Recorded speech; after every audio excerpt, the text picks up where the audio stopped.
This unprepossessing mound on the Isle of Sheppey may not look much, but underneath here are the remains of the last great royal palace of the medieval period. Queenborough Castle was built by King Edward III for his beloved Queen Philippa, and by all accounts it was a very impressive and important building, although strangely very few images of it remain, and those that there are seem to contradict each other. Some give it round outer walls, for instance, others give it square ones. So what was it like? And what was it for? Was it essentially defensive, or could it have been a retreat from the plague, which was currently sweeping through Europe? As usual, we've got just 3 days to come up with some answers.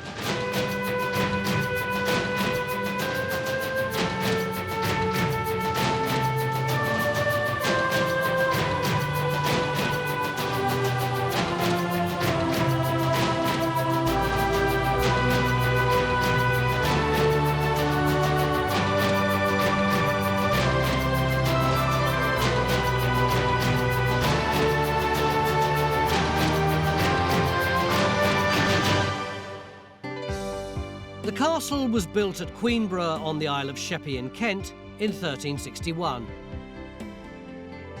It's located at the end of the creek running from the River Swale. Queenborough itself was the last royal new town of the Middle Ages and was built by Edward at the same time as his castle. Oliver, we've got all these conflicting reports of what the castle looked like. Which one do you favour? Well, we've got a couple. We've got this interesting elevation, which is by Wenceslas Hollar, 1640s. I think we can rely on him. He's a good artist, isn't he? I think so. It looks pretty believable to me. But I think really interestingly, we have this plan. A couple of hundred years after the castle was built, around here we seem to have a perfectly circular moat. Just inside that, a circular curtain wall. Within that, another range of masonry structures, very much like a rotunda. Over here, I think we can just about pick out a gatehouse, and on the other side, an inner gatehouse. But the problem is we don't actually know what the scale of that is, or indeed what the orientation of it is. I love this little round thing in the middle. What's that? Seems to be the castle well, as far as we can guess. If you look behind us, yeah, we think it's over here. Cool. Presumably we're going to have to wait for ages while John does his geophys. Yeah. What does yeah mean? Well, you'd think such a big target would be quite easy. Yeah. The site isn't easy from our point of view. There's lots of clay, there's lots of modern disturbance on top of that clay. It's going to take us a while. So are we stuffed? No, because I think topographically we can start. Because of the way it's a sort of dome-like structure, you see it drops away on each side, that we could just go with the topography. We can go from more or less the middle where the well is, straight down the slope. Tear along the dotted line, there should be. Not very straight, Phil. There's nothing wrong with a spray can, it's the tape that ain't straight. The medieval well lies under this concrete cap and gives us the centre point of the plan.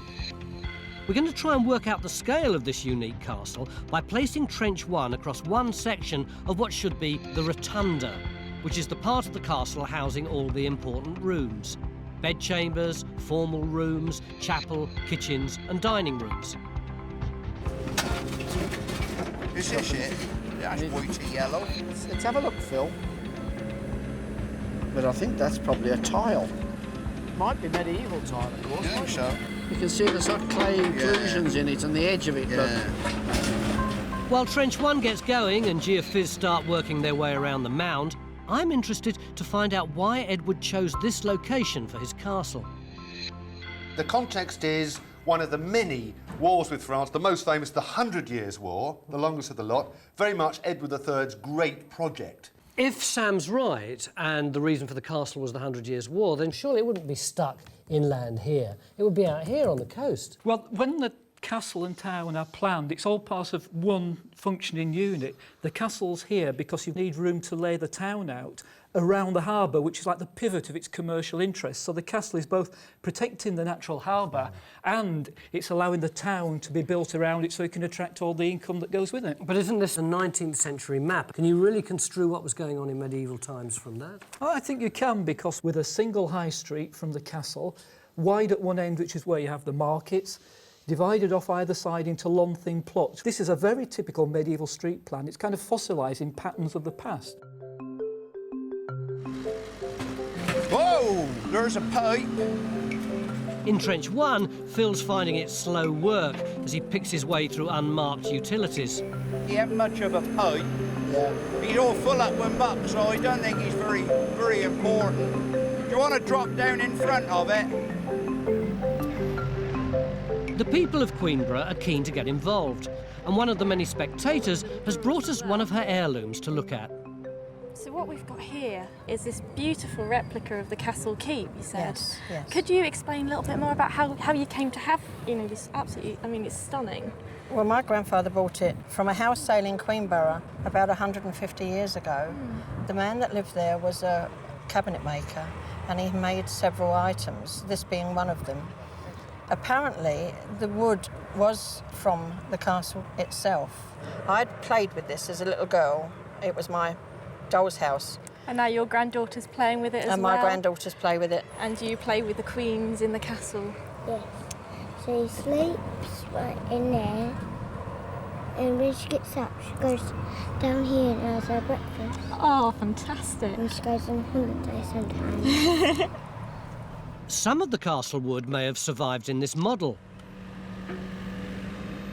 But we don't know how much of the structure was left after Cromwell's parliamentary commissioners tore the castle down and sold it off in 1650. But by lunchtime, Phil's beginning to get some answers. I mean, think what you're looking at is literally the robbed out wall. You see, look along there, you see where the brown stuff steps down? Yeah. I reckon that's the outside edge of a wall trench, and I think we've got another one in the section on this side. And look at the stone that's in it. We've got that, which is a nice piece of moulded stone. And this looks like that yellowy white Yorkshire stone. Well then, how about that then? Oh, that's even better, yeah. I bet that's the magnesian limestone, That's isn't it. I bet that's it. And there's the green sand as well. Which is from Reigate, isn't it? That's right. Yeah. Well, that's all the building materials that's recorded, isn't it? Have we any idea which wall of the castle this is, though? Well, I'm presuming it's part of the rotunda. I think it's the inner wall, because I think it's coming round here. Yeah. And I think the outside wall is probably going to come down, oh, I don't know, probably somewhere around here. Right. So what do we do now? I've got a little job for you. You come over here. Oh, beware of men with little jobs, Tony. You know, we reckon this was the well in the middle. Yeah. Right. Well, Stuart has measured out on the plan, and he thinks this rotunda, this big tower on the top, is 40 metres across. Right, yeah. So if you take the end of this and run out 20 metres... Yeah. Hang on a sec, and I'll stop you. That'll be the radius of the tower. A bit more. That's it. Take that rope round and keep a tape taut. Ragshaw, can you move Henry's Watson for me? On a bench tone. That's it. Right.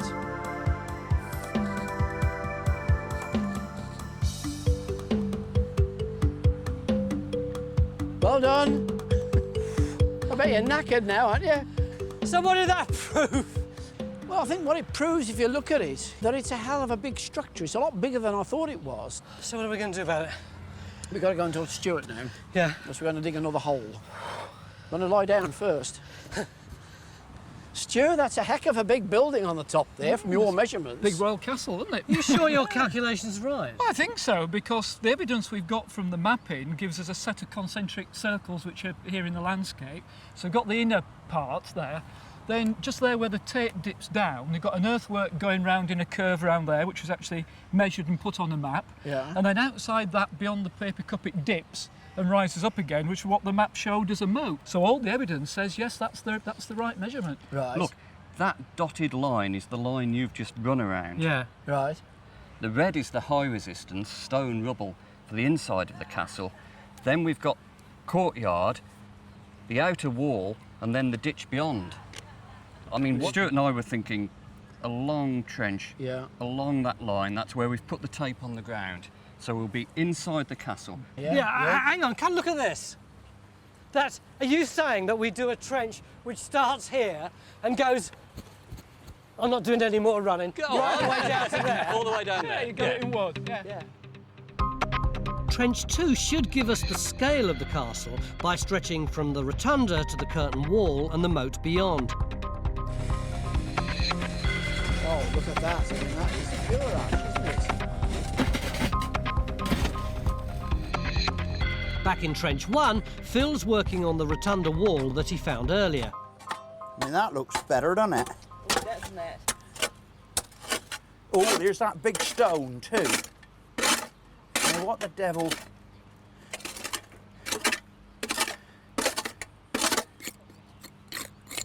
We got stone down here that might just be in situ. I think we've actually got part of the wall. That's just not one random stone down there. No. Listen to me. Look, there's one stone comes along there, and then there's this whacking great piece here. There's another stone there. Bridge, I reckon we got King Edward's Castle. Oh, that goes on, it goes on down underneath there. Well, see, if that does curve round... What part of the castle does this make it then? It might be the curving bit. If our plan's accurate, the castle's full of curving bits, so Phil's could be any of these three shapes. The angle of it suggests one of the towers, but that would make this an outside wall, which would surely mean the rotunda was too small to fit all the rooms in. The 2D plan of the castle is difficult to visualise, and as a 3D architectural model, it's beginning to look pretty peculiar. It's lovely, and I don't want to be cruel, but what's the point? Well, a model like this, it's an excellent device for letting us really visualise what is a castle with a unique concentric design. We have a wonderful description contemporary with these plans, particularly the one by the Parliamentary Commissioners, who describes the castle as being circular, built with stone, with 6 towers and certain out offices thereunto belonging, within which circumference of the aforesaid castle is one little round court paved with stone, in the middle whereof is one great well, which gives you precisely what we've got in the plan and the drawing. It is a funny-looking thing, isn't it? It certainly is. It's an odd-looking castle, no two ways about it. However, I think it's also important to remember that it's a castle that would have been a very impressive icon of Edward's authority. We know that a man called Henry Yavell, a superstar of his time, was employed in the works, and a number of other very, very high-status masons. So really only the best were used here at Queenborough. On the mound, Phil's hunting for more of his rotunda wall. Look at that. Very good. Ain't that a praise be the Lord? Oh, yes. What are you giggling about, Phil? Oh, look, the most amazing find. He's just chopped a bit of clay away from that side and he's got the other side of the wall. Look, that's Show us. brilliant. Hey? Show me. Look, let me take you back to here. We've got the wall coming down here and it comes along there, and then when it gets to there, it turns back on itself. So it looks like the actual front of the wall is built as a sort of series of lobes. Yeah. But what we're really getting excited about, look, we've got the back edge. And it's what, it's about 2 metres wide, isn't it? Absolutely cracking, isn't it? It's a zonking great wall, isn't it? I know, I never thought we were going to get that. In addition to attempting to understand this important castle, we're going to try to work out the layout of the town that Edward built alongside it. We're starting in the High Street. Great period piece, Stuart, isn't it? Yeah. Where Stuart and Jonathan are hunting for the remains of the medieval town in the cellars of the oldest houses dating to the 18th century. Doesn't do to be too tall down here. Oh, limbo champion. Right. Variety of different sort of stonework and stuff down here. Oh, I like this, Graham. This is stone and soft mortar. Yeah. There, see, it's powdery stuff. Yes, it is. Yeah. But you got bricks there as well. Yeah. But those are Tudor dimensions. Those. Let's have a look. They should be about 2 inches. It's all right, isn't it? Just a little under, maybe 2 inches. Yeah. And then these. Look at that. These are more like 3-inch depth. These are big. Well, all this stuff here is going to be your 18th century house, but it's built on what looks to me like 2 other phases of construction, and right the way down the bottom there. I think we're back into the Middle Ages. And your cellar could be the last vestige of Edward III's building. So, by the end of day 1, we found the first signs of the medieval town of Queenborough. And back at the castle, we've got part of the rotunda in Trench 1, and Trench 2 has expanded most of the way down the mound. As you can see, we've started digging this trench in earnest now, but there's a big problem. This is a scheduled site, so we've got to respect and scrutinise every little feature that we come across. And near the surface, most of these features are likely to be later rubbish tips, stuff like that. And we know, because we've seen it in that trench over there, that 2 metres down is the castle. So there's this real tension between how much we examine the surface stuff and the fact that we've only got 3 days to find out what we can about the whole castle. But there is this feature here, isn't there? Indeed. I think we've just got a vague indication that we could be on the top of a masonry spread. If you look over here, with the eye of faith, if you squint just a little bit, you could be on top of a wall line, the outer curtain wall of the castle. We'll have to see. This is one cagey archaeologist, but we know we've got the inside of the castle over there. Maybe, just maybe, we've got the outside here.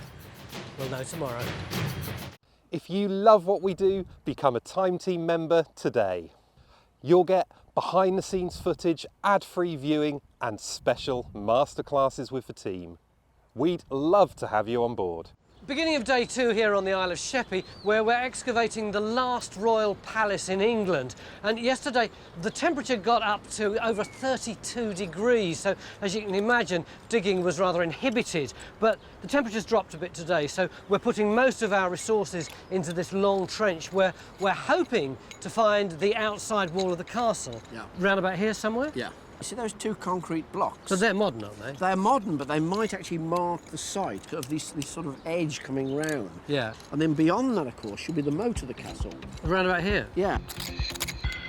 The moat seems to be full of masonry, which looks like it's part of Edward III's castle. But we won't know which bit until we've pulled it all out.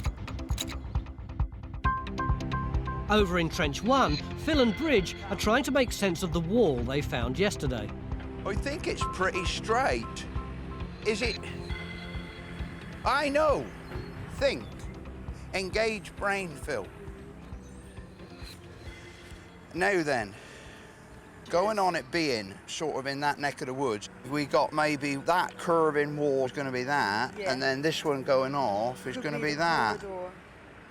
If Phil's right, he's found this part of the inner wall of the rotunda. Now to find the outer wall.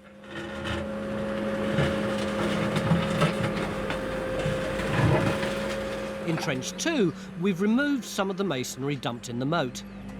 There's another one of these blocks coming down now, look, Jonathan. They're all the same, Mick, aren't they? They've all got the same curve. Number, yeah.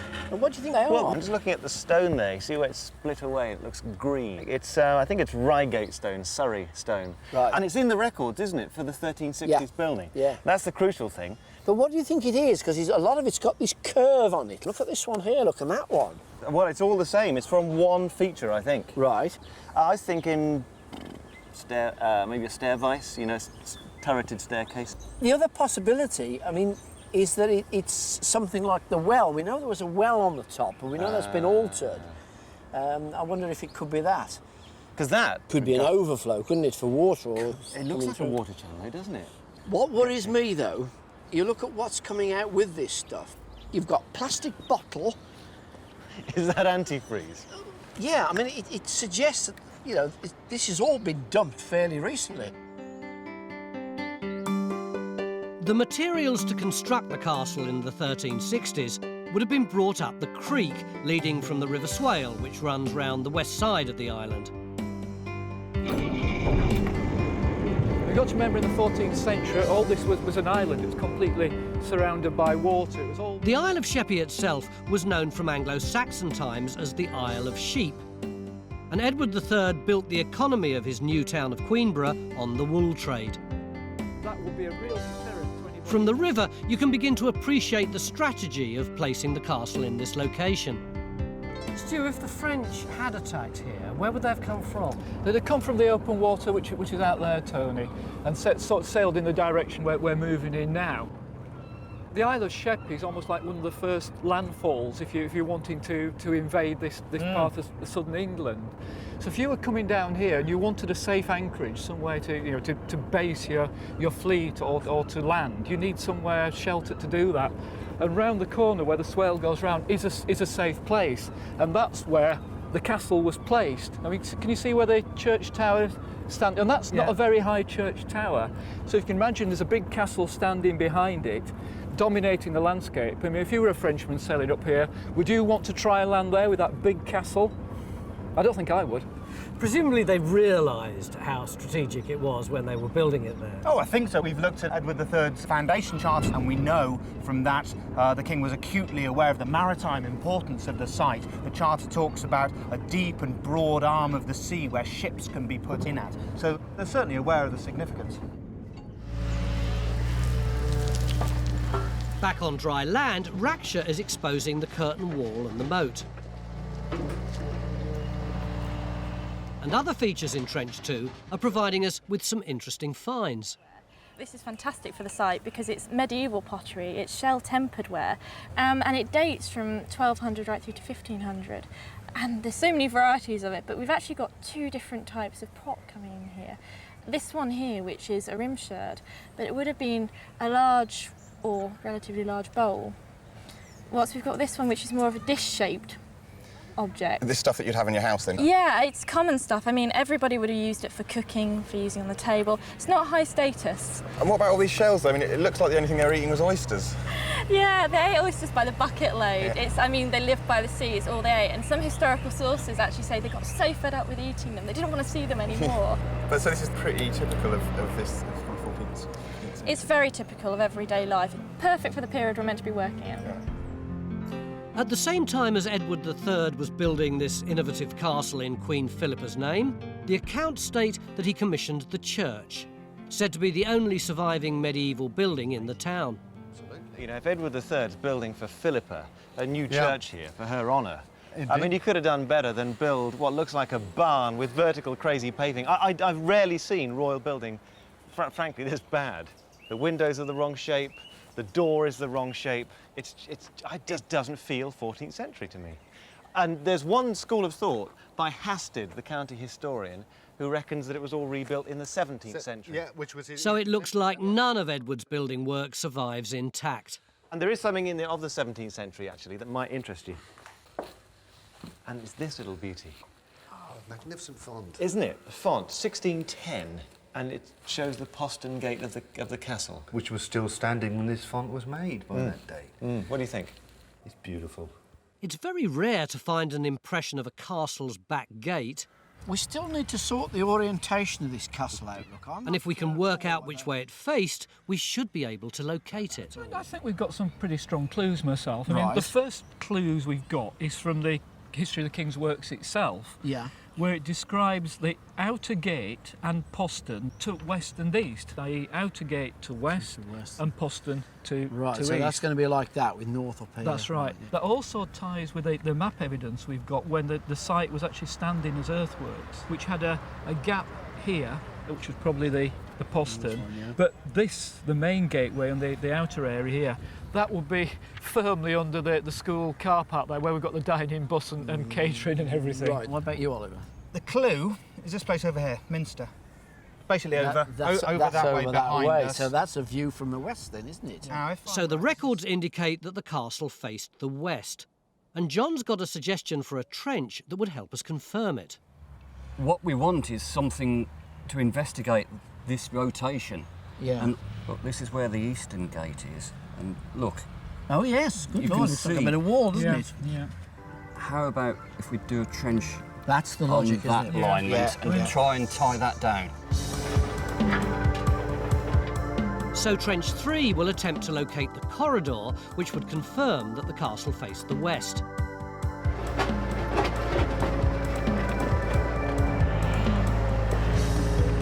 Just hold on for a couple of seconds here. I'm just going to have a quick look down here.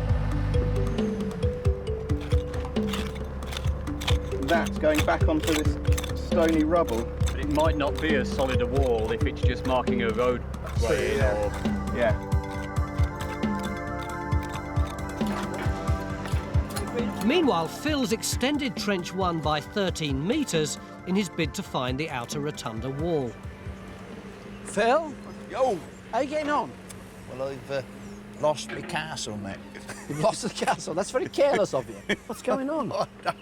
Oh, no. Well, you see, we're supposed to have, along this side here somewhere, the front of the rotunda. Now, if you look behind you, look, there's that wrought iron. Ah, right, yes. It ought to come through here somewhere, and all we got is clay. I mean, is this natural that you've got here, this clay? Well, it looks it, but it's got chalk in it. Oh, yeah. Shouldn't have chalk in the clay. No, so it's contaminated with something. It's That's dumped right. then. Yeah. Phil's going to need to find the elusive outer wall if we're going to work out how big the castle rotunda is. The residents of Queenborough are proving incredibly keen to get involved, So that main gatehouse is under the car park, I think. offering us the benefit of their local knowledge and bringing objects that they've found. These are quite interesting to some people that are into the military idea, aren't they? Yeah, they are. I mean, these are brilliant. I mean, you've got musket balls, you've got Yeah. pistol balls, and they date to around about 17th century onwards. Yeah, that's So true, that's yeah. really nice. But Yeah. also, you've got some items dating actually to the medieval yeah, period yeah, here. In particular, this item, Yeah. which is part of a large cooking pot, Yeah. and this is the handle from it. And it would have dated to the later medieval period. That would be... So round about when this was still in occupation. Yeah.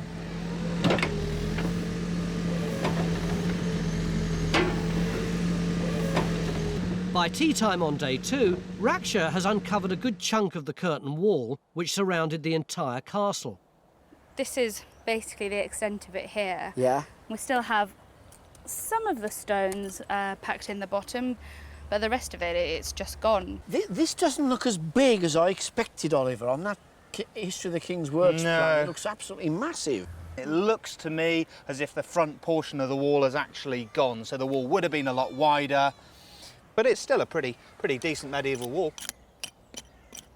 It may only be half its original size, but at least we now know where the curtain wall is. Though we still need both walls of the rotunda to work out the scale of the castle. And Phil's throwing everything at it. There's no sign of this outer wall, Phil. Strange, isn't it? Well, if it's in a metre of where I'm surveying, we'd see it.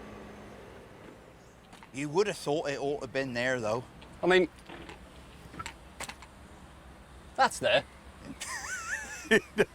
John, just disconnect and go away, will you? During Edward's reign, Queenborough and its castle enjoyed a brief period of wealth. But after that, it became more famous for a succession of disreputable mayors and eccentric happenings. Queenborough is the kind of place that's just awash with bizarre stories. And my favourite is about a chap called John Taylor, who was a Thames ferryman and called himself the water poet. And in the year 1614, he made this extraordinary journey from London all the way to Queenborough in a boat made of paper. And to help us recreate that magical moment, I've got a pair of nutters here. This is Abs and this is Tim. Tim, why did he do this bizarre journey? He was always doing bizarre journeys like this, Taylor. He walked barefoot to Edinburgh to borrow £1 from Ben Jonson, the playwright, for a pint of beer. I think the paper boat was probably his most successful mission. So, how are we going to make this boat made out of paper? We've taken some hemp paper, which is what Taylor used, and got a bit of an example here of this sample I've done with a bit of brown paper. We're going to stick it together, lacquer the surface of it. What do we lacquer it with? We've used a traditional kind of lacquer that he would have had at the time. Yeah. So here's a tiny model we made earlier. Oh, you're kidding. No, I'm not. We're really going to make that? We really are going to make that. How? And you can give us a hand, if you'd be so kind. Yeah. If you care to just hold that corner there. Okay. And we're going to fold that end over, get it up level with the other side. Oh boy. And if we can just lift that up for a moment, you begin to get yourself a boat shape. It is boat shaped. It is a... I have to say, it's pretty floppy. We're hopefully going to have some rolled up tubes, like sort of extended toilet rolls, to sort of hopefully You may hold it think together. that is ridiculous, though. Wait until you see the oars. For the oars are Yeah, that's made... right. What we're trying to do is Taylor used oars made out of... So Here we this is what have we've got. a piece of dried cod. Taylor's oars were big dried stockfish, but we've gone as close as we possibly can to them. And they're what are hopefully going to propel us through the water. God, enough stink. It does, doesn't it? Hasn't British television gone downhill? Right. back to relative sanity, and Kerry's trying to fit together again the curved stones that we found in the moat. And they seem pretty convincing as part of the medieval well, which would have stood in the centre of the castle. Most of the masonry was sold off after the castle was demolished in 1650, which could explain why there's no sign of the outer wall of the rotunda in Trench 1. But we're having more success with the inner wall. Phil, what have you got there, mate? Got the turn of the wall, Mick. Oh, wow. Let's have a look. Look, that's what we had before. Yeah. With that edge coming that way. And now look, we got another one coming this way now. I'm just wondering where that fits into the plan. Well, see, what I want to do is I want to strip all that lot out. Yeah. To find out whether that wall actually continues on through, or whether it stops and literally just turns. If the wall does turn, it could be the entrance to the rotunda. This was linked to the postern gate by the corridor which Matt's been looking for in Trench 3. Well, it looks like we've got the beginning of a wall here. It's not as substantial as the ones we've had elsewhere on site, but look, we've got all the stones here, mortar. It looks like it's been layered up with clay in between. Right. And on this side of it, coming straight down here, is this huge ditch. So is that what you'd expect to see with the geophysics that you've got? I think we could be onto it. The wall goes with the high resistance there in red. Yeah. And that's through on that line. Right. Just as we expected. The thing is, there should be a second wall, probably 5 metres that way. If we can confirm that, then we've got the line leading right into the centre of the castle. All the bits of the castle jigsaw are beginning to come together now. We're starting to get an idea of its size. We even think we know which way it faced. But tomorrow we're going to dig here, which is this, which, if we're right, would have been the big central facade of the castle, the place that would have confronted King Edward and Queen Philippa when they swept into it. But, as I say, that's if we're right. If you're enjoying this dig, why not take it one step further and become a Time Team member? It's your front row seat to the greatest show on earth and under it. Become a Time Team member today and help us keep the archaeology coming. We're into our final day at Queenborough on the Isle of Sheppey, where we're investigating the castle Edward III built for Queen Philippa. One of the great things about this dig has been this lot, who've not only been watching what we're doing for the last 3 days, but they've been talking to us and bringing stuff in. And one of the things that a local historian brought us has turned out to be golden. It's this picture of the castle, which is unlike anything else that we've seen so far, isn't it? Yeah, I mean, if that's what the inner courtyard looked like, it was very grand. So where is that on our drawing? I think it's actually this little turret sticking out into this inner courtyard. And it would be the first thing you see as you came up this entrance. The antiquarian reconstructions based on designs of the castle that the artist found in Paris. And although we don't know the exact nature of them, they seem to fit in with the rest of the evidence. So Trench 4 will try to locate what we can see in the drawings. Meanwhile, in Trench 3, we're attempting to confirm the orientation of the castle by locating the corridor into the rotunda. Matt found one wall and is expanding Trench 3 to find the other.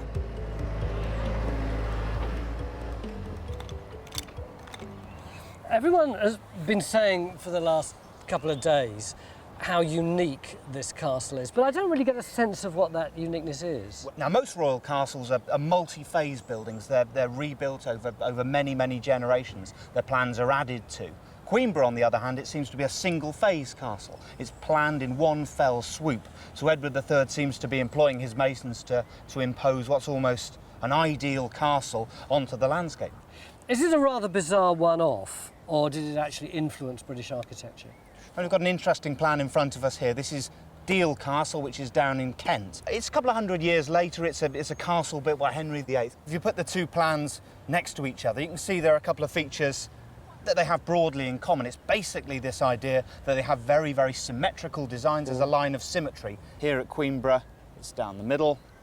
Likewise at Deal. And also the fact that they repeat circular form. So this is 200 years later, but there's a level of similarity there. Meanwhile, Matt's found some foundations where he was expecting to find the other corridor wall. But they look very different from the wall he found yesterday. The two corridors are crucial to understanding the use of the castle. They would have forced any visitors or marauders to take a circuitous route around the outer walls of the rotunda, either exposed to fire or forced to admire the full grandeur of the castle before entering the inner sanctum. Meanwhile, Stuart and Jonathan have been trying to work out the layout of Edward's Queenborough. Let's see what measurement is, shall we? Are these things standard? They've identified a property on the high street which looks like it's retained its medieval dimensions. That's about 11.5 feet. Right. Now they're looking for evidence of similar footprints in other buildings. Look at that, that's lovely. These Yeah. are perfectly good medieval walls to me, actually.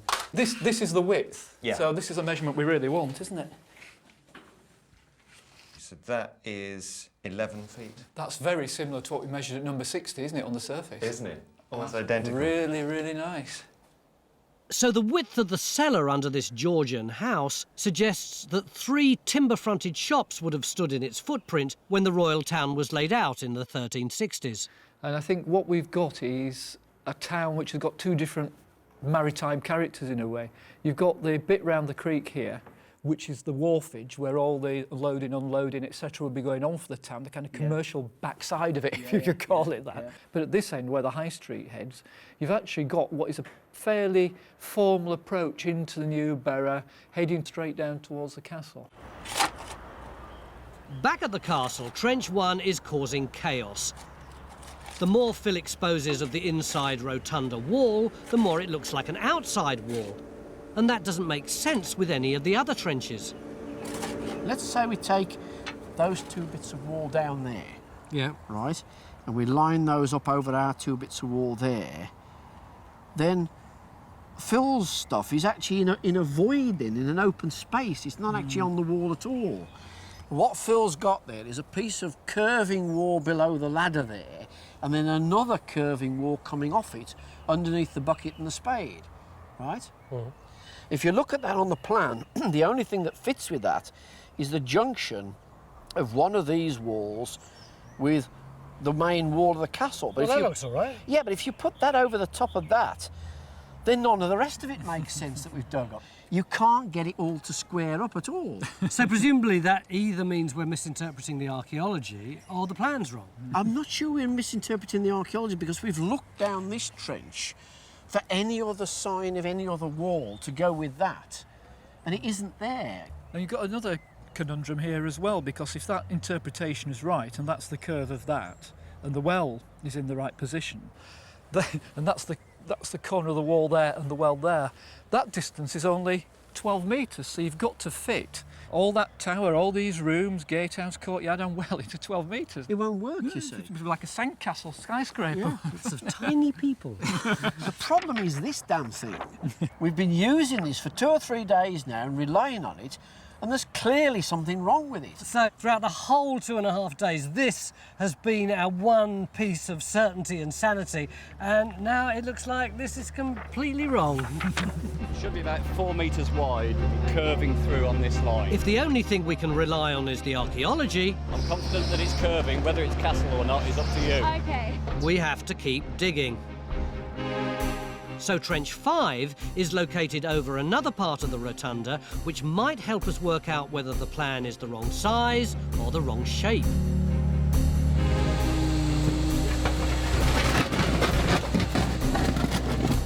Looks like a wall. Smug now, are you?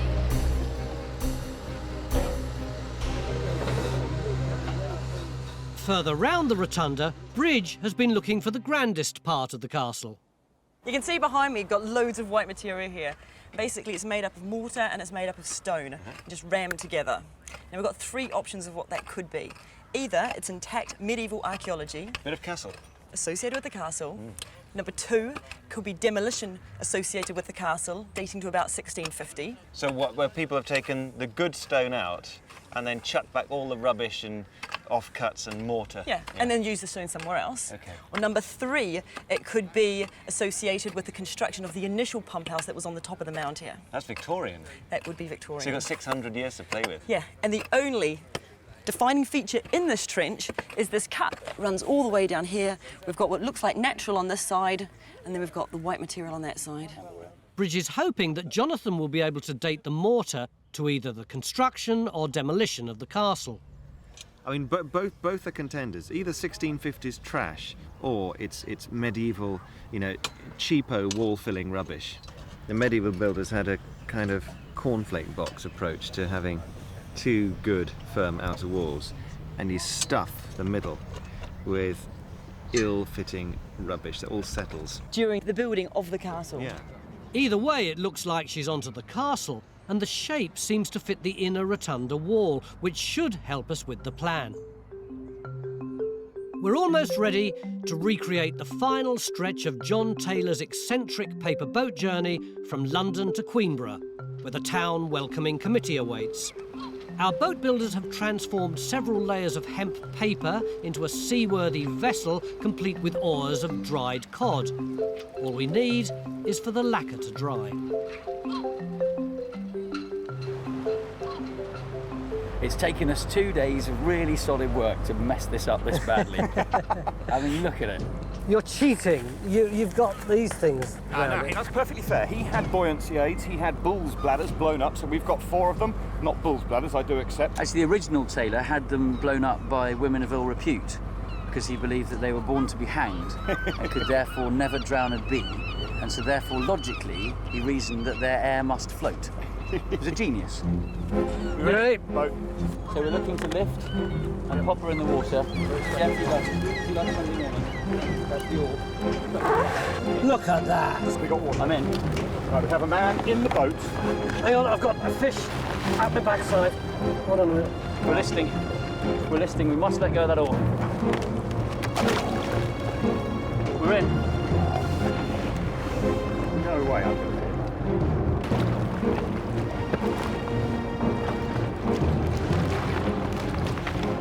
Okay, we're out in the boat. We have buoyancy. Any problems? Several. One oar turns out to be heavier than the other, which we hadn't really accounted for. Are you actually using the buoyancy, or is it just dangling there? No, it's just dangling. The horse could have stayed at home. They could, frankly, have taken the night off.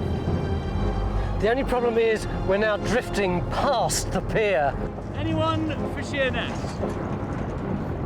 So while Tim attempts a watery U-turn, Next stop, Sheerness. Matt had a change of direction in Trench 3, where he's completely revised his interpretation of the corridor walls. I'll start at this end of the trench. You can see we've dug down a little. We've got this huge cut coming straight in down there. If you follow it back, it comes up again in a straight line there and across here. Right. I thought this was a wall, but I'm not so convinced now because on the other side of it, actually coming in here, we've got another big cut that comes in, across there and down there. And my current theory is this. This is no longer the wall, this is the path in between, straight up to the middle of the mound. Right. So you had a wall coming across this way and a wall coming across this way. Both the walls, though, have been robbed away. The direction and size of this corridor means that we can now say with confidence that the castle faced the west, looking down the high street. And we're hoping that Raksha's wall will help us with the rotunda. Well, if you look here, there's a nice line curving there, and there's another one curving that way, so it's all going around that way. So we can say this is the castle. It's the only big circular structure. The wall curves towards Phil's trench, but sadly doesn't help us identify whether it's the inner or outer wall. So, with just an hour to go, Phil decides to expand Trench 1 towards a geophysical anomaly which could just be the outside of the rotunda. That compacted surface and all the stonework is what we're seeing in the resistance. That's, to me, not the outer wall. No, I quite agree with you, John, but what I'm saying is, let's nail this. Come on in, let's get on with it. My money's on that's the outside. I don't care, you're probably right. I think you probably are right. See, now we're... Yeah. Into the curb. There is an edge. There is an edge. There is an edge in the... What is it there? The question is, the edge of what? With all the confusion, Ray Sand's hard work on the model has been a waste of time. So he's begun to work on a computer-generated version of Queen Philippa's castle.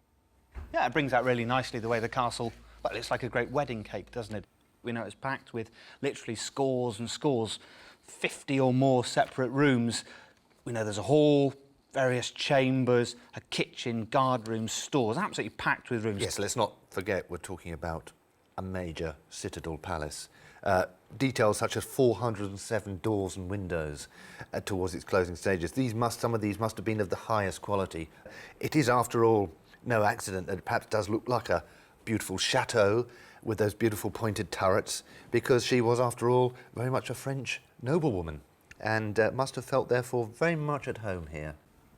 Having located what could be the remains of the missing outer wall,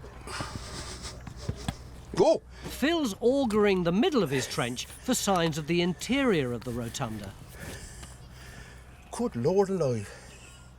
I mean, that is a big hole that's been open for a long time. It's filled up with water.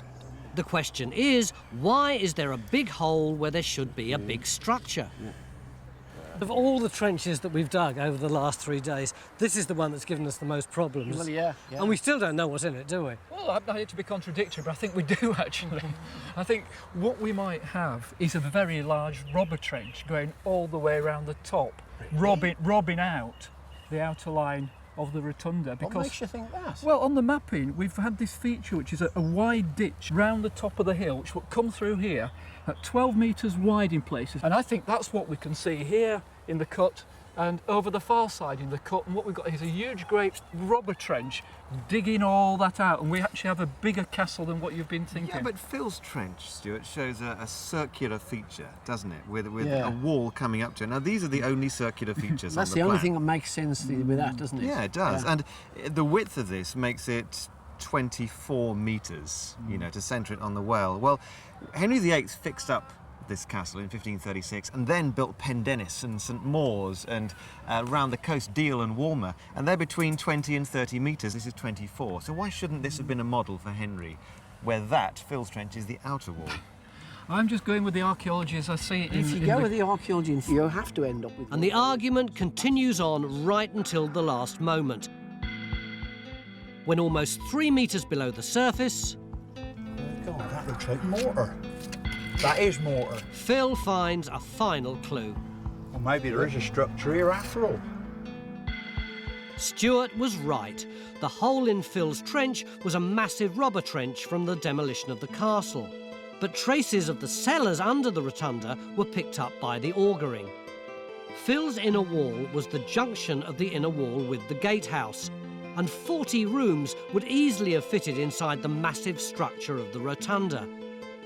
At last, we're able to visualise how this unique and beautiful building would have looked to King Edward and Queen Philippa as they admired their new castle in the 1360s.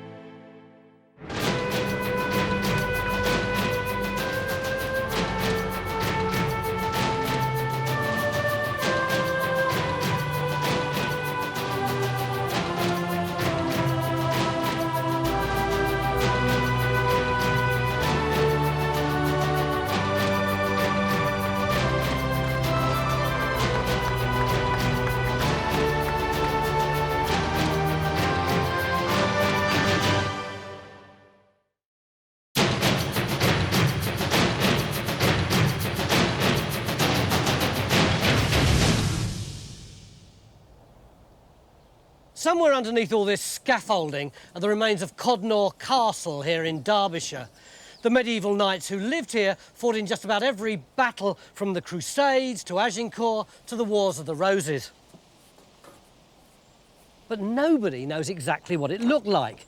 This is the earliest picture we have of it, but that's 18th century, after it had fallen to rack and ruin. Now, though, the castle's about to get a facelift, which gives us the opportunity to find out what it looked like, how old it was, and whether it was a defensive fortress or more of a medieval show home. And as usual, we've got just 3 days.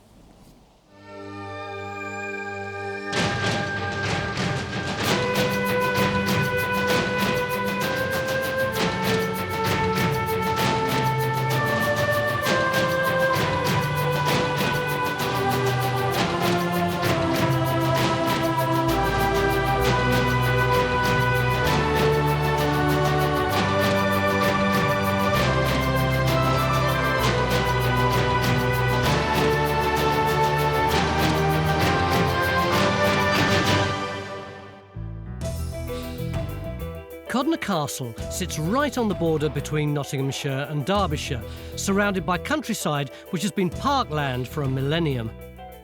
Over the last 500 years, the park's been extensively mined, and believe it or not, there are even records of mines within the castle walls. We have this big problem in that no one knows where the mines were or how deep they were. So John and his team have been here since the crack of dawn, trying to do the preliminary work for us. John, what are the chances of survival? And I'm not just talking about the archaeology. Well, I think you'll survive. The problem is we still can't find any of these shafts. If there's been mining here for centuries, are we likely to find anything at all? Yeah, look behind you, Tony. Can you see the stonework between the towers and the grass above it? That's the ground level inside there, so it's above your head. It's a good 6 foot higher than out here. And I guess what that is it's a product of quarrying and mining waste being dumped in there. Now, that could act like a protective blanket, sealing and protecting the archaeology underneath. Will the bits of the castle that survived tell us much? Yeah, we've got quite a bit. We've got the rather fine gateway here. It's ivy-clad, but we can still see a lot from it. And through the gap, you can just about see the chamber block. Is this plan recent? This is the best plan we've got. Can you see we've got the original castle here, but only certain walls survive. What's happened to these walls? We need to try and work that out. Then the castle was extended, maybe in the 14th century, by adding on the lower court. And this is where we're standing now. And then around it, all these earthworks. What are these? Are they a result of quarrying, mining, or actually medieval features? So what's the first target then, Neil? I guess a trench in there now, and let's see how far down we've got to go. We're going to go down 6 inches or 6 feet. Looks just like building rubble, doesn't it? Yeah, it does. We want to find out when Codnor Castle was built and what it looked like. So Trench 1 goes in on the upper court, inside what's thought to be the oldest part of the castle. And 6 foot below, in the lower court, we're sinking 2 more trenches, just outside the old castle walls. Phil's trench will go right up to the wall to see if there's any information to be gleaned from the foundations. A few metres away, Matt is going to investigate the gateway to find out how the de Greys who lived here entered their castle. And Stuart and Henry are coring some of the earthworks to try to work out what's mining and what's moat. They're still cutting something. I mean, if that's 3 metres deep now, the length of that rod, that's an incredibly deep ditch, isn't it? Above the ditch in the upper court, Neil and Rakshar have had a very welcome surprise.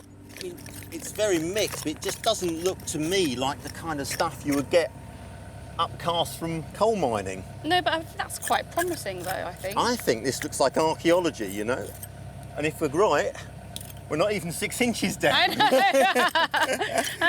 Well, that throws the 6 foot theory out of the window then. So, you know. On the other side of the castle wall, 6 feet below, Phil is hand digging up to the wall. Oops. Hey, Phil, that doesn't look like one of your normal trenches. You're burying a dog? No, what we want to do is run out a trench that way, but obviously we can't machine right up to the wall, so what I've done is cut a little slot in here to expose the wall, and then we should just machine back from there. And Neil's working up there? Yeah, he's just the other side of the wall. Neil? Neil? It's Juliet. Have you found anything yet? Fantastic discovery, Tony. It's not 6 foot down, it's not even 6 inches down. 2 inches below the grass. So we've got a real medieval wall coming across the trench and rubble all around it. What it still doesn't resolve is the discrepancy between where you are and me 6 foot further down. Sure, but as we dig down in our trench, we should get an answer to that, shouldn't we? It's a huge relief to discover that the archaeology hasn't been entirely mined out. What remains of Codnor Castle has survived centuries of mining and even attempts in the 1960s to demolish it. But with complete collapse seemingly imminent, the landowner, UK Coal, has stepped in with English heritage to preserve and stabilise the ruin. The problem is, if this is left much longer, its roots will expand and split the wall. Yeah. The only way you can do it is to try and pick the wall apart. So initially we take loose stones off until we can find where the root is penetrating into the wall. When we got to a point where we can't take any more apart, we'll cut the stump off, poison it, and then seal it in the wall core. When you finished it, how are you going to seal the top to make sure the rain doesn't start coming in and the whole thing will start all over again? That's always the problem with any ancient monument. We'll cap it with flat stones and mortar and then put turf on the top. UK Coal are working on the chamber block, the de Grey's private quarters, which stands at the end of what we think is the original castle. There should be walls surrounding it, but 2 are entirely missing. And running alongside the walls, we're looking for rooms such as the Great Hall, kitchens and servants' quarters. And we're hoping that an 18th century engraving by the Buck brothers can help us. It's so hard to make sense of. It's absolutely full of doors and windows, and the perspective is going completely mad. Normally they're reasonably accurate, but they're a bit like a Morecambe and Wise sketch. You know, all the right notes, but not necessarily in the right order. Oh dear. Helen and Richard's mission is to put the notes in the right order and locate some of the important rooms. This should be the north gable end of the chamber block, Yep. but it's internal. Ah. There's a great big fireplace there. Yes, and that's enormous, isn't it? It is, yeah. So if that implies a room coming this way, it either can't be a very big room, in which case you'd be getting extremely hot because you're next to this giant fireplace, or something must have happened to the land around here, because look how it drops off. This room must have been, you know, at least sort of 15 foot, 20 foot long. And what do you think it might have been? It's a high-status room of some description, otherwise it wouldn't have had a fireplace that size, Yeah, but it's some sort of domestic chamber. You know, not the main chamber, but sort of an annex to it, possibly. So Geophys set to work to find the room's missing wall. Meanwhile, Raksha's found our first bit of dating evidence near to her wall. Well, Paul, we've had our first piece Oh, of that's pottery. It's pretty modern though, isn't it? No, that's late 17th century, early 18th, something like that. That's modern in my book. Not modern. The jug dates to the period just before we know the castle was in ruins. Do we know when it was built? No, we don't. The first mention of the castle being here is in 1308, and that's in an inquisition on the death of one of the Lords de Grey. And all that tells us is that there is a castle with various acres of arable and meadow and mills, etc. It doesn't give us any physical detail about the castle. Why might it have been built? For that, I think we need to look at the ranking of the Grey family. They're important barons in Derbyshire, they're important on the national stage, they're soldiers, they're serving in the King's Wars. They're of that rank that we would expect them to have a castle. It could be, couldn't it, that there was a castle here before this one? There could be. We don't have the evidence of yet. And maybe you'll find that over the next couple of days. But we know there's a park. Back in 1246, we have King Henry III granting deer, etc., to I think it's then Richard de Grey. So they've certainly got a big estate here at Codnor, and we might expect them to have a house to go with it. But at the moment, there's no documentary and no archaeological evidence for an earlier site. So we know there was a castle here in 1308, and we're hoping to establish what it looked like. But the archaeology in Trench 1's confusing. Matt was expecting to find a path through the gateway, but instead he's got a wall. Just looking at the masonry, I think it might be a later wall, it might be post-castle. But it's early days yet, and let's see what it turns into. I mean, it's pretty big, isn't it? It's huge. It's massive, yes. Matt isn't the only one who's confused by the masonry. Richard's finding the ruin quite difficult to date. So now if we're on the outside, what's that sticking right out into the moat? Well, that's like a guard road tower, a toilet tower. That's big. It's a pretty posh one, yes. Can you put a date on it? No. Well, not at all. Not at the moment, no. I mean, like any masonry structure, unless you've got some mouldings that you can specifically date to a specific period, then you're just dealing with a masonry structure that could have been built any time in 300 or 400 years. Although the masonry is difficult to date, we're having more luck with the finds. Paul. Yes, mate. This is quite interesting. That, if I've got it right, is probably 15th or 16th century. Oh! Yeah, it gets quite pale and orangey coloured around here late on in the medieval period. It might go on into the early medieval. That's very encouraging. It's great stuff, isn't it? Good stuff. We'll have a bit more out here.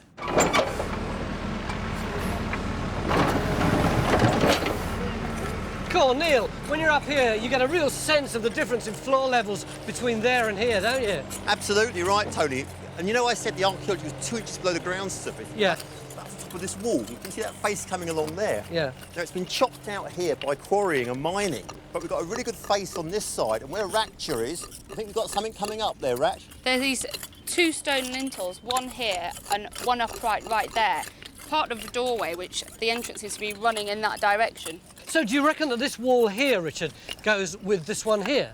Certainly looks like it. It's roughly parallel, and that was obviously some sort of high status chamber with a properly glazed window over it. So what kind of room could it be? Well, it's next to the gateway, so possibly a porter's lodge. This is great news. We're not even at the end of day 1, and already we've managed to locate one of the key rooms in Codnor Castle. Where we're digging is right round the back there, but even all the way over here, there are loads of what appear to be remnants of the castle, just lying higgledy-piggledy all over the place. And take a look at this. Presumably this is some kind of doorpost. Look what else we've got. Henry and Stuart, what are you doing down here? And I don't know if you know it, but this ditch you're standing in here might be the moat going round the building. And it seems to be defining something like a rectangular moat around the buildings which are up here.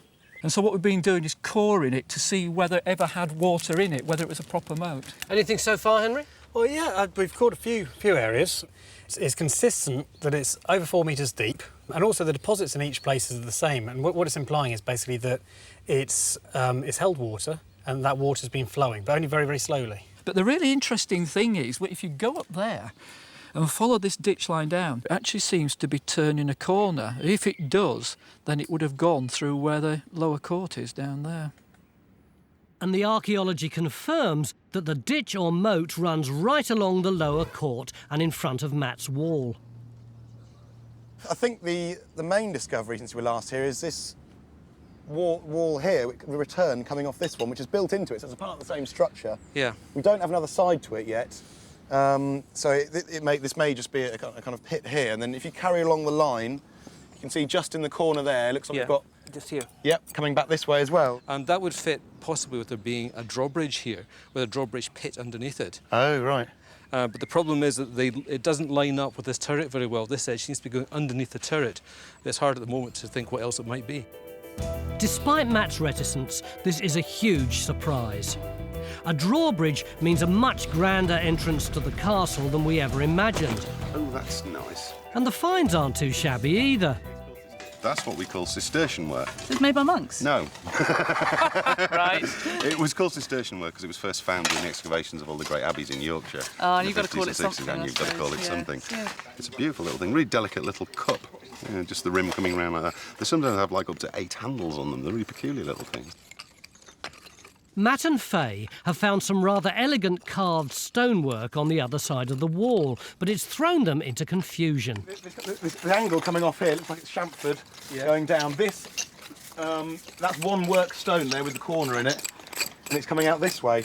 I've just been cleaning back here at the mattock, and it doesn't look like it comes out further this way, but the fact that it doesn't line up properly with this entrance, do you think it could be a completely different structure, something earlier? That is a strong possibility at this stage. So the challenge will be to find out if the drawbridge belongs to an earlier building. But as if we weren't busy enough, right at the end of the day, Jaffiz come up with a new target. I think we've come up trumps. We've got this fireplace in the end of that building. In the geophysics, you can now actually see this wall line.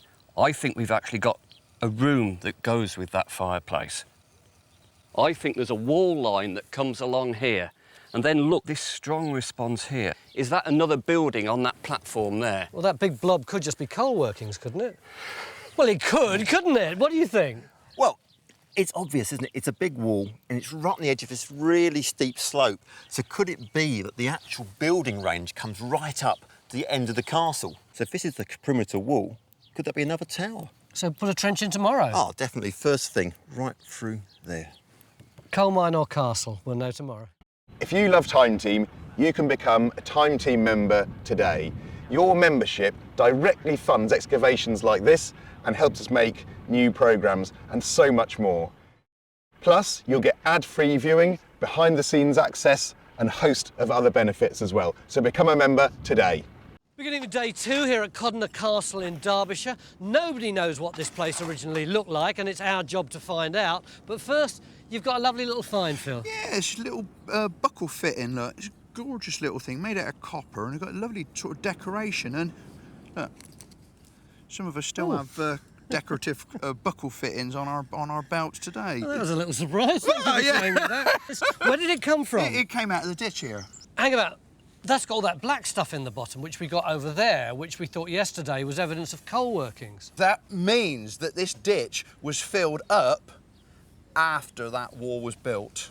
And I don't understand that. Well, while Phil does his trousers back up, let's go and have a look over at this trench, which is also another puzzle, because, you see, you've got this tower here, and you've got a tower here, and in the middle it's blocked up, but presumably that originally would have been some kind of passageway. But this wall here doesn't really align with it properly. Look, if you have a look at this thing here, to align with that, you'd need to shove it over about 1 metre or so. Yeah, I mean, it's puzzling, but it's puzzling in a good way, isn't it? I mean, what we're wondering is whether this might actually be an earlier entrance tower that predates these two round towers, and maybe that feature could be drawbridge pit? So what's the plan today? We've got two objectives. One is to pull back in this direction a short distance to try and see if we can get the matching splayed side. Can you see over there, Tony? Yeah. Yeah. So hopefully that should come back here, and that will prove conclusively how this relates to those towers. Then secondly, we've done a radar survey out over there, and we think the moat's about 9 metres wide. So what we're going to do is excavate a trench further up there. 9 metres, that's about 1, 2, 3, 4... About to here? No, that's very short metres. You must have short legs. Right out here. Now, this is a hell of a distance, isn't it? That's a heck of a distance. So maybe even there's a central stone pier, and perhaps even with a second bridge or even like a stone causeway coming out. Now, wouldn't that be great? It'd be wonderful to find. They're not that short. Just above the drawbridge trench, inside the round towers of the gateway, Richard has managed to find some dating evidence to help us work out the chronology of the castle. Oh, what an amazing little place. And you know, yesterday we were saying there's not much to date in the masonry. Here we've got something. These tops, these lintels, are quite distinctive. These are called shouldered lintels. Right. And this is a kind of cantilevered out block there. I see. To hold a flat there. Right. And they're also called Carnarvon arches because they first really come in when Edward I is building the Welsh castles at Carnarvon in the 1280s. And they're used for about 50 years. So that ties in really nicely with the documentary reference as well, because we've got that first reference in 1308, which is bang in the middle of the period. Yeah, exactly. Right. OK, let's go and look for some more. Interestingly, the building of the gateway corresponds with a period of royal favour for the medieval knights who lived here. Henry III is said to have kissed Richard de Grey in gratitude because he and his brother were the only noblemen to sign up for an unpopular crusade. And in 1294, Edward I paid a royal visit to Codnor, an event so momentous it could even have prompted a rebuild. So the gateway could have replaced the drawbridge that Neil now thinks was surrounded by a tower. And measuring back 28 centimetres before it starts. So if we go back and measure across... To prove it, we need to find a similar chamfered edge on the other side. Is it a stone lying at an angle or is it a chamfer? Is it a... Aha! You found Is that something? it? I think so. Look. Oh, you jammy thing. Have you got it, Matt?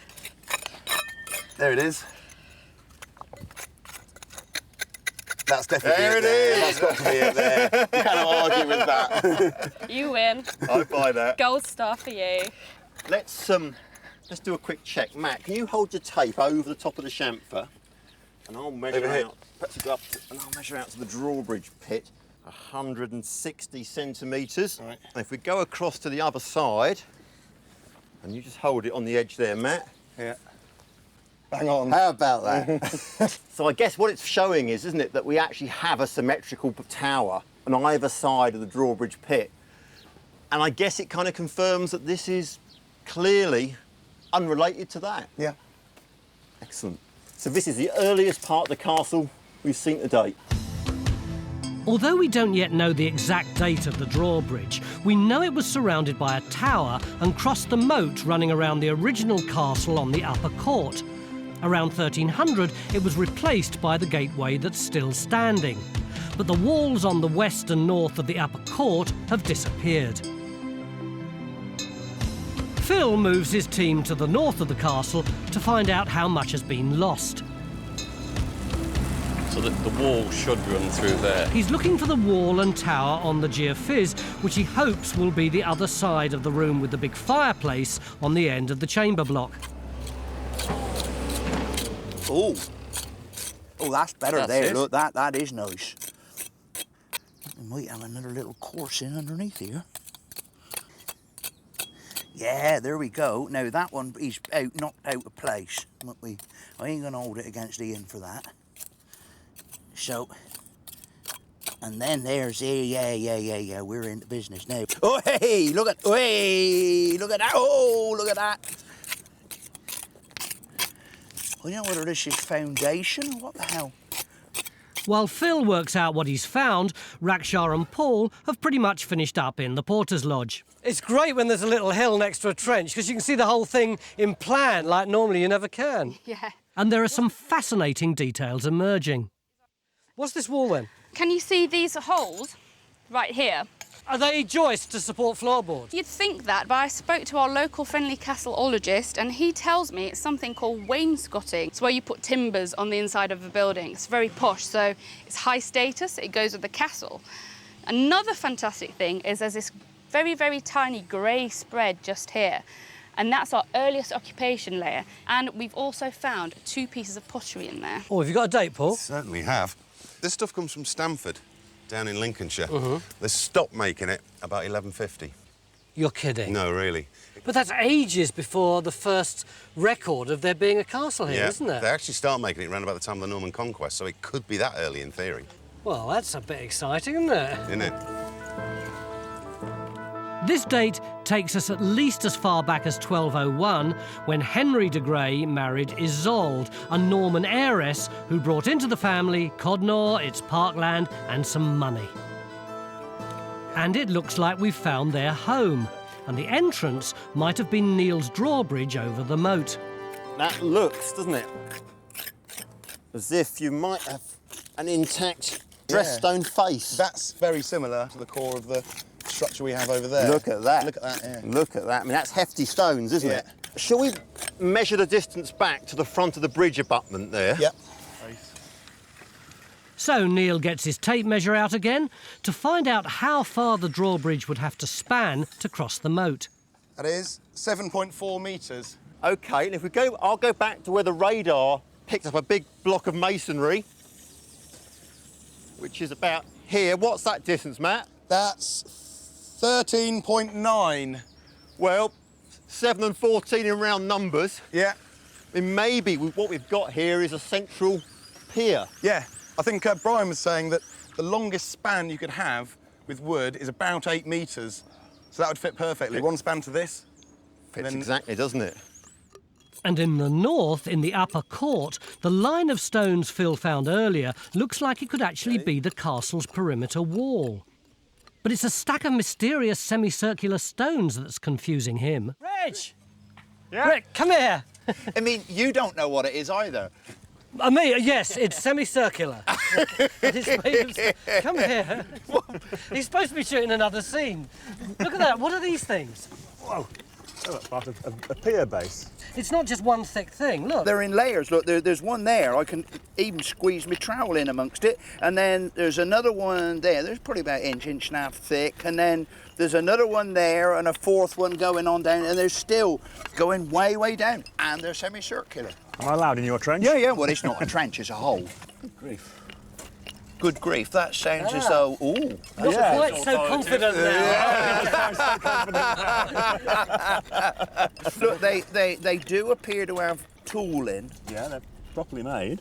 I think of two possibilities. One is a kind of a demi-column that sits against the wall, as they are now, stacked up. Or perhaps, if they turn 90 degrees, it could be coping stone, something like that, top of a wall. And it is just a nice waterproofing thing to go over the top of it, sheds the water. Yeah, exactly. I mean, they don't seem to have been ever used because they've not been exposed to a lot of weathering.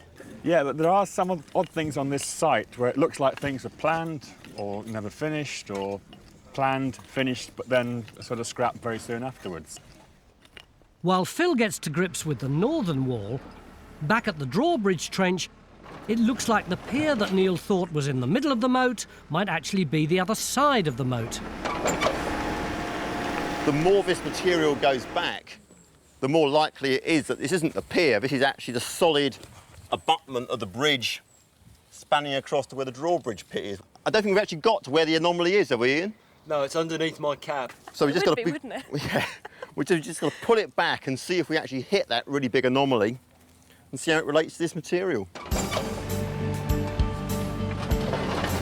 So this means there would have been a wooden bridge over the moat. Under attack, the de Greys could have burnt this as a first line of defence. Then there was a drawbridge over the pit, which would have raised on a pivot. And if the intruders got this far, there would probably have been a portcullis. This elaborate defence seems to fit the image of the de Greys, because these were soldiers who featured in every battle from Agincourt against the French back to the Scottish Wars and the Crusades. And we're hoping to find some of their rooms alongside the missing west wall, where Faye's digging. Brian, Yeah, can we have a look at these? of course. Well, what I think you've got here is part of a plaster wall surface. It's got this nice plain surface on one side, and if you turn it over, you can see the impressions of the wooden laths that the plaster would have been attached to. If we've got that, what could this feature be? This kind of semicircular feature coming in? Is that butty up against the wall? Yep. Looks very like it might be a circular staircase. Yes, I was so hoping you were going to say that. That's fantastic. Over the last 2 days, we've discovered so many bits of walls and windows and finds from different phases of the castle that my head's spinning. It's time to take stock of what it all means. Well, we can add a bit of flesh to that picture. We can give some phasing. We've got the earliest part of the standing structures of this posh sort of gate front here with the round towers. Now, from the diagnostic evidence, it's quite clear that's around 1300, 1320, something like that. And going on from that, we know that this wall here of the lower court, because it butts against that tower, is going to be later, maybe 100 years later. Behind us, the big chamber block here isn't as modern as the brick fireplaces in it would seem, because those brick fireplaces, 1500 say, have been inserted into an existing fabric. Ah. So that's probably around 1400 as well. So we've got those two basic medieval phases at least. If this red is round about 1300, that ties in very nicely, doesn't it, with the first reference to a castle being on this site. But what about the archaeology? Well, we've got Raksha's building here, the sort of Porter's Lodge, that probably goes for that red phase there. In Phil's trench, we've got another room of that building, perhaps evidence of a curtain wall. And over here, where Faye's digging, we're starting to see evidence of a structure. But what really excites me, Tony, is we're actually getting some evidence of earlier occupation.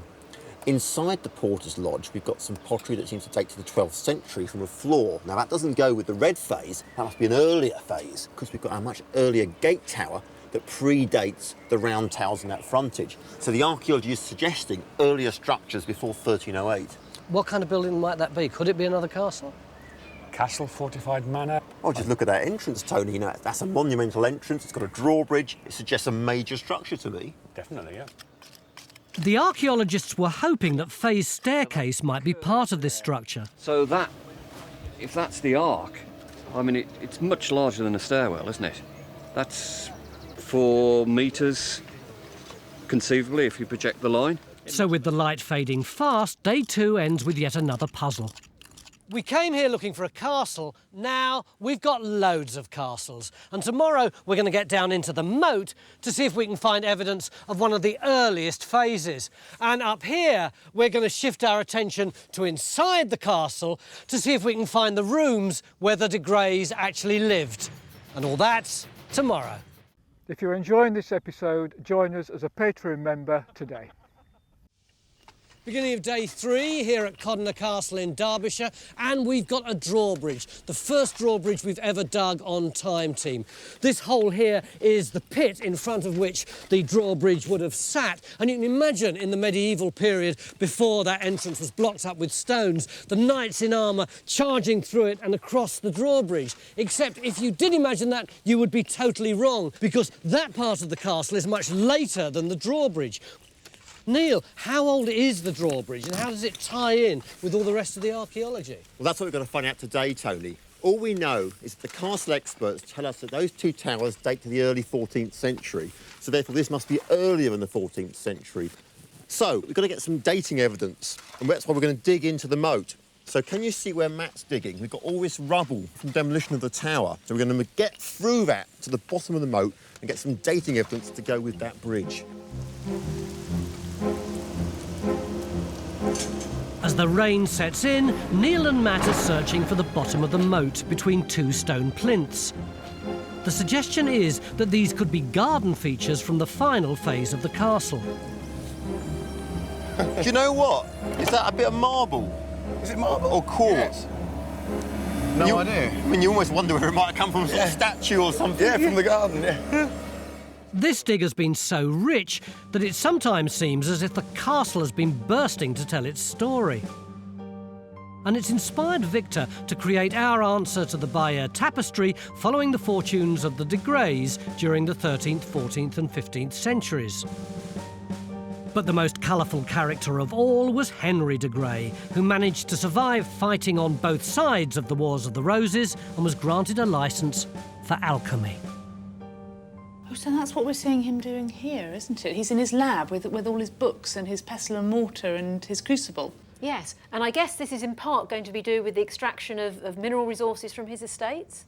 Yes, I suppose so, because we tend to think of alchemy as all about turning base metals into gold and so on, but really it was just what we might call chemistry these days, wasn't it? The sad thing, I guess, is we come to his death in 1496.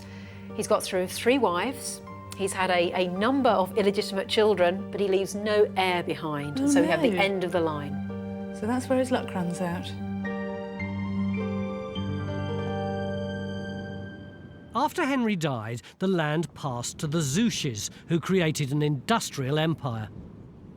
And Phil's uncovered some of the changes they made to the northern end of Codnor Castle, where he's found the perimeter wall and an explanation for the blobs on the geophysics.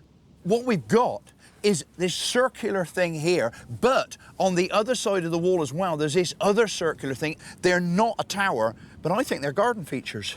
I mean, it could tie in with this sort of peculiar sort of toy chivalric landscape. I mean, sort of miniature turrets or something overlooking the landscape. I mean, what it means is that at some stage, this end of the castle went out of use. They knocked down that wall, and they then converted this area to gardens. Yeah, and to little view mound. You've got cracking views over the valley there from here, haven't you? The castle and the landscape have clearly changed dramatically over the last millennium, and Stuart thinks he knows how. This is one of my more ridiculous moments on Time Team, doing play school in the rain with Stuart. Presumably this is some kind of demonstration. Sandcastles, absolutely. Between the 12th and 16th centuries, the de Greys built and rebuilt the castle, but it was the Zouches who had the really big ideas. At some stage, and I think this is the early 16th century, they start to dig a small lake in this corner over here and create a huge bank on this side, and then this ditch goes all the way down here, and again all the material goes on the outside to create a big terrace. On the end they create a sort of mound feature which is a belvedere. That's where it puts like a viewing platform to look over the landscape, and they do the same at the other end, and the whole thing is becoming a very grand fashionable garden, and its style is all typical of the early 16th century. Now, what I've been able to see is that these garden earthworks never fully finished. It's almost finished, but not quite. Why didn't they finish it? Do you think they ran out of money or something? I think what happened is it got so grand, they simply almost bankrupted themselves doing it. And so the castle fell to rack and ruin, losing both its north and west walls. And Phil's now joined Faye on the west wall, where her latest theory is that her feature is a turret. Oh, Faye! Oh my gosh, Look, you know you've been telling me you had plaster in this rubble here. Yes. Well, I've actually got it on the wall. Oh, Look at it. There's the plaster. There's the wall. It's just a very, very thin. It's a very, very thin veneer, but look, it's white. It's a white plaster. But you think about it. If this small turret was plastered, you could have had gleaming white walls all the way around. Look at that. Now look. Stone floor coming in as well. I think that could well be a stone floor. Helen's been searching for rooms and features in the castle's ruins in an 18th century engraving by the Bucks, and she thinks she's got a breakthrough. This opening here is clearly the same as this one over here. Yes, it must be. And that makes this stub of wall the same as this one. It's just we've only got half of it surviving. And then moving on much, much later, I mean, this must be early 20th century, I suppose. Yes, and luckily, we've got the opening there. So now we've got a photograph, we can go back to the building and say this is definitely that opening there. So that means that this opening is probably a doorway. Yeah. Because of these joist holes here. That's right, it shows there's definitely a floor in that position. And although we now know that the chamber block is this part of the engraving, where the door led is a mystery. But Helen's on a roll. She's managed to locate the wall in Rakshaw's Trench. So that big tree there is growing directly in this doorway, which means that the wall is presumably... Could be that one, isn't it? Yeah. Yes, it must be. That's excellent, it all ties in then. Yeah. So how much further do you reckon we've got? About, I reckon probably another half, maybe a metre almost. Neil and Matt are finding it tough going as they dig into the moat to find the bottom of the drawbridge tower. Okay. Bottom of the moat, almost there to yield its secrets. With such a vast amount of material coming out of the moat, it's important that we search the spoil heap thoroughly. And this is why. My hand's shaking. Why is your hand shaking? Gold coin, gold hammered coin. Look at that hand. Come here, look at that. I can't hold it still, I'm afraid. I can't believe you're still on 2 feet. I can't. I nearly fell over then. I can't. I'm just shaking. You need to sit down and have a hot, strong sweet tea. And it's a big one too, isn't it? And given how soft gold is and how big this is, that is absolutely quite incredible. OK, let us all calm down for one moment. What do we do with it? What we do is we clean it up, which is a pretty simple process because gold doesn't corrode. Yeah. So and it's in such fantastic condition, we'll be able to get a good date off it. Where was it found? Just here in the spoil that's come out the bottom of the moat. Neil? Is that the ditch? It's out of the ditch. So is this a primary silt here? Is this something we can date? Yeah, I mean it's a great context because this has come out of the really thick silt at the bottom of the moat. So let's really hope. You know, I was saying to you earlier on, what we want is dating evidence of what date is that tower. If that coin is coming out of the primary silt, it's in a great position. It's not just the date, though. I mean, don't forget that it's not just wonderful dating evidence. It is a gold coin. It's going to be very, very high value. We've been talking recently about how the people are maybe not that rich, and you know they're pouring all their money into the building. They're fairly rich. just let me bring you round here for 1 second. Look at all these people gawping around here. Have any of you ever found a large gold coin before as archaeologists? No. This is a big one. This is such a big one. But not everyone's downed tools to gaze at the gold. Oh, that is... Oh, there it is. Oh, stone me, that is a gorgeous edge, isn't it? Phil and Faye are determined to find the other side of the turret. Come on, does it curve? Look, and actually, look at that, actually, look, that's actually a nice surface on there. Ah, what a little gem. Rachel, this is quite a busy day for you looking at finds, yes. isn't it? Yeah. We've already found a gold coin and now a silver one. Yes, this is a little silver penny, and on the back of it you can just make out that it says Rex Scotorum, so it makes it a Scottish penny. And from the look of it, with these little pointed stars on the back, it appears to be Alexander III. So what on earth is a Scottish penny doing lying around here? Well, we know that the Greys were fighting with the English king up in Scotland in the early 14th century, so they could possibly have brought it back. That's amazing, isn't it? Makes you wonder what we're going to find next.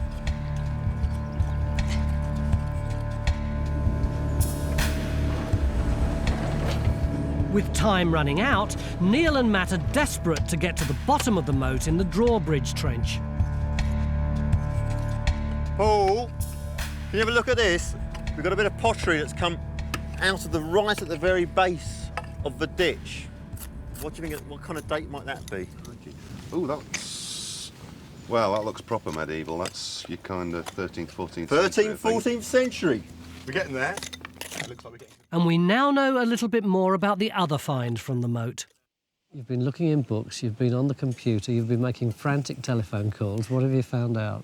Well, it's a gold noble, which is the big gold coin of the period. These are really high status things. And on the front, it's got this complicated design. You can see a king there, and his head is kind of poking up through the sails. He's holding a sword upright, and he's got a shield with the arms of England quartered with the arms of France, standing in a ship. It's an exquisite little design, actually. Does it mean anything? It certainly does, yes. Apparently it's symbolic of the power of the English Navy at an amazingly early date. I tend to think of the Navy as being Nelson and so on, but this apparently refers to an incident at the beginning of the 100 Years' War in 1340. And then on the back, we've got lots and lots of symbols of power. We've got crowns and lions and fleur-de-lis and a big cross. And right in the middle of the cross is the initial H. And that little H gives you a clue as to who it is on the front. It's Henry, isn't it? But which one? There are lots of Henrys. It is. It's Henry V, actually, that very short-lived king. Ah, that's Agincourt, isn't it? Once more into the breach and all that. Absolutely. And what is really fantastic, of course, is that we've got that Agincourt link. One of the Lords de Grey is on the Agincourt muster roll. And you can find out more about this on our website. Over the last 3 days, we found more than we bargained for, and Faye's west wall is no different. OK, so does that kind of line up with the... well, just about, doesn't it? It's pretty much in line with that lower court wall. But the most impressive bit is this block of masonry which comes all the way around here and is sweeping round like that. So it's actually a round tower that's been stuck on to the curtain wall. And you can see, look at the foundations. They're going down and down and down. It's massive this way, it's massive down that way. Inside our round tower, we've got loads and loads of burning. And originally, we thought this was kitchen. But the thing that really made us change our mind was this feature over here, which appears to be a fireplace. You can actually see that it's later because it's got all those bricks in it. Just as likely to account for all this burning. Something I don't quite understand, Phil, is that what you're saying is that the tower is added onto this wall. And I can see that's a very clear butt joint, isn't it? But down there, the towers are actually integral with the wall. So how does that work? Well, I think that front bit is the most important bit of the castle. You don't want it to look like a bodge job. You want it to look at proper rebuild. This is the side of it, so it's not so important. So you've got round tower added onto it.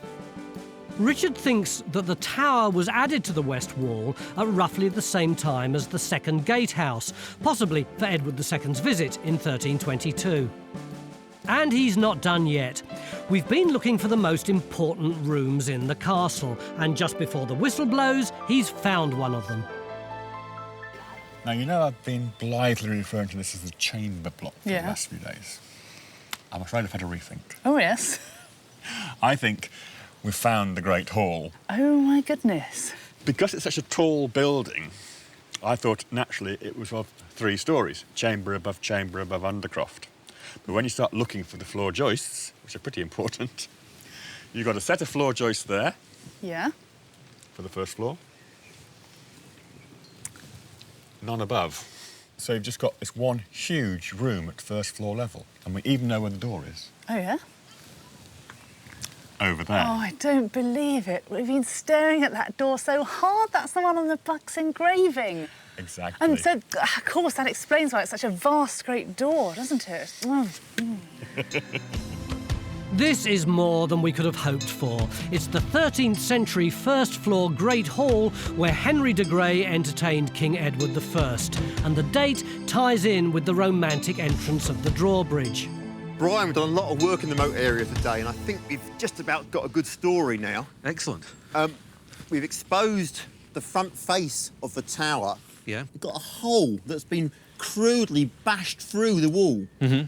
It might be simply that's a drain for the drawbridge behind. If water been accumulating there, perhaps rainfall, then this has helped to drain it back out into the ditch. OK. Then at the very bottom, the good news is that Matt's managed to expose the yellow natural clays, and that is the bottom of the tower wall. Coming back, we've got the moat. Mm-hmm. I mean, it's big. You know, it's 6.5 metres wide and it's 3 metres deep. Coming further back up, we see here now we've got the abutment on the other side of the moat. You know, really well-built, mortared wall. And so coming up here, you know, you get a really good perspective of just how impressive that tower is. And goodness knows, what's it standing? 7, 8 foot high? You know, just think none of that was visible yesterday. So this is how Henry de Grey and Isolde, his wife, would have entered their castle in the 13th century. Across the moat, over a grand drawbridge, past the porter's lodge and into the Great Hall.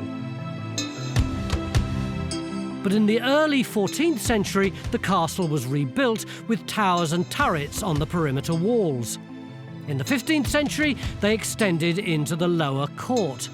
But it was the Zouches in the 16th century whose extravagant plans bankrupted the estate and left the castle a ruin. We were all really anxious that Codnor Castle might have been almost completely mined away, but we needn't have worried. An earlier castle, a moat and a drawbridge and a great hall and a tower all came to light. And even the rather sad final phase of gardens that bankrupted a family certainly did us proud. Oh, and of course we had one rather special find, which I'm glad to say is going to end up in the local museum in Derby. Now that's something you don't find every day.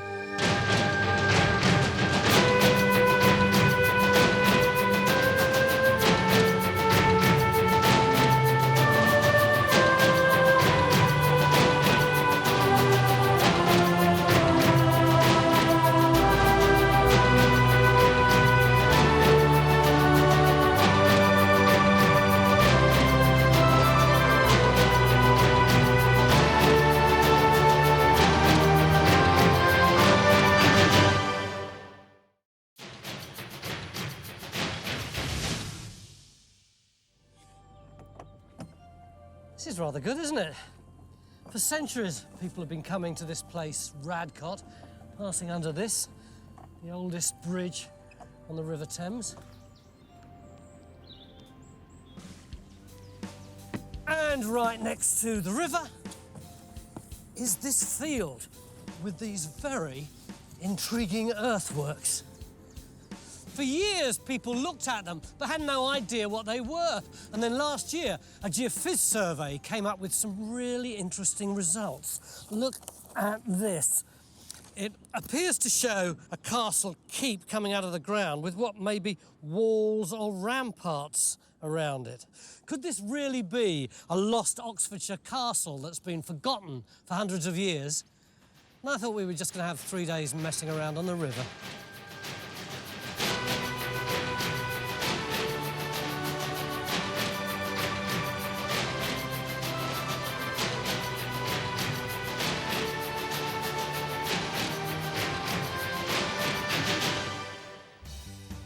The tiny hamlet of Radcott in Oxfordshire is the last place you'd think of looking for a massive castle. But it's on one of the most strategic crossing points over the River Thames. For centuries, armies have fought here for control of the bridge, from medieval times right up until the English Civil War in the 17th century. We've been invited to dig here by two archaeologists who live nearby. They've done their own geophys survey and they think they may have found a Norman castle buried underneath this now peaceful field. John, one of the local diggers has just said that this field is called the Garrison. Doesn't that mean it might be connected with the English Civil War? Well, I thought that once, but I've worked on the history of this area for a long time, and I've always known a reference in one chronicle which says that Matilda, one of the grandchildren of William the Conqueror, fortified Radcott in 1142. And you persuaded Rogers to do some geophys on the field? That's right. We thought, well, it must be something late, like Second World War defences. And then, so we said to John, well, we just got to dig a hole in this just to prove what's here, whether it is modern stuff or not. Did you dig a hole, John? We dug a hole, yes, and we found a great big thick wall, 3.8 metres thick. Made of? Made of mortared rubble. That's kind of exciting, isn't it? But one wall doesn't make a castle, Rick. No, but I think when you look at the geophysics, there's a lot of very interesting big structures on it. I mean, looks if we've got a keep there. There are lots of other buildings around it. It looks if the whole thing is within a big enclosure with possibly a gatehouse or something over on one side. So where do you want to dig first? Well, I think we're going to have another look at the keep. Perhaps get the other side from where you dug just to get more information about that. We're then spoiled for choice, really. I mean, there's so many things we can look at. John, if this really is a Norman castle that's been forgotten about for centuries, how important is that? It's very significant indeed. Norman stone castles aren't that common, and it's very rare for a new one to turn up that's completely unknown.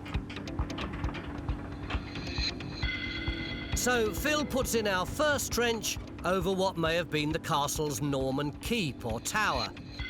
This is the feature which showed up as a big square in Rogers' original geophysics. And Phil's now looking for its northeast corner.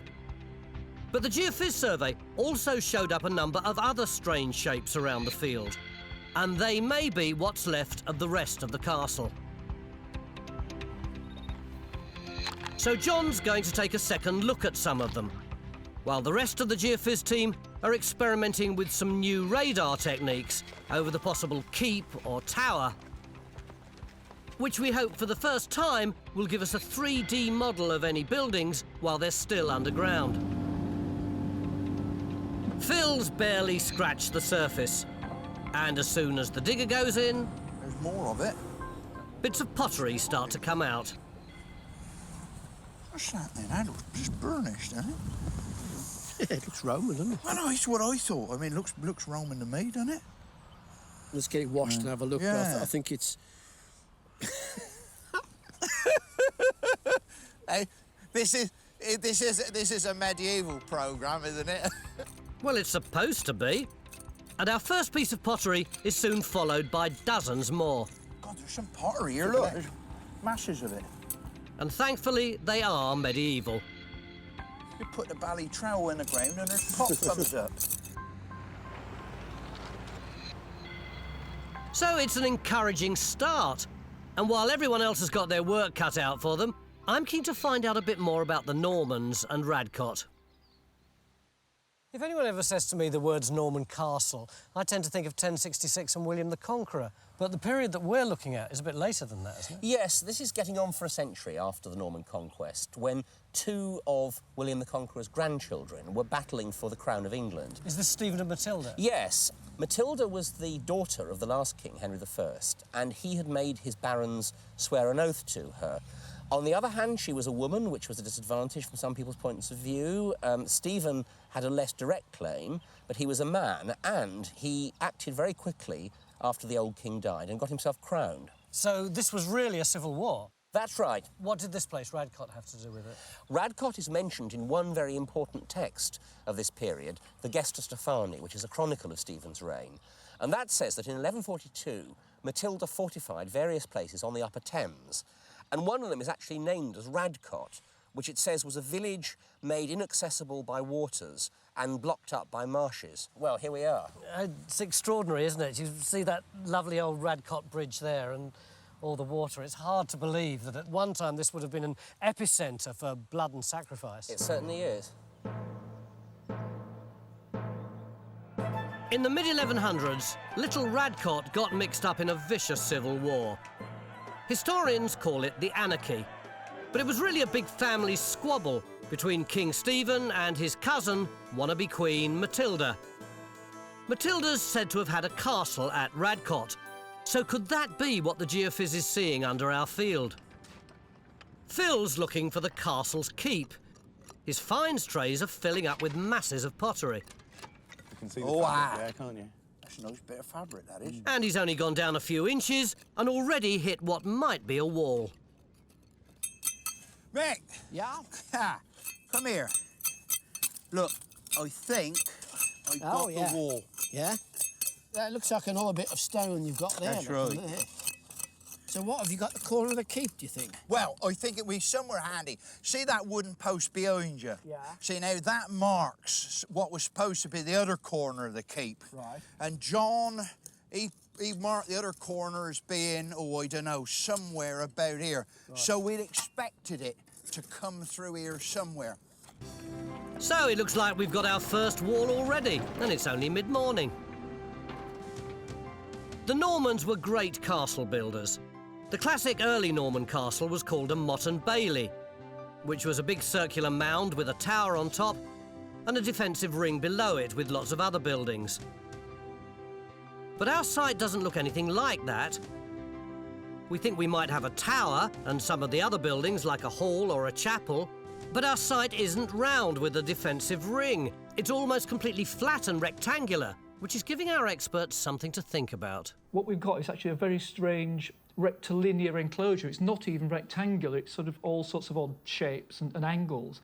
And it makes me suspect that there might be reuse of an earlier site, possibly a Saxon site, possibly even a Roman site, we don't know, but it has that feel about it.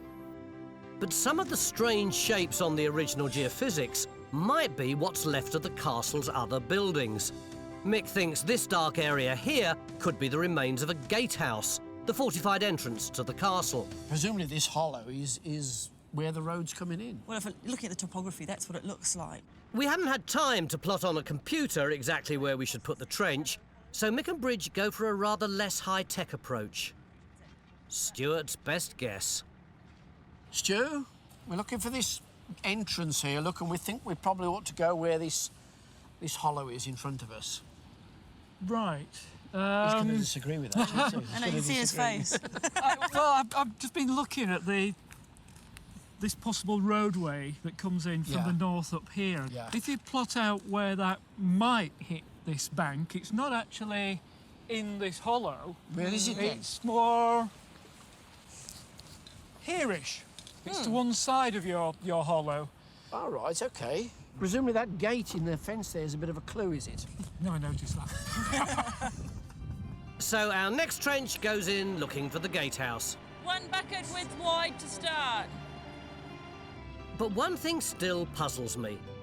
If we really do have a grand Norman castle here, why isn't it in the records and on the maps? Or you could ask, who should have put it there? You used to work around here, didn't you? Yeah, I worked in the County Museum from 1970 to 74, and my main job was to compile a record of all the sites and monuments in the county. And on that record, does it say that there's a castle here? No, Did you miss it, Mick? Well, I must have done. But then, you see, I remember how I would have worked then. I would have looked over the fence, seen the earthworks, marked earthworks on the map, and then I probably went in the pub. But why specifically do you think it was missed here? Not just by you, but by countless historians and archaeologists. Probably because this place was known as the site of a 17th century Civil War battle. Yeah. And so, you know, I probably, like everybody else, assumed that the earthworks was something to do with that. So this folklore evolved that this was a garrison, it was a Civil War site, and nobody ever challenged it? And nobody ever queried it and said, well, hang on, let's go back and look at the documents again. Let's see if this is really true. If you could live your life again. Oh, tell me about it. So it seems that somewhere along the line, Radcott's Norman history got confused with the later English Civil War, when Oliver Cromwell's Roundheads fought a battle in the village with Charles I's Royalists. But 500 years before this, we think there was a Norman castle here. One real clue might be the banks, streams and ditches surrounding the field, which do look suspiciously like a moat. To find out, we've sent Stuart off in a boat along the river at the bottom of the field, and got Henry to take some soil samples to see if the ditches once held any water.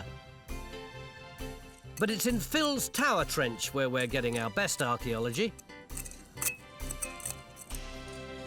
See, we've got this lovely big wall coming up here, and the archaeologists are saying it looks like the right period, middle of the 12th century. If it's not a keep, it's pretty keepish. And they think they may have the return there. You see where that lighter soil is. But what's really intriguing me about this dig is all these finds. Often we wouldn't get as many as that in 3 days, but these have come up in, what, 3 hours? Yeah, I mean, it's absolutely astonishing, isn't it? There's just masses and masses of really big pieces of pottery, all these huge chunks of animal bone. Have we got 12th century stuff here? Oh, yeah, it's nearly all 12th into 13th century. I mean, it's exactly on the money in terms of what we're looking for. The only stuff that isn't is we're getting a background of Roman pottery. I mean, quite big pieces of it as well, in good condition. We've also got this. It's a piece of a Roman central heating system, the sort of thing you'd find in a villa. So there could have been a Roman settlement on this side? Almost certainly a villa looking at that, yeah. I mean, you're looking at big, fresh chunks of Roman pottery. They haven't been kicking around in fields for all their life. This is a surprise, because we came here looking for a Norman castle, and we assumed that the original geophys showed the buildings belonging to that castle. Like this shape here, which seems to have 3 rooms and could be the castle's chapel. But with so much Roman stuff coming up, Mick and John are having second thoughts. Now we've surveyed it in more detail, it looks as though that chapel is part of a much bigger structure. Yeah. I mean, there appear to be wall lines going off at right angles and extra rooms. Yeah. So what sort of thing could it be? Well, we've been teasing ourselves with, is it a villa? A Roman villa? Yeah, because we've got Roman pottery from the site, we've got a hypercoarse heating flute tile. Why not this being part of a Roman villa? So we've got to put a trench in to find out. So we've got rumours of the Civil War. Yeah. We've got Stephen and Matilda. Yeah. And now we've got a Roman villa. It's going to be a chapel.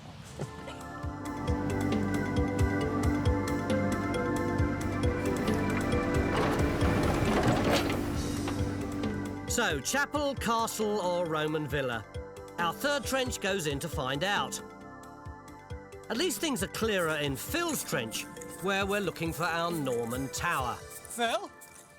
Earlier today, when Mick was getting a bit gung-ho about what we might have here, I said to him, one wall does not make a castle. Well, you've got one wall, have we got a castle? Tony, when you've got one wall that is as big as this, you have got a castle. You can bet your life on that. So it's just the size that tells you that this is a castle? It is about 4 metres wide. You don't build a bike shed like that. You really don't. You're nodding away, Richard.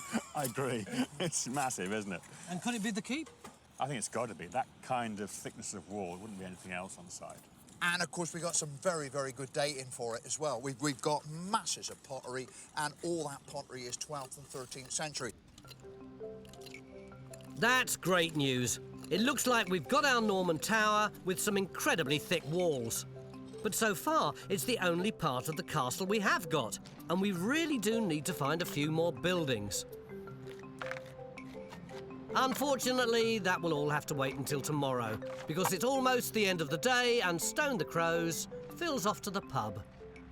I know that on Time Team we do tend to get a bit overexcited about some pretty daft things, but this really is something special. It looks as though under the ground here we've got a Norman castle which has been forgotten for centuries. And if that's true, then this is a find of national significance. So far we've got just this one wall of the keep, but according to the geophys, it goes out to here and up this way and then along there. But what's so tantalising about the geophys is this. This is the keep here, and as we go deeper, something starts to appear in the middle here, and it gets bigger and bigger and bigger, and whatever it is right underneath here, these bamboo poles, and it's going deeper and getting curiouser and curiouser. If you love what we do, become a Time Team member today.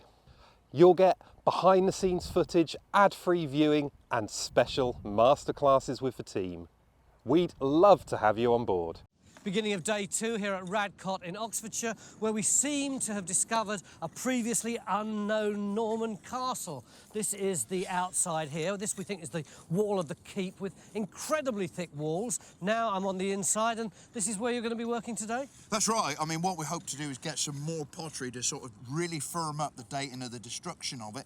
I would love to get hold of some floors to actually see when the castle was in use. And I'm really tantalised by that blob in the middle of John's geophysics. But it's not just a blob. I mean, look at the shallower slices. You can actually see this clear line dividing the keep. And I wonder if that's a sort of central wall. It's only when you go deeper into the ground that this blob starts to emerge.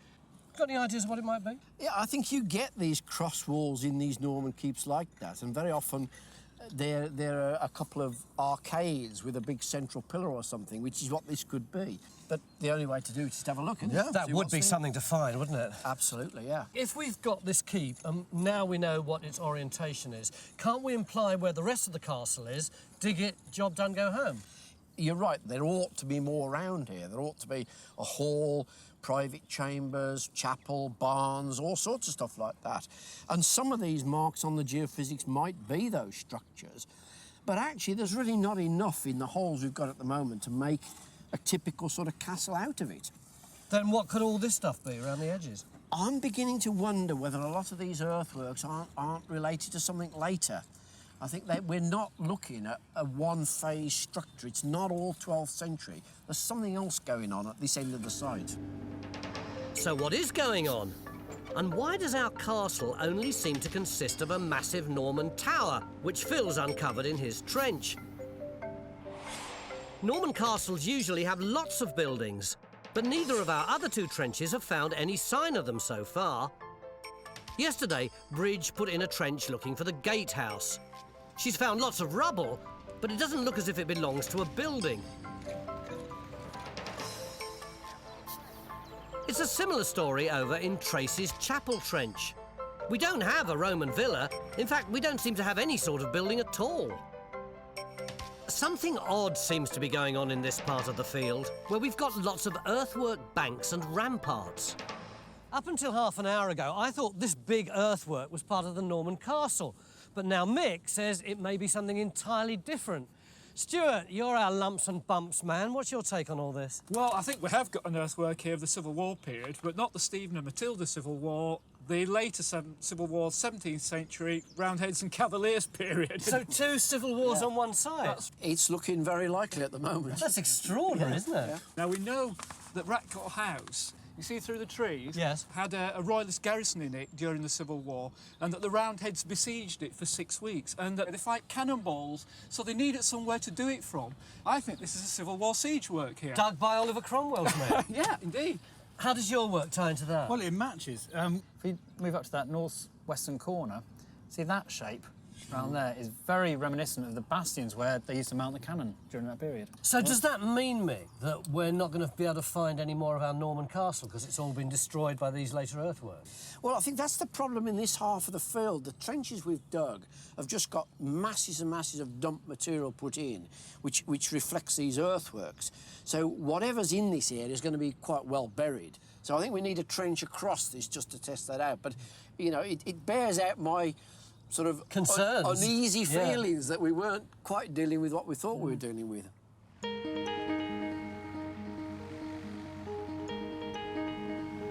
So we put in a new trench to test Stuart's theory that we've got a 17th century Civil War fort buried here. And I'm starting to get a little worried, because if Stuart's right and we do have a fort on this side of the field, then it could have destroyed a lot of our Norman castle. These things are thrown up in a couple of days, these Civil War defences. They only take 50, 60 men a couple of days to dig something like this, you know. At least Phil's trench is looking good. It's taking him a little longer than he thought to uncover the strange blob in the middle of the tower. But our new 3D geophys model shows that it goes down at least as far as the outer wall. And we're still getting lots of really nice medieval pottery from this trench. look, there's a new break, though. Oh, Look right. at that new break. That's lovely, isn't it? Oh, look at that, though. Yeah, there you go. Oh, look at that. Isn't that fabulous? Come on, That's then, lovely, tell me isn't it? about that. That's Well, gorgeous. it's real boastful baluster jug. They made them up on the Oxfordshire Buckinghamshire border. It's the classic 13th, 14th century glazed pottery you get in Oxfordshire. So that is like the staircase baluster, the shapely legs sort of things. Yeah, nice tall neck, nice bulbous body, and then going down to a nice sort of tapered foot. And It's a whacking grey handle on it, I suppose. yeah, big strap handle, usually with slash decoration on it. Then you get all this applied decoration, rouletted and coloured slips painted on it. Although we know Matilda's army controlled Radcott Castle during the Anarchy of the 12th century, we still don't know who actually built it. So Helen and John have been looking at the records to see if they can shed any light on Radcott's Norman owners. John, given that we're looking for a Norman castle here, do we have any idea who would have owned this area at the time of the conquest? Well, we do know who had Radcott in 1086, 20 years later, because Domesday Book says that it was in the hands of a man called Alfseer of Farringdon. And Alfseer is a very interesting character. He was an Englishman, but he was actually richer in 1086 than he had been at the time of the conquest. How come? Well, William must have trusted him. He was one of a group of English administrators who knew how the country ran, whom William found it worthwhile to support and trust. And so he's one of that select band of English who collaborated and who were built up by William's regime. What about it at the time of the Anarchy, at the time of the fight between Stephen and Matilda? Do we know who was here then? We don't know for certain, but it's pretty clear that a lot of Alf's lands went after about 1100 to a man called Hugh of Buckland. Hugh was one of the king's major supporters and henchmen in the Upper Thames area. Now, he died about 1120, but he had a son called William, and it may have been William de Buckland who owned this at the time of the 1142 siege. Just how much of William de Buckland's castle has survived is open to question. Some of these earthwork banks, which we once thought were Roman ramparts, are turning out to be much later. We put a trench in over here to see if Stuart's theory was right and that this big earthwork was actually some kind of defensive structure thrown up by the Roundheads in the English Civil War. How have we got on, Raksha? Well, this trench is everything we've hoped for. Here we have a stone revetment. It's a complete bodge job. They've just thrown it up in about 3 days. What is a revetment? What's this for? A revetment is essentially a holding wall. In the middle, can you see here, there's this loose soil. Yeah. This is the soil that's been brought in. It's garden soil to create a bank. And here we have the revetment on the other side to hold it in. So you've got a load of guys throwing up a wall there, chucking a load of stuff in really, really quickly. Yeah. That's quite compelling, but dating evidence? The dating evidence is perfect. We have this 16th, 17th century pottery, which is at the time of the Civil War. And also, if you come over here, we've actually just found this sweet little horseshoe. You can just imagine a Roundhead trotting on his horse through this field of buttercups. So how do you feel about your trench? This trench has actually been behaving for once. Thank you, Raksha. I do like the idea of a trench behaving itself. We put in another trench over there. We put that in because we've got some intriguing geophys. There was a little structure that seemed to be divided up into three, like 3 little rooms or something, which Mick originally thought might be a Norman chapel, but then he had a slightly more off-the-wall idea that it could be a Roman villa. Is this trench behaving itself, Tracy? No, not really, no. It's not what we expected. In what way? No stone walls. What have you got? What we have got is these layers here of mortar and small bits of stone. There's wall plaster in there. That's all demolition material from a building. Is that it? Well, no, because cutting through the demolition, we then have robber trenches where the stone walls would have been coming down that way. Would it be fair to say, basically, you have no idea what's going on? No, I think we know what's going on. We just don't know what it means yet. Great.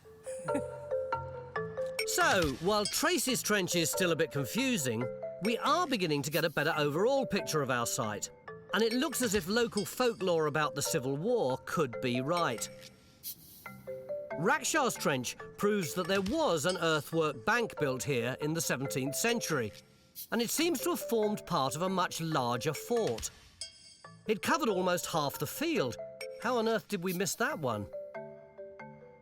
The northern rampart would have been studded with cannon to fire on the royalists holed up inside nearby Radcott House. The fort probably destroyed a lot of the castle's remains, so we're lucky that Phil's tower was on the other side. But Tracy's Trench is slap bang under one of the ramparts. If there was a chapel there, the fort could have erased all traces of it. 2x2. Yeah. But we're not giving up. We've still got one more chance to find another building from the Norman castle. Even though this square-shaped feature on the geophys is underneath the fort, it's showing up really strongly. We're 30 metres away from the main keep. It's on the same alignment. I mean, the thought is, could it be a kitchen, bakehouse, something like that? So Bridge opens a trench to find out what it is. Yesterday, Stuart and Henry wanted to find out if the Norman castle was surrounded by a man-made moat. But after looking at the river and taking some soil samples, they've discovered it didn't need one.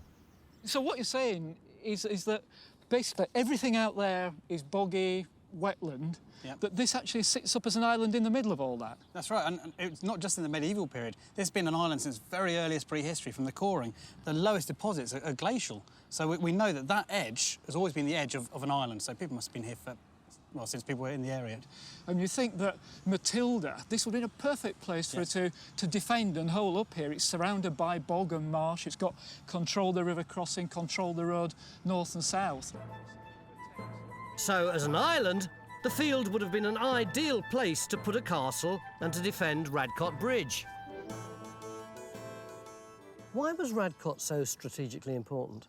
You've got to remember the situation in 1142. This is at the height of the war between Stephen and Matilda, and Stephen's on the offensive.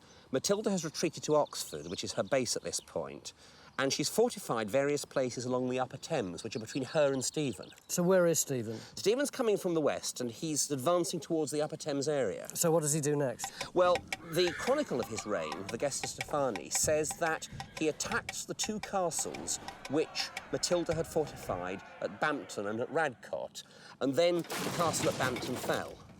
So the guys at Radcott would have had a problem, wouldn't they? They wouldn't know whether to continue fighting or whether to surrender. Yes, they can see that Stephen's coming soon. They know that his army at the moment is very strong. They've got a hard choice.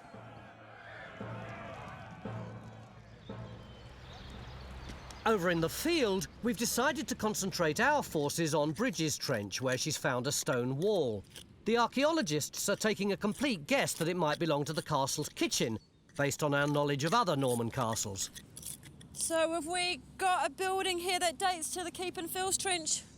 It's probably a bit earlier, actually, Bridge. I mean, looking at this, you know, you've got all the typical early medieval courseworks from around here. Lots of the sort of the Cotswolds limestone stuff. I mean, it all looks like late 11th into early 12th to me. So, at last, the pottery from Bridges Trench suggests we may have another part of the Norman castle. In fact, we've got more pottery than we could ever have hoped for. From Phil's Trench, we've got pieces of pot and bowls from the very early Norman period. This suggests the tower was built shortly after the conquest, perhaps even by Alf C. of Farringdon. That would make our stone keep extremely rare, because most early Norman towers were built out of wood. But the big surprise is in the tower's destruction, because Phil's also been getting pottery from the demolition layer of the tower, and it reveals that it was pulled down not long after the Anarchy ended. These 5 sherds are a type of pottery called mighty ware. This gets common by the end of the 12th century. And we've also got this bit, which is very, very early brill borstal ware. Again, this comes in round about the end of the 12th century. What we haven't got is any of this, which is a 13th century glazed ware. So I'm pretty confident that the castle was demolished round about the end of the 12th century. By the, say, the 1170s, 1180s? Something like that, yeah. It's gone by then? Yeah. So it looks like our Norman tower was demolished a lot earlier than we thought.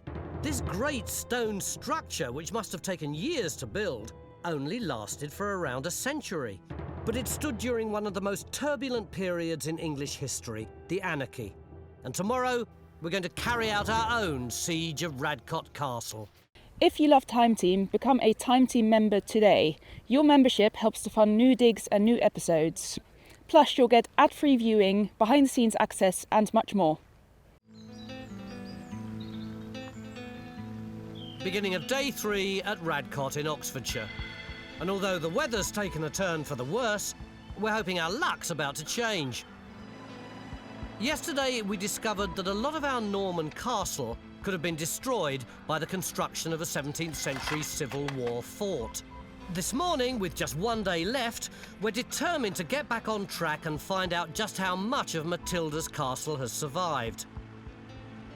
We've got the main building, the keep, and Phil's been slowly working his way inside it. But in the middle, where we expected to find a big central pillar, he's in fact discovered something rather different. I can see a long rectangle, not a central pillar. That's because we've got two things. The central thing, which is this, is a really substantial piece of masonry, and I think that that is of the same date, the same build as the castle, and it literally is standing in the middle of the keep to hold the roof up. So it's basically the bottom of a huge column, is it? That's right, and that will probably go right the way down into have deep foundations. But what you've got here is something which has been added on. Here is the edge along here of this central pier, and beyond that you've got this pitch stone foundation with an edge running all the way out there. And you can see there's also an edge running along here. So what do you think's going on? Well, I don't know at the moment, but either way, what it does seem, the shoddiness of that foundation implies to me that whatever it was done in a hurry.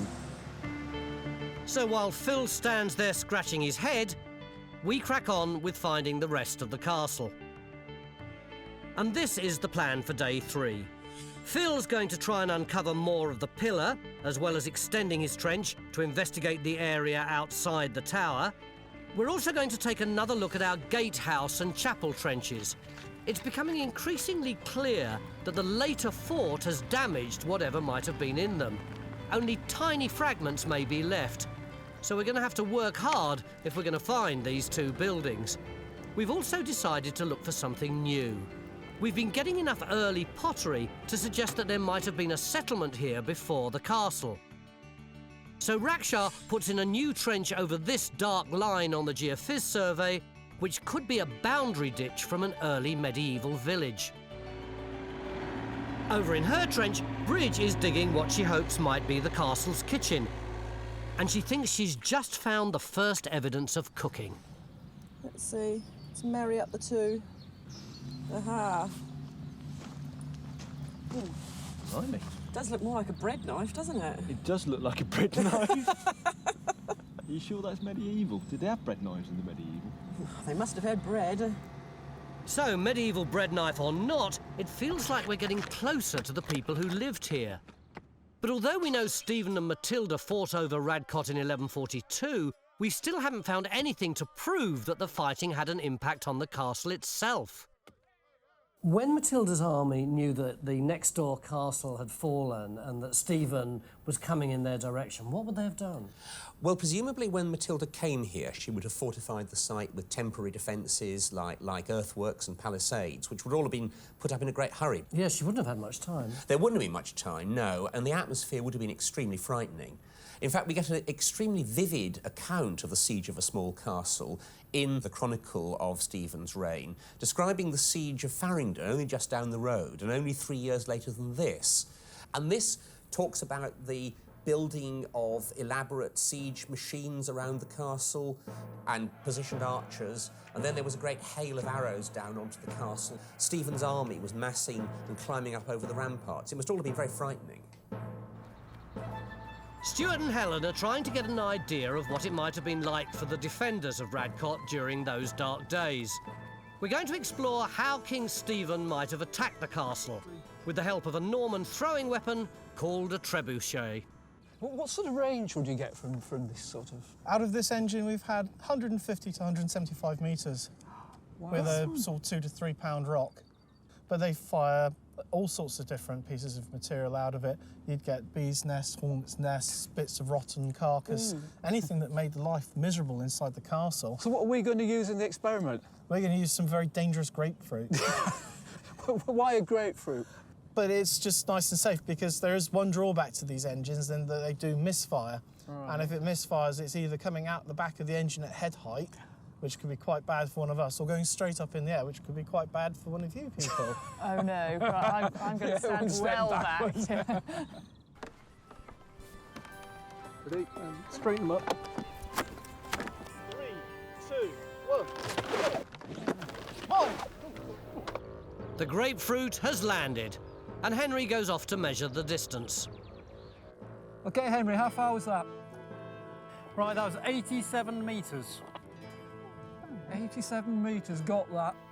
And if you'd like to learn more about medieval siege warfare, you can find out at the Time Team website.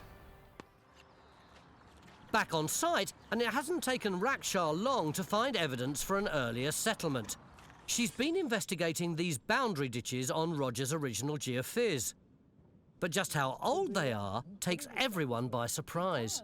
They're Roman. Oh, well, that's a turn up for the books. Well, you know, it accounts for a lot of the pottery that we're coming across, across the site.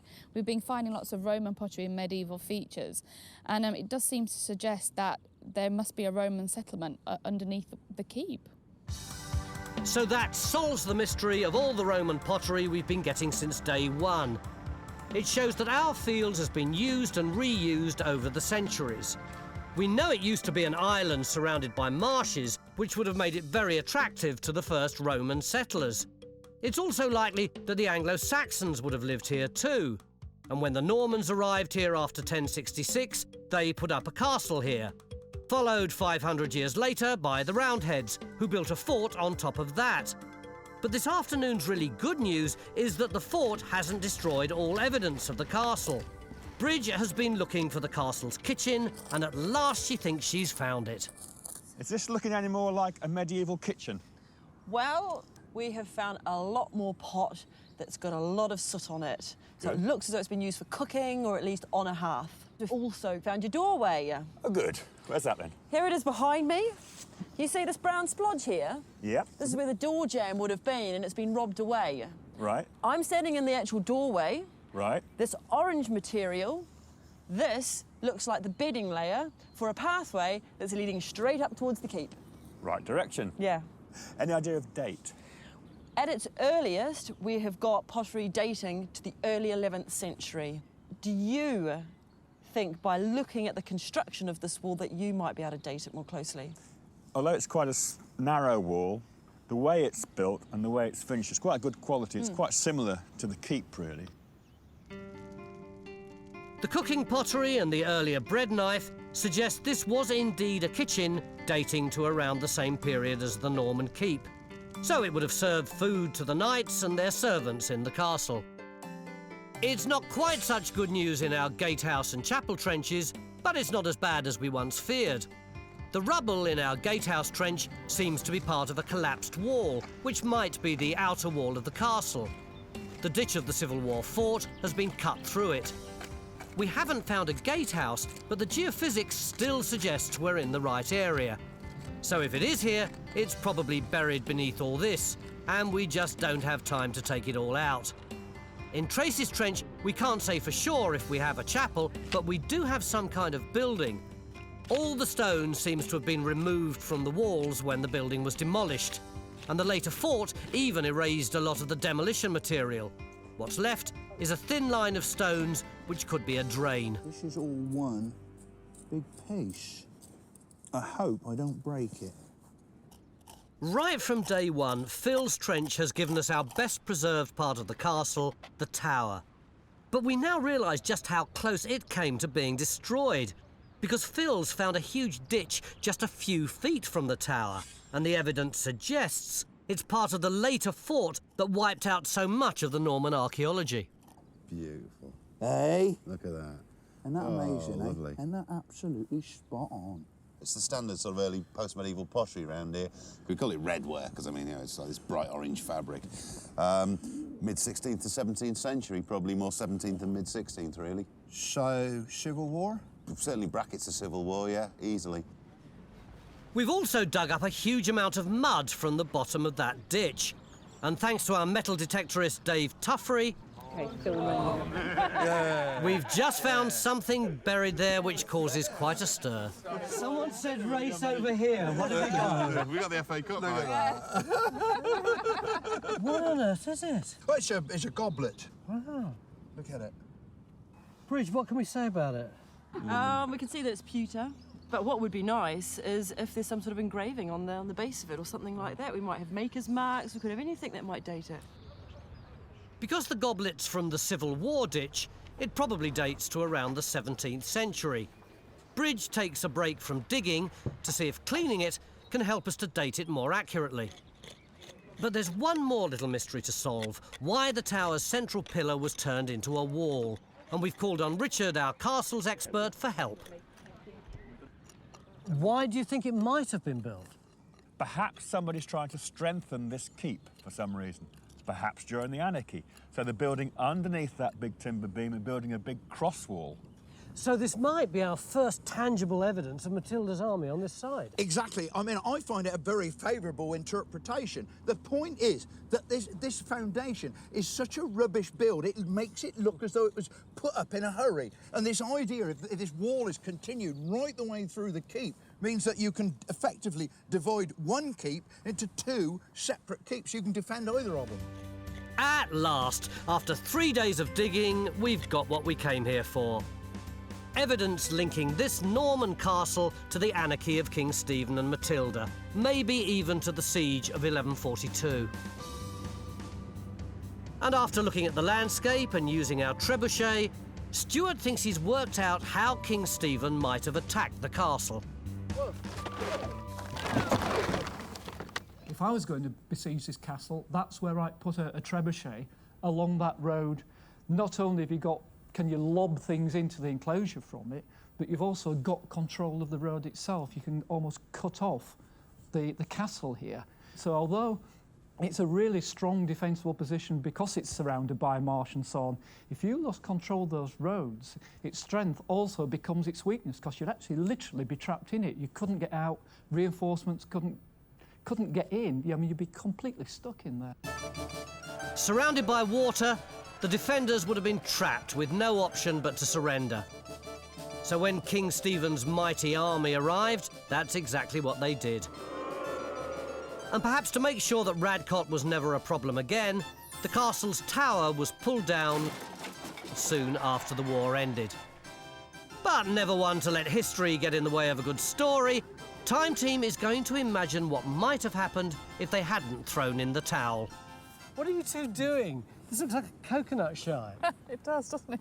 Well, one of the things that they used trebuchets for, to fling over the walls of a castle that was being besieged, with any defenders they could get their hands on and kill, they would behead and throw the heads back. It's quite revolting, but it seems to have worked. So you two sick people have made some papier-mâché heads? Well, we haven't made them. The children from Farringdon Primary School have made these, but they're just a little bit too light to fire from that, so we set them up as targets instead. That's even worse. So these are now the garrison, and you're going to fire stuff at them? We're going to fire grapefruit at them.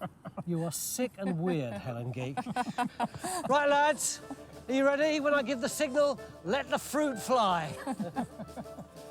You ready?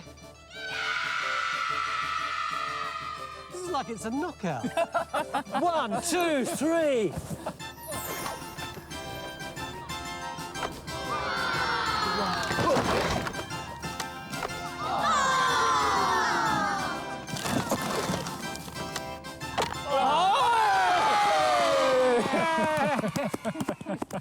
And that demonstrates why Stephen's army won, I think. It's been a great 3 days. We now know Radcott was once home to one of the earliest Norman stone castles in England. The main tower was built not long after the conquest in 1066 to defend the important river crossing, perhaps by Alfsey of Farringdon, a local Anglo-Saxon working for the Normans. Inside the tower was a huge central pillar holding up the first floor. This pillar was later turned into a wall, probably to strengthen the castle during the fighting between Stephen and Matilda. The tower would have been surrounded by other buildings. We found a kitchen, and although we can't prove it, there might also have been a chapel and a gatehouse. But the evidence for most of this was destroyed when Oliver Cromwell's Roundheads built a siege fort here in the 17th century. But at least that fort left us with one of the most special, if still rather muddy, finds we've had on Time Team. You quite like this, don't you? Well, I have never seen anything as complete as this. It is just amazing.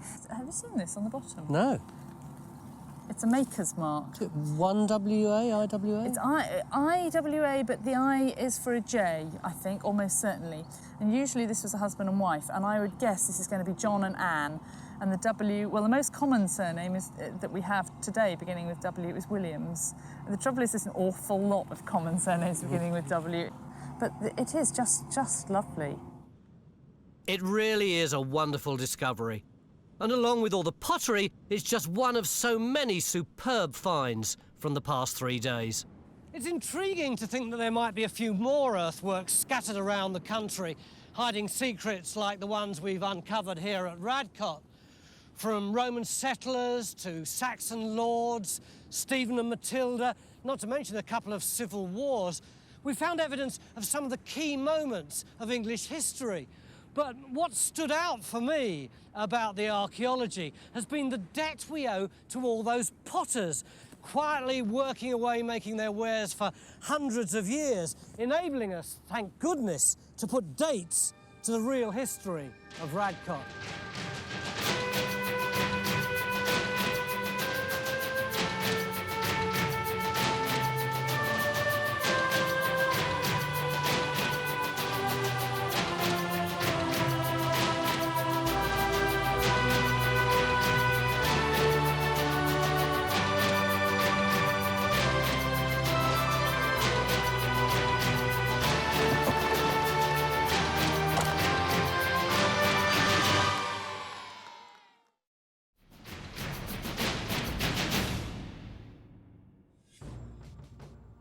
This is Hopton Castle, scene of one of the bloodiest and most notorious sieges of the English Civil War. Time Team have been asked to see if we can find out what it looked like during those dark days, and also to put some ghosts at rest. Because somewhere around here lie the castle's defenders, who after they surrendered were brutally murdered and thrown in a ditch. Or so the local story goes, and over the next 3 days, we'll try and find out what really happened.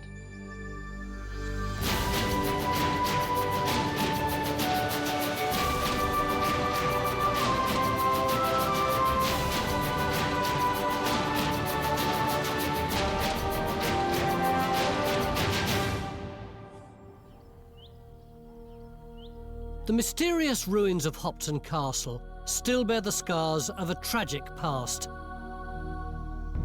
400 years ago, this fortress was torn apart by a Civil War siege. The small band of defenders inside, who were loyal to Parliament, gave their lives defending it against an army of King Charles I. Today, only the tower survives as witness to their heroic last stand, and nobody's got any idea what the rest of this castle looked like. So that's where we come in. We've been invited here by the local Preservation Society to try to find out, and maybe to solve a little mystery along the way. Richard, you're our castle's expert, and you want us not only to sort out what the castle looked like during the Civil War, but to address the issue of a war crime. Indeed, yes. Because not only is it a fantastic site, you've got a fantastic story with the Civil War siege and these brave garrison holding out against the Royalists for several weeks before finally surrendering and then being rather brutally murdered. Helen, you're particularly excited about this site, aren't you? I am, because it's got this fantastic historical account. We've got a description of what went on, written by the garrison commander, the chap who was in charge of defending this place. And it gives lots of details of the buildings that were here. But it is rather one-sided. Obviously, it's only his account. And it's a really fantastic opportunity for archaeology to find out how much of this is true. Neil, you're the boss over the next 3 days. How are we going to tackle this site? Very carefully. This is a very sensitive site, Tony. Not only is it a scheduled monument, a nationally important archaeological site, it's also potentially the site of a mass grave. Yeah, I understand we have to be sensitive, but that doesn't mean we're going to ignore the bodies, does it? No, but it's not a grave chase, Tony. What I want to do is actually use the archaeological evidence to see How reliable is this historical site? Can we get traces of the actual siege? How truthful is the history? Most of what we know about the siege of Hopton comes from a man called Colonel Samuel Moore, the garrison commander. He wrote it all down in his journal, and it reads like a novel. Fire! He says that the Royalists attacked the outnumbered defenders 3 times, losing hundreds of men. It was only when the attackers had the parliamentarians cornered in the tower that they finally gave up. And instead of showing mercy, the Royalist commander put everyone except Colonel Moore to the sword. But did it really happen the way he said it did?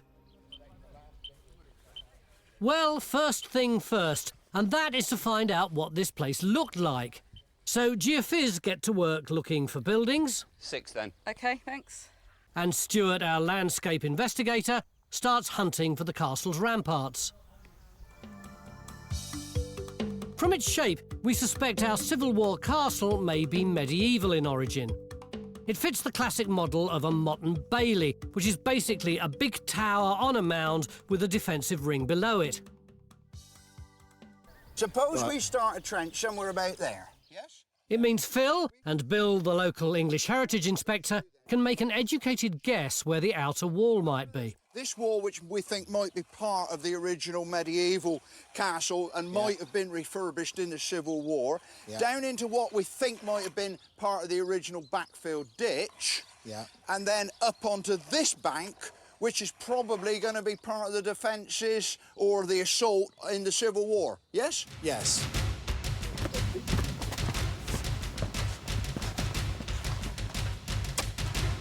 That's what you call a turf, that is. That's Axminster, that is, Faye. Oh, he does love his dirt, doesn't he? So Phil's trench goes in looking for the moat and ramparts to help us work out the original shape of the castle. But it's also our first opportunity to test the accuracy of Colonel Moore's historical account of the siege. One of the most exciting things about this site is that it's a battlefield as well as a castle. If we can find the outer wall and signs of combat, can we identify where Moore said the Royalists first attacked? The Civil War divided communities between King and Parliament, and Hopton was right in the firing line. So what more do we know about the men who fought here? They were the only garrison, the only stronghold held for Parliament throughout the region. All the other strongholds, if you look at this map, there are more than 20 of them, were held for the king. You can see, here's Hopton, and it's parliamentarian, and there's just Brampton Bryan to the south over the Herefordshire border that's parliamentarian as well. And everywhere else is royalist. So they were a very isolated group, and they probably felt very isolated and lonely. So there was a lot of tension going on here even before the massacre started? Yes, huge amounts of tension. And we have to remember that people were just terrified of neighbours that they'd lived side by side with for years because of the issue of religion, which became a kind of emergent theme in the war. People were just terrified that a Catholic royalist army was about to attack. So my bet is these guys were probably in the castle because they thought it was the safest place to be. So Hopton was the Civil War equivalent of the Alamo. Alone and with no sign of relief, for 3 weeks, the 30-odd men behind these walls held out against hundreds of royalist soldiers. And over in his trench, Phil thinks he may have found the first evidence of fighting.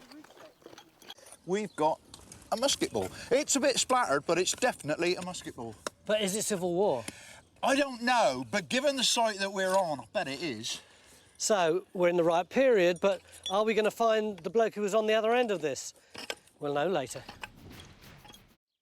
Welcome back to Hopton in Shropshire, where we're trying to uncover the secrets of the Civil War siege, which practically destroyed the castle behind me, and perhaps even find the remains of the murdered garrison, who we think lie somewhere down here. The story of Hopton's destruction and the brutal massacre of the garrison became famous, well, notorious, during the Civil War. But 400 years on, nobody knows how truthful our surviving account of the battle is, or even what the castle looked like. Phil, how you getting on? We're not doing too badly, Neil. Phil's looking for the old castle wall and the moat, where we think we might find traces of the first attack. This bank here was we thought originally might be part of the medieval castle defences. Well, we've gone down through it and we're getting masses and masses of brick. Oh, brick. But more importantly, we're beginning to get pottery too. You see here, I mean, here's the base of a pot, and here's another piece of pot, little tiny handle. But I mean, this stuff is clearly not medieval. And when you say bank, are we actually uncovering the foundations of a wall? And is that what that big stone is? Ah, but there's no other stones around it sort of keyed into it to make it into a wall. No, what it seems to be is literally a bank, just muck that's been thrown up, mixed up with rubble and dirt. So that's the sort of thing you could really throw up in a hurry if you knew you were going to be under siege. Well, exactly. I mean, it may, in the end, make us have to rethink about what a lot of these banks are around here. It looks as though this one might not be medieval. Phil's already got his suspicions that the shape of this castle might be slightly different to what we anticipated. Still, if his rampart is from the Civil War, does it fit into the history? The 26th of February is the first attack. Over the next few days, Field Marshal Helen Geek is going to do a spot of wargaming. Now, there's a body of foot who approach the out walls. Along with Richard, our castle's expert, she's going to compare Colonel Moore's account of the battle with what we find in our trenches. So let's put some more on. OK. But it's what happened after the siege that really intrigues me. So the guys from the garrison who died could be over there where they're geophysing, or they could be somewhere completely different. It's just pot luck whether we find them or not. Yes, from the first account of Colonel Moore, we really don't have any idea. I don't think he knows where they were put. He just says that they were all killed. But then we've got another account from this chap called Primus Davis. Now, he was part of the garrison at Brampton Castle, not far away, so it's possible that he would have known. And he says that they were driven into a cellar unfinished, wherein was stinking water, the house being on fire over them, when they were every man of them presently massacred. And he implies that that's where they're left. How trustworthy do you think that is, or could it just be a bit of propaganda? Well, I don't know. It certainly makes its way into propaganda because a few weeks later, it only takes a few weeks, we get propaganda, definite propaganda, in these newspapers. Now, I've got one here. Here we are. They caused a deep pit to be digged, and throwing them in all together, they buried some alive. Is there anything that you've read in any of the documents that could narrow down the search for us? Yeah, I think so. I mean, the first one says it's a cellar. Now, we ought to be able to find a cellar with geophysics, and it would be very recognisable if we do encounter it. That's one good hypothesis that we can test, that they might be in a cellar. The second one is that all the sources concur in saying that they're somewhere near water, mud or water. And so I think that we could go for anywhere that's waterlogged or with standing water and have a look round there and see what we can find. So, if we can trust the documents, the murdered men could be buried in one of two places, a damp cellar or a muddy ditch. Well, John's been busy doing geophys, and he thinks he might have picked up a good candidate for a cellar not far from the tower. John, you've done the Inner Bailey. What's it show? It's pretty good. I mean, we've done mag and res, and I think we're starting to see clear buildings inside. Look at the magnetics to start with. So the white line is showing what I think is a big structure there, and the black on the inside, it's either midden deposits, areas of burning. In the resistance, you can also see the shadow outline of buildings.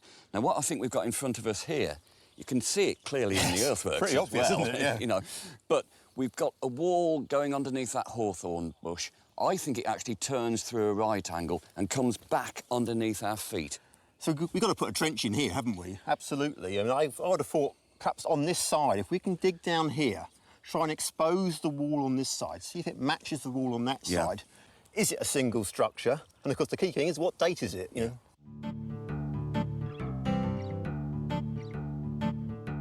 Our second trench goes in to see if we've got a cellar.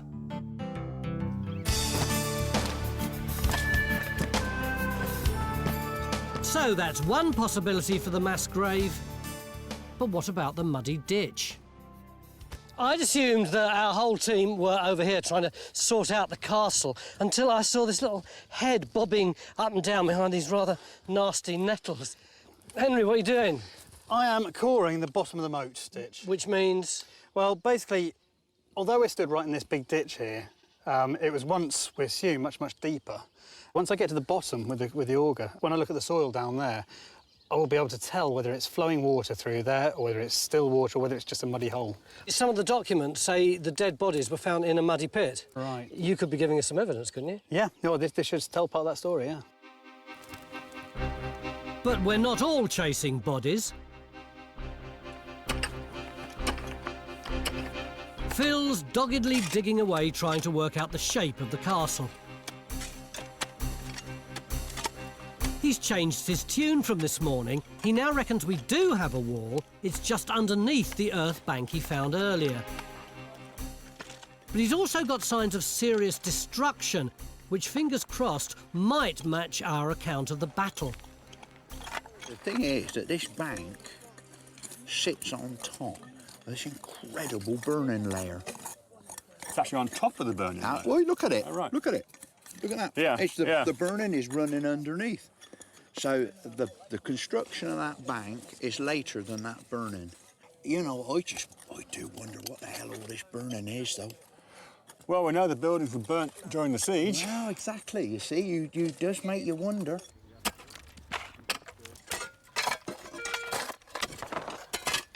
End of day one, and as you can see, our trenches are really coming along now. We've got quite a lot of evidence of structures. We've got some really interesting stones, for instance, down there. But are we in the Civil War? Yeah, we are, Tony. Look, we've got this lovely 17th century token, which has been in use exactly at the right time for the Civil War. And even better than that, we've got this piece of lead. Doesn't look much, does it? But this is actually a musket ball that's been fired at such velocity that it's hit a structure and been splattered flat. So there's clear evidence of warfare and fighting in this area. And what can we tell about these structures? Well, we've got a stone wall over there and probably another one coming through here, so I guess we've got a sort of medieval building.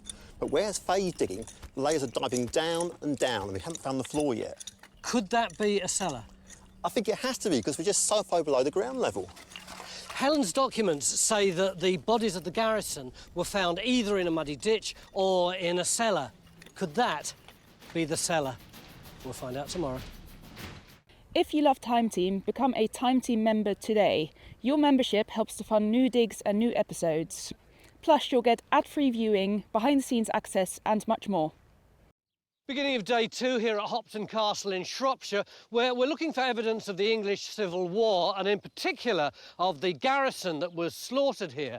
I thought the archaeology would be pretty straightforward, but the more we dig, the more and more confusing it appears to be. Gentlemen, I assumed that what we were going to get was a big moat all the way around it, and then a solid wall to protect the castle. You told me you thought there would be a big empty cellar.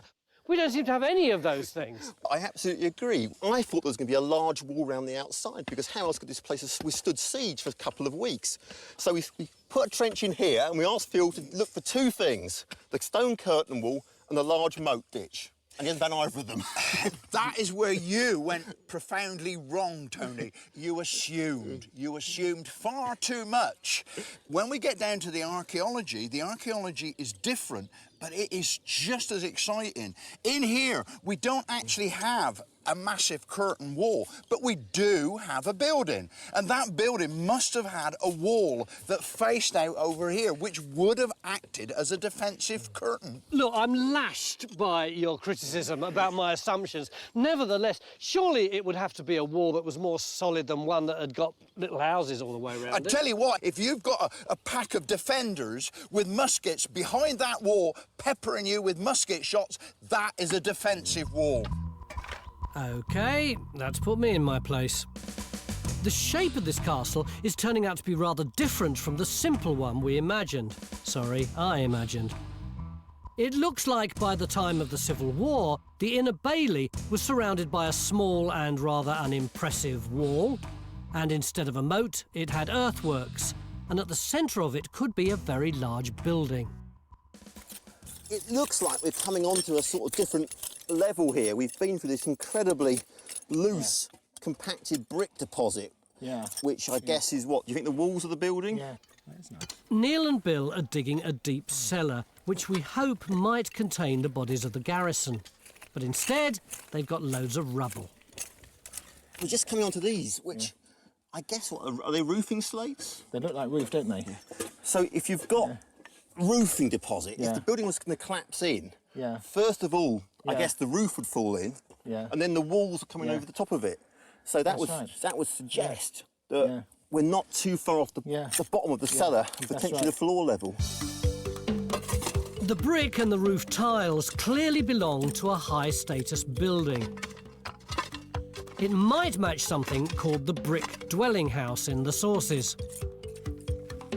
Still, it's a little frustrating that we haven't found anything from the massacre itself. And Henry's survey of the Moat hasn't got any signs of a mass grave there either. So it's probably time to ask the question I perhaps should have asked yesterday.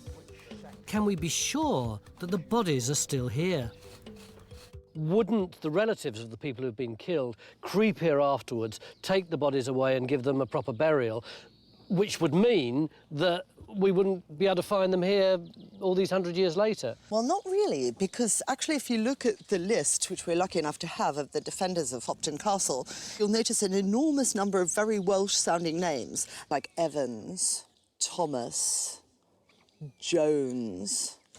And some of them actually have this W after their name, which probably designates that they actually were from Wales and not local Welsh people. I think all of that suggests that a family would find it pretty difficult to get here from Wales to rebury their dead. It's never occurred to us until now that many of the defenders, like David Evans and Richard Jones, might not be local.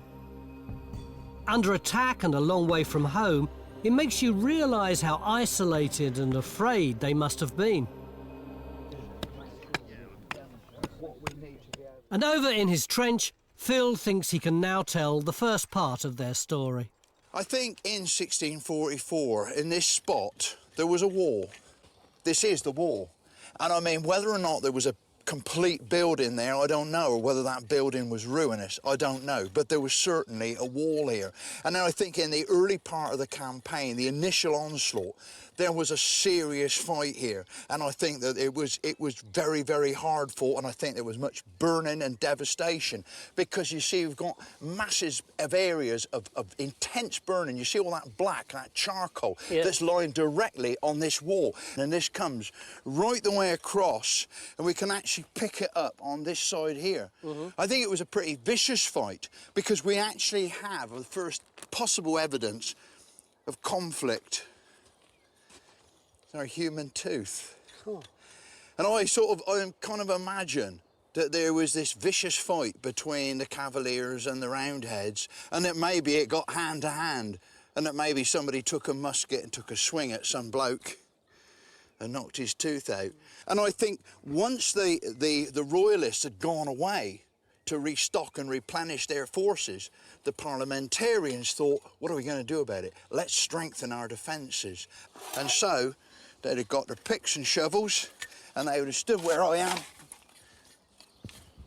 and they'd have done that, and they would have been building the bank there, the bank there, and the bank there. And I think these three banks are very clearly situated to fill the gap between the main ditch of the castle there and the stream. Isn't it ironic that for the last day and a half, you've been doing exactly what those blokes were doing all those years ago? I know, but thankfully I wasn't expecting anybody to come through that field aiming to get me. So that's great news, our first direct link with the history. In his journal, Colonel Moore says that after the initial assault, his men raced to build works, temporary defences. And our earthworks also give us a better idea of the shape of the castle. It's much bigger and more complicated than we thought. And it means we need to make a few changes to our battle map. Yeah. So we need a lot more soggy paper, because we've got lots of other banks to build up as well. General Stuart Ainsworth has identified more earthworks like Phil's all around the site. and he's looking for where the second attack happened, when the Royalists actually got into the castle. Moore says hundreds of invaders broke through a burnt-out building, only to find themselves trapped and shot to pieces. But can we take his word for it? Is it possible that so few defenders could kill so many men? Having wrapped up early, Phil's going to find out. Andy? Hello. I've got you a recruit. Oh, well done. Your piece of string's on fire, by the way. It's meant to be. Oh, sorry. It's called slow match. This is a matchlock musket. Otherwise, it doesn't go off bang. Oh, I see. We need this. So are you going to get him to fire a gun? That's the idea. Oh. Bring it down. Firing and reloading a musket was a complicated and time-consuming business. A little bit of gunpowder in there. I'm going to close the pan, blow off and clear off the loose coals. Which means you don't get sparks landing when you're loading and the gun can't go off early. That's the idea. Phil, don't get your face quite so close. Then I'm going to cock the match. I'll present, I'll open the pan and I'll squeeze the trigger. Right, Phil. Show us how it's done properly. I think I'll leave him to it for a bit. Lunchtime on day 2, and with the layout of the castle changing, we're now having a long, hard think about our brick building in the middle of it. I know you don't usually like dating these things, I do don't, you? no. So what am I going to be able to press you to say about it? Surprisingly, I think I could be quite happy in dating this particular brick. Oh, really? Nothing happened at this castle site after the Civil War, as far as we can tell. That's true. This is a typical 17th century handmade brick, so we can put it into the first half of the 17th century. Can't be after 1644. Can't be after 1644. Also, in Shropshire, we've got plenty of timber-framed and stone buildings. Brick is a very late arrival. It's not until the middle of the 17th century where they become common in the highest status building. So I'd be quite happy to date that between about 1600 and 1640. Oddly, it's starting to look like we've got a really rather grand 17th century house slap bang in the most strategic part of the castle. And it seems to have been destroyed in the Civil War siege. Can you see that really intense charcoal area there? I almost wonder if that's like a burnt beam that's perhaps collapsed down. The burning also means we haven't given up hope of finding a mass grave here. We know that one account says the men were executed in the cellar of a burning building. This is beginning to be more like one of those crime scene investigation shows than a Time Team. Bit of gold. But then, as is always the case on Time Team, something turns up which you don't expect. I heard some bleeping and the words gold. Oh, yes. We've got a gold hammered coin. Oh, wow. And that came out from here? Literally out the spoil from the bottom of this trench. This extraordinary thing about gold, that when it does come out, it just shines straight away, doesn't it? As if it was put there yesterday. Look at your face. You're quite pleased, aren't you? Very pleased. It's made my year. Helen? Yeah? Could you come and have a look at this? Gold coin.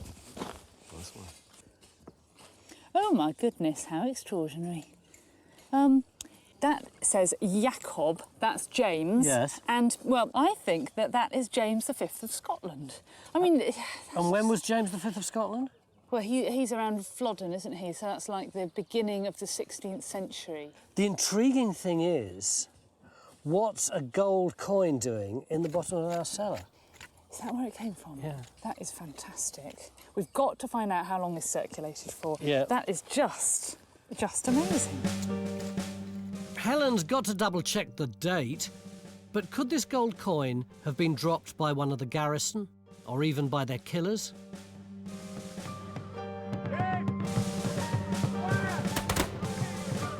It's easy to imagine losing the odd coin in the heat of the battle, especially if you're a bumbling musketeer like Phil Harding. Well, we're going to cast off and we're going to blow off. Right. Bring it up. Hang on. I'm still blowing up. Right. Yeah. Put your finger around. Professional soldiers could fire up to 3 shots per minute. How will Phil do?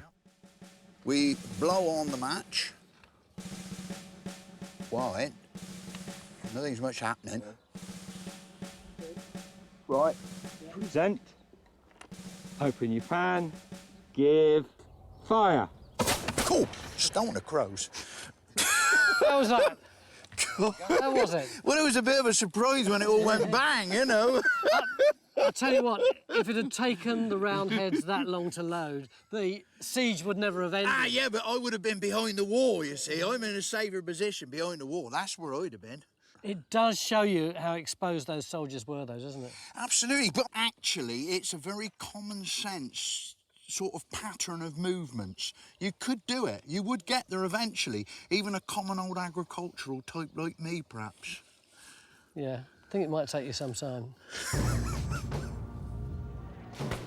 In the hands of trained soldiers and at close quarters, muskets were deadly. It makes Moore's claim to have shot and killed hundreds of royalists at the breach sound much more plausible. But where did this happen? Our armchair generals are playing toy soldiers to find out.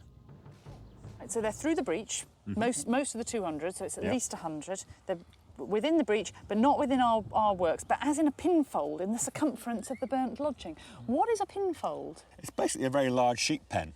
It's for sorting out sheep. So they're caught in a trap? Yeah, they can't move. Yeah. So do you know where that first breach in the wall happens? I have very strong suspicions, Helen, it's in this area down here. Anybody coming through this narrow gap in the breach would be trapped. They could be fired down from there, from there. They're literally trapped like sheep in a sheepfold. If Stuart's right, then somewhere here should be a range of buildings which resemble a sheep pen. As well as giving us a direct link to the history, if we do have structures here, they'd make this castle far larger than we first thought. We're going to have to ponder this one over a few beers tonight. But before we can down tools and raise glasses... Whoa! My goodness! We've got our hands full with yet another remarkable find from the cellar. I think that's a cannonball. In fact, I'd put even money on that being a cannonball.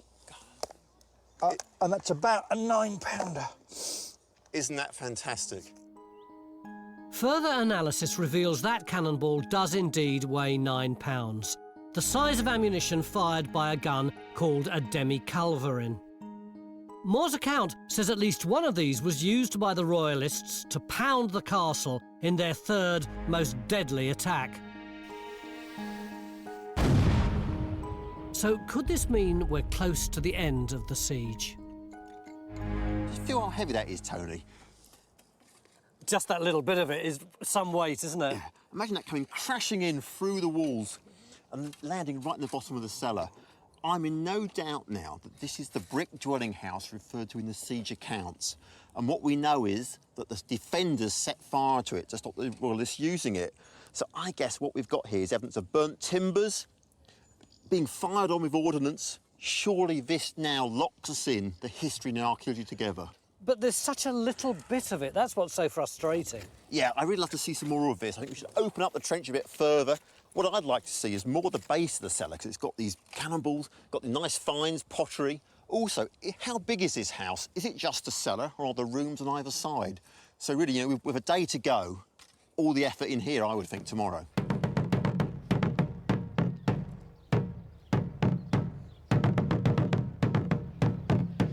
It's been a really exciting day too for us, particularly as far as the finds are concerned, including our wonderful gold coin, which we now know was called a quarter laurel. It was worth 2 weeks' wages for an ordinary soldier, and we've got a very precise date for it now. It's 1623 to 1624. But tomorrow we come to the really exciting part of the story, the final attack on the castle, which led to the supposed massacre of the people inside it. Let's hope tomorrow we can really find out what actually happened. Although Phil already knows how the Cavaliers got into the castle. Don't you, Phil? Too right, I do.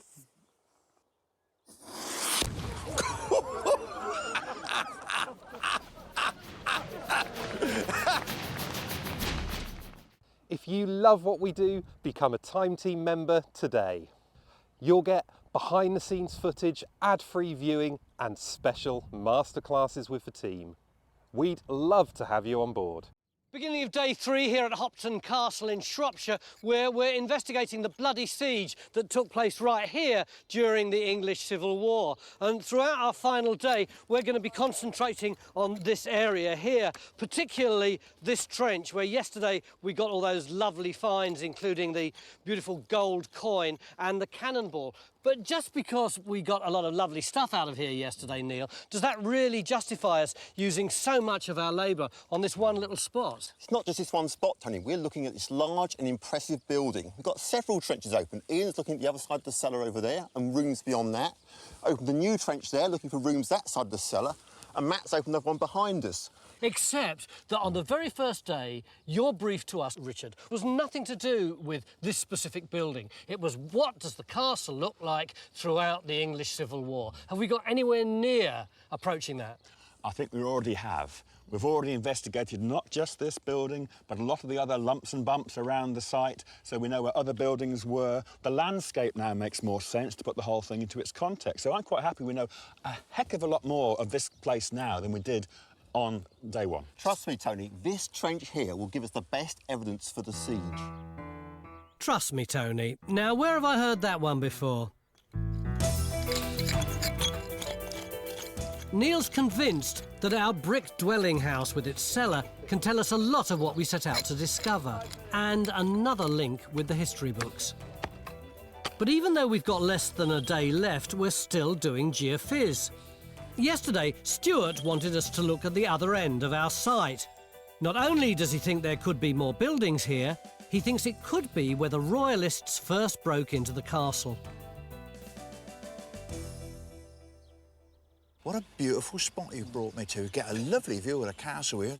But there's nothing here. There is something here, though, because if you look in this area over here, Phil, there are lots of lumps and bumps that suggest there might have been buildings here and walls, that there were things blocking this end up here. And for once, I agree with Stuart. I'll make a note of that. Look at the resistance results. The black, the high resistance, showing brick-built structures, maybe stone-built structures, more ephemeral responses, maybe timber. And we've got a possible courtyard here with buildings set round. And that one in particular interests me because it's got really strong magnetic responses.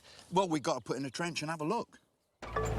Stuart thinks this could be the spot where the attacking Royalists were trapped, losing hundreds of men as the defenders fired from both sides. The records talk of a range of buildings which they described rather curiously as looking like a sheep pen. But take a closer look at the C shape on the geophys. Could this be it?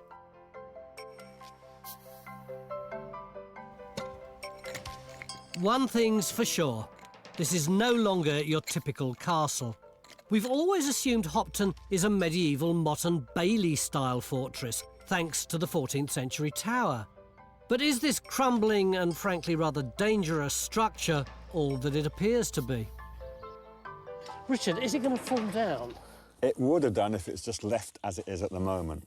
It does look in a terrible state, though, doesn't it? It's awful inside, yes. You know what strikes me about it is that it looks very old-fashioned. Because it looks almost like one of those old Norman castles from 100 or even 200 years previously. It's one of a handful of castles in this area that look far older than they actually are, all built after the end of the worst of the Welsh Wars, around 1300. And there's a possibility that it's a deliberate ploy, if you like. They're saying to the Welsh, look, my great-granddad upset your great-granddad by building these Norman keeps. We could do the same. But at the same time, they wanted their luxury. So these are quite nicely appointed tower apartments, if you like. But does that mean they weren't that good at defence? They're not that defendable, because although they look great big thick-walled things, the actual walls are honeycombed with chambers and window apertures and that sort of thing, so they're not that strong.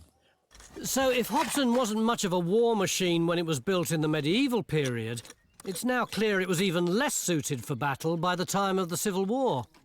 What's that there, going that way? Here? Yeah. That's my wall. Matt's found the far end of our brick building, and it isn't just a house, it's a mansion. In fact, it was so big, the builders had to fill in the moat around the tower just to squeeze it into the bailey. By the time of the Civil War, the castle had expanded far beyond its medieval walls. To me, this is looking more and more like a country house than a castle. We've got these huge, great big roof slates coming up as well. And that's confirmed by Stuart's Trench, where Faye's picking up a range of timber buildings around a central courtyard. Stuart, can we tie this into the historical sources? Yeah, this matches exactly what we're anticipating here, that there's a range of buildings, possibly something called Richard Stewart's house, which was burnt down during the Civil War. There's a whole complex, probably stables and other buildings in this area. But if you say it was burnt in the Civil War, Faye, can we see any evidence of that? Ah, well, actually, yes, we can, and that's where it gets really interesting. Over there on that surface, we've actually got evidence of burning in the stones, but we've also got some musket balls coming up, which is just what we want. I mean, this is terrific because this is the area within which the first siege, the attackers actually got in and then got trapped, and they literally got massacred against these buildings here. And so this, amongst all the excitement with the dirt and the archaeology, is kind of really poignant, isn't it? This must be the spot where the garrison trapped and killed the first royalists to get into the castle. And it's easy to see why. Stuck in no man's land, with only smoking ruins around the courtyard for cover, they would have been cut down, just like Colonel Moore claims they were. The Journal says that after their disaster in the courtyard, the royalists changed tactics. They returned with more men, gave the garrison one last chance to surrender, and this time they meant business. They bombard the outer wall of this castle with heavy cannon to try and make a breach in the wall. Yeah, it says that they're shooting at the outside wall from 9 o'clock in the morning till 5 o'clock in the evening, and they hit it with 96 shots.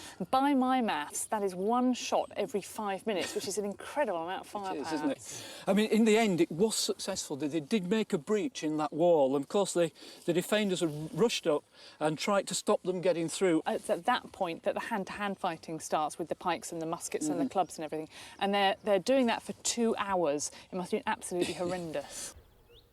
Stuart thinks the royalists bombarded the castle from the high ground, breaking down the defences in the south. And our analysis of the musket balls does suggest they were fired from some distance away, raining down on the men cowering inside the brick building. Look what we just found. This is a lead musket ball, but it's been embedded into the brick. It's fantastic. So it's just hit, hasn't it? And then just flattened as it's hit the brick wall. It's actually still got bits of brick embedded in that side, which is incredible.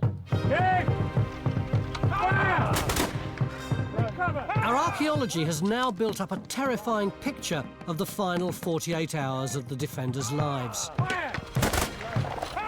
And it backs up Colonel Moore's journal in every detail. After being bombarded by constant fire with the attackers through the breach, the defenders set the brick mansion on fire before fleeing to the tower. A terrifying sequence of events which we found in both the archaeology and the documents.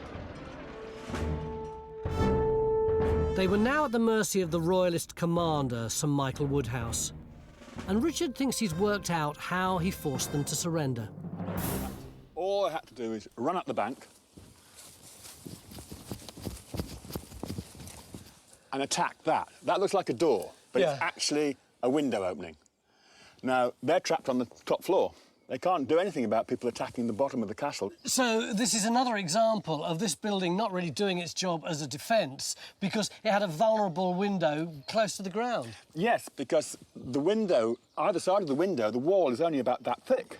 So it's dead easy to actually bash through. I think what we can see there is what was done during the Civil War. And that's what makes them give up, because they think that they're going to lay explosives and they say it's better to surrender than to be blown up. Yeah. Extraordinary, isn't it, to see something so vulnerable from all those years ago that led to such a terrifying end. Yeah. It's ironic that the strongest-looking part of the castle, the tower, was actually the weakest. And everything we found over the past few days suggests that in both medieval times and during the Civil War, Hopton was more of a country house than a castle. It's turned our knowledge of this place on its head and explains why the defenders failed to hold on to it. But it also begs the question, why did Moore and his men defend a hopeless cause? Why did Moore refuse to surrender when he had 3 opportunities to do so? It's difficult to explain. We can only think that he must have been inspired by religious fanaticism or by the belief that God would come to his aid, or because he was terribly afraid of the Royalist army. He'd possibly been reading the newspapers as well and hearing these stories about the massacre of helpless prisoners, and he possibly didn't trust the Royalists off for of quarter.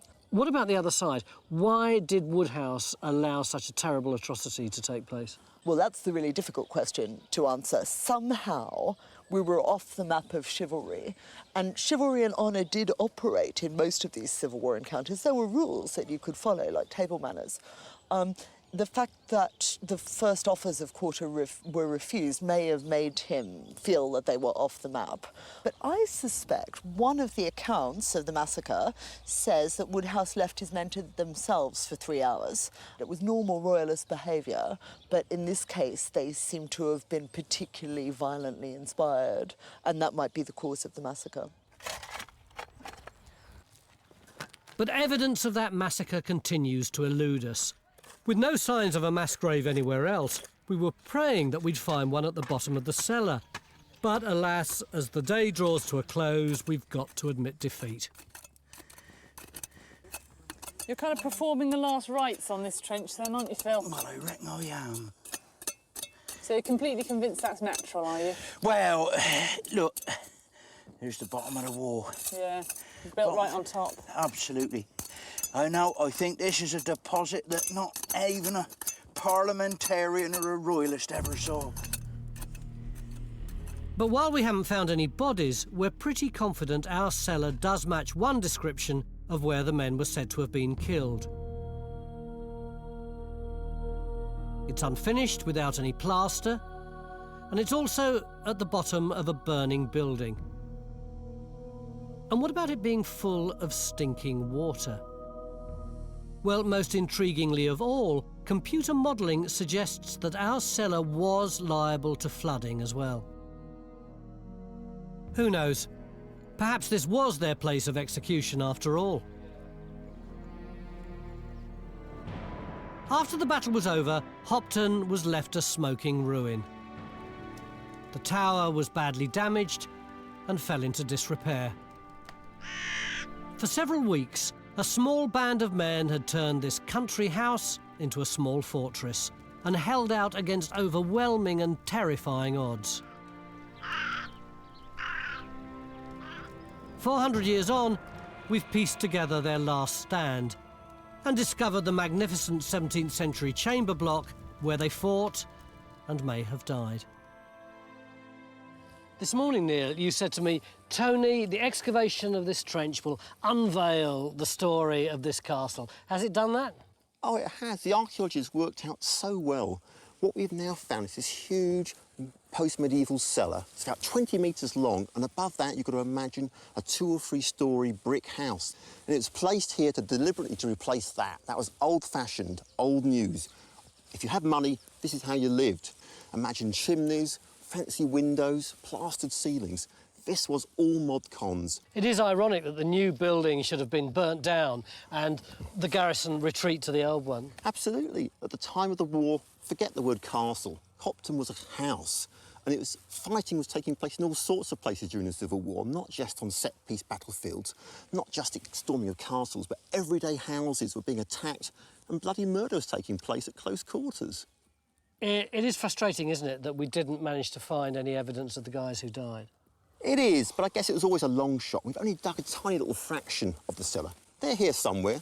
They'll stay there for generations to come. And in the meantime, the story of their death remains a little bit of a mystery, and maybe that's no bad thing. Yeah, I think so.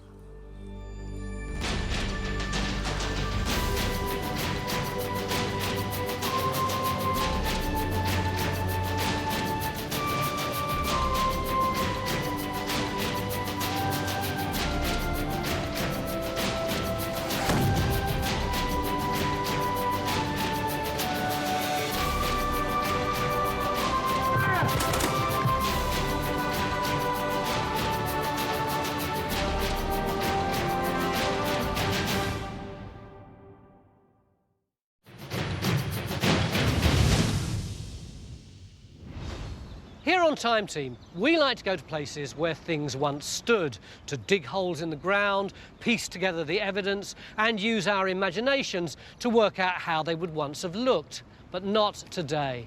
Welcome to Mont Orgueil in Jersey. A stunning fortress which for hundreds of years played a little known but crucial role in the defence of not just the Channel Islands, but the whole of Great Britain. Although it's been studied for centuries, this place has still got its secrets here under this bumpy lawn, but also right up there. We've got just 3 days to unlock those secrets. Let's hope we can make it. It is a ridiculously steep slope.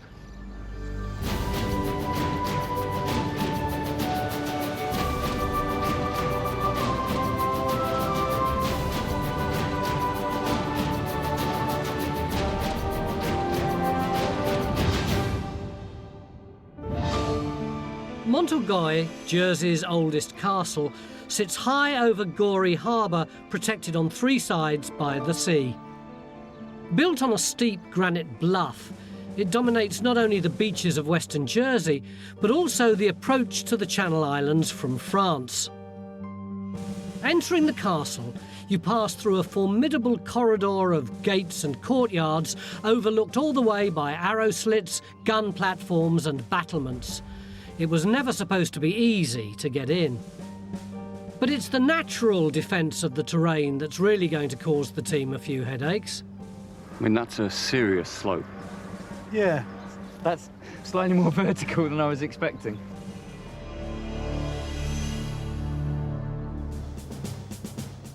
This is the first time you guys have run this machine over this kind of undulating ground. Undulating? Take the slack. It's only 25,000 quid's worth of kit. Has anybody done this before? Not on a slope this steep. I don't think anybody's been so stupid. It's not till you get right up here at the top of the castle that you begin to appreciate why it was quite so important strategically. Look, you can see not only the beaches and the coastline, but way over there on the horizon, that is France. Helen, location, location, location. That's what it's all about, absolutely. Because this is the closest English castle to France. We may be 100 miles from the coastline of the UK, but we're only 14 miles from France. So that puts this place at the heart of politics in some of the most important times in our history. But why are we here, Warwick? Well, there are a number of mysteries about this castle that we want to solve. Although we've got this great stone structure all around us and we know quite a lot about it, there are bits that are missing. Just a minute. You've been working on this site for 30 years. Surely you must have cracked all the mysteries by now. Well, that's short in archaeological time and there's a lot to do. So there are still areas where we just need to know about the bits of the castle that have been demolished and lost over the course of time. What would you like us to be able to identify? I'd like you to come over here and look over the wall and look down to the green there below us. That area, Castle Green, has got earthworks and lumps and bumps in it, and clearly there are structures down there. Now, that area is unexplored. We know nothing about it archaeologically and almost nothing about it historically. If we look at this plan, which shows the outline of the castle as we understand it in the 13th century, we are very unclear about the north side. This uncertainty at the north end of the castle is due to the later addition of the Grand Battery and of Somerset Tower, monstrous fortifications built in the 16th century that would have obliterated any earlier structures.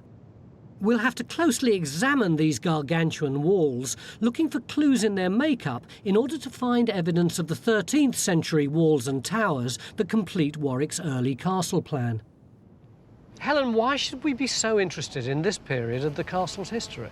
It's because when this castle was built in the 13th century, that's just at the point where England has lost its lands to France. So this place is now on the front line of one of the major power struggles of medieval Europe. So this is what, King John? It is, that's right, yes. King John, who was famous for getting everything wrong and losing all his land in France. But in order to find out more about that, our guys are going to have to do some pretty tricky work, aren't they?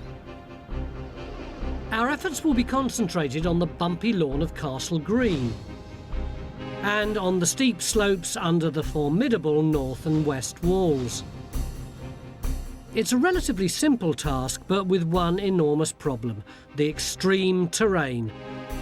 Leading the hunt for the 13th century walls is the intrepid Geophyz team, but it's slow going. It's a bit of a climb. With Geophyz struggling to get results, Phil's been looking for another way to start the investigation, and he's found a small, visible section of wall. What I want to do, Raksha, is we've put the trench in here. We've got what looks like a wall. Yeah. And it's the wall that runs right the way along. Now, at the back of it, we've actually got the main wall of the Tudor castle. The question is, does the Tudor wall sit on this wall? If that Tudor wall is sitting on the top of that wall there, the Tudor one is later, this one has to be earlier. What we're hoping is it might be the 13th century wall, but doesn't have to be. All we can say is it'll be earlier than the Tudors. The crucial thing about the dating is if we can identify any of the original mortar. And so that's why we've put in here, is the place where these two walls come together. John, you know how much we love to wind you up, but I think we've really surpassed ourselves getting you to Geophyz that slope. Yeah, I mean, I think the scariest thing for me is seeing Jimmy in that harness. There's lots of health and safety issues. We need to do it properly. Yeah. So it's taking time. It's going to be a while before we get any results from that area. So you've moved down here now? Yeah, I mean, this is more my sort of territory, nice flat lawn. And this is likely to be associated with the castle anyway, either in its earlier phases or perhaps ancillary buildings associated with it. Yeah, but Mick, you're not a castle-y sort of bloke. I can't imagine that the reason that you want to come down here is simply because this is part of a castle. No, I think there's a lot of possibilities that there's something earlier down here as well. Because if you mentally strip all that stone castle off the top there, you've got a promontory sticking out into the sea, which is likely to be the sort of thing that would be an Iron Age promontory, a prehistoric promontory, in which case through here you might have ditches and banks cutting off that promontory. So we might get something that's even earlier than the castle itself? I think it's highly likely, yeah. Geophyz is now well underway on the very promising Castle Green, but meanwhile, up on the slope, Phil is just putting in our first trench. I wonder what he'll find. I can't wait to get up there myself. Maybe after lunch. Welcome back to the fantastic Mont Orgueil Castle here in Jersey. This isn't a bad job on a day like this, is it? Our archaeologists are already underway up on that slope, excavating behind those trees. But down here on the Castle Green, John, you've got some Geophyz for us. Yeah. We were saying earlier, it's a fantastic area to survey. Yeah. The problem is the results aren't that clear. Why's that? Well, we've got problems with the bedrock. It's really close to the surface. The electric currents aren't going into the ground. Having said that, we've got some results. You've got some big black blobs there, haven't you? Yeah, I mean, that's on this higher bit of ground here. Yeah. Then you can see this green grass. I'm just wondering whether there's a ditch coming through here before we get onto this higher ground here. So I think an initial evaluation trench from where I'm stood over this potential ditch and onto this sort of possible building here. A possible building? You don't sound that convinced. Well, I'm just worried it's all geology, to be honest. But then you always are, aren't you?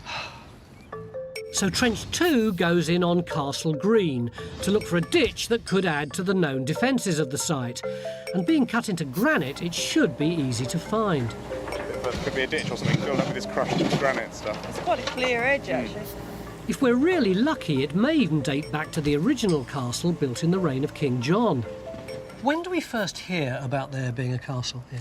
Well, we first hear something in 1209, hints. We don't have mention of castle, but we've got this description from the pipe rolls, and it mentions the Isle of Jersey and deliveries to knights and 12 horse sergeants and 10 foot sergeants, and also the horses of these knights. So clearly there's fighting men here, there's a garrison, so we might assume that there's a castle. We don't know definitely until 1212. Now, this is a letter from King John where he mentions the Isle of Jersey, Insula de Jersey there, cum Castro, with its castle. So that's when we definitely know there's something here. Why, Chris, why put a castle here in the first place? Well, at the beginning of his reign, King John of England owned most of the west side of France, and Jersey there was happily ensconced in the middle of the Angevin Empire. In 1202, he was summoned to Paris by the King of France to answer for his feudal holdings, and he refused to go.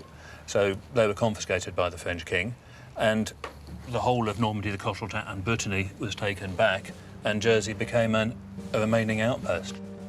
The island was fought over a couple of times, certainly in 1205, 1206, and again a few years later.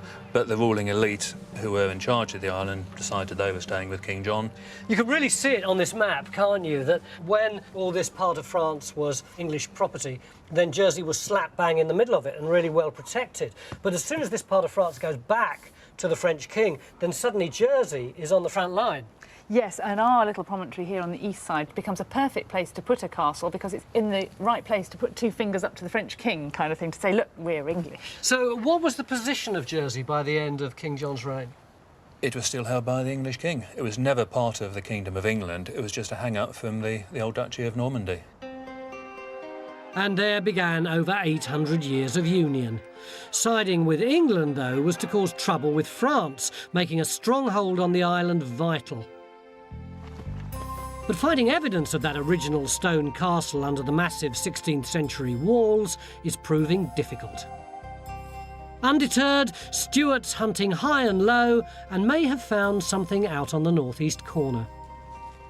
This join here looks odd, doesn't it? This junction here. These are part of the Tudor battery on the corner, isn't it? We know the date for that. But that's built over that wall there. We've got a wonderful junction here where the Tudor bastion comes up against a curving wall that must be of earlier date, that itself is built against the rock face. Curving wall suggests tower to me. Is that what you Tower? think?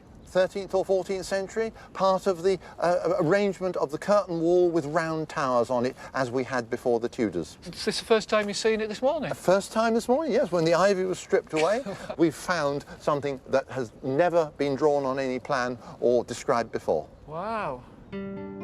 So we've now located an original 13th century corner tower underneath the 16th century defences. But round the corner, Phil's struggling to take Trench 1 anywhere near as far back in time. Oh, it's quite a challenge getting up here. Phil, what was the purpose of this trench? To see whether we could establish the date of this wall. And have you done it? Not yet. What we have found is that we've got the outside edge of it plummeting away there, and then across here we've got the main core of the wall. What we'd like is for this wall to go underneath and be earlier than the main Tudor bastion wall. So at the moment you've got absolutely no dating evidence? Not really, not for the wall, but what we do have is rather unexpected dating. It's this water pipe, or this pipe that's running through here, which we think is probably a relic of the German occupation. Why do you think it's German? Well, apparently everybody that digs around the castle says the one thing that you always find is relics left over from the German occupation. It seems that's the best bet for that. So you've got some pretty robust dating for the 1940s. Now you've just got to get back to the 1300s. Yeah, and I mean, there are two ways that we're actually going to try and approach that. Firstly, see if we can establish whether this wall goes underneath the buttress, and the second way is actually to look at the mortars. What would be significant about the mortar? Well, according to Warwick, the 13th century mortars tend to have quite a lot of shell in them, whereas the Tudor mortars, they're a lot more gritty. But he also tells me that there are miscellaneous mortars, and we just got to hope that we haven't got one of them. No sign of the 13th century down in Trench 2 either. The rock-cut ditch is deeper and wider than anyone expected, but it's producing little to help us date it. Although this might not be the only ditch down here, Stuart thinks he's stumbled upon another one near the castle gate. And after clearing the brambles, he calls in Jimmy with his radar for confirmation.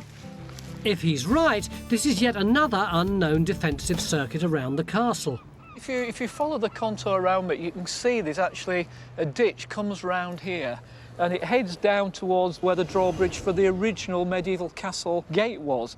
Right. So really, this ditch ought to be part of that original 13th century castle defences. So it should be just outside the 13th century stone walls then? It is, yeah. It's clearly on this side of the castle.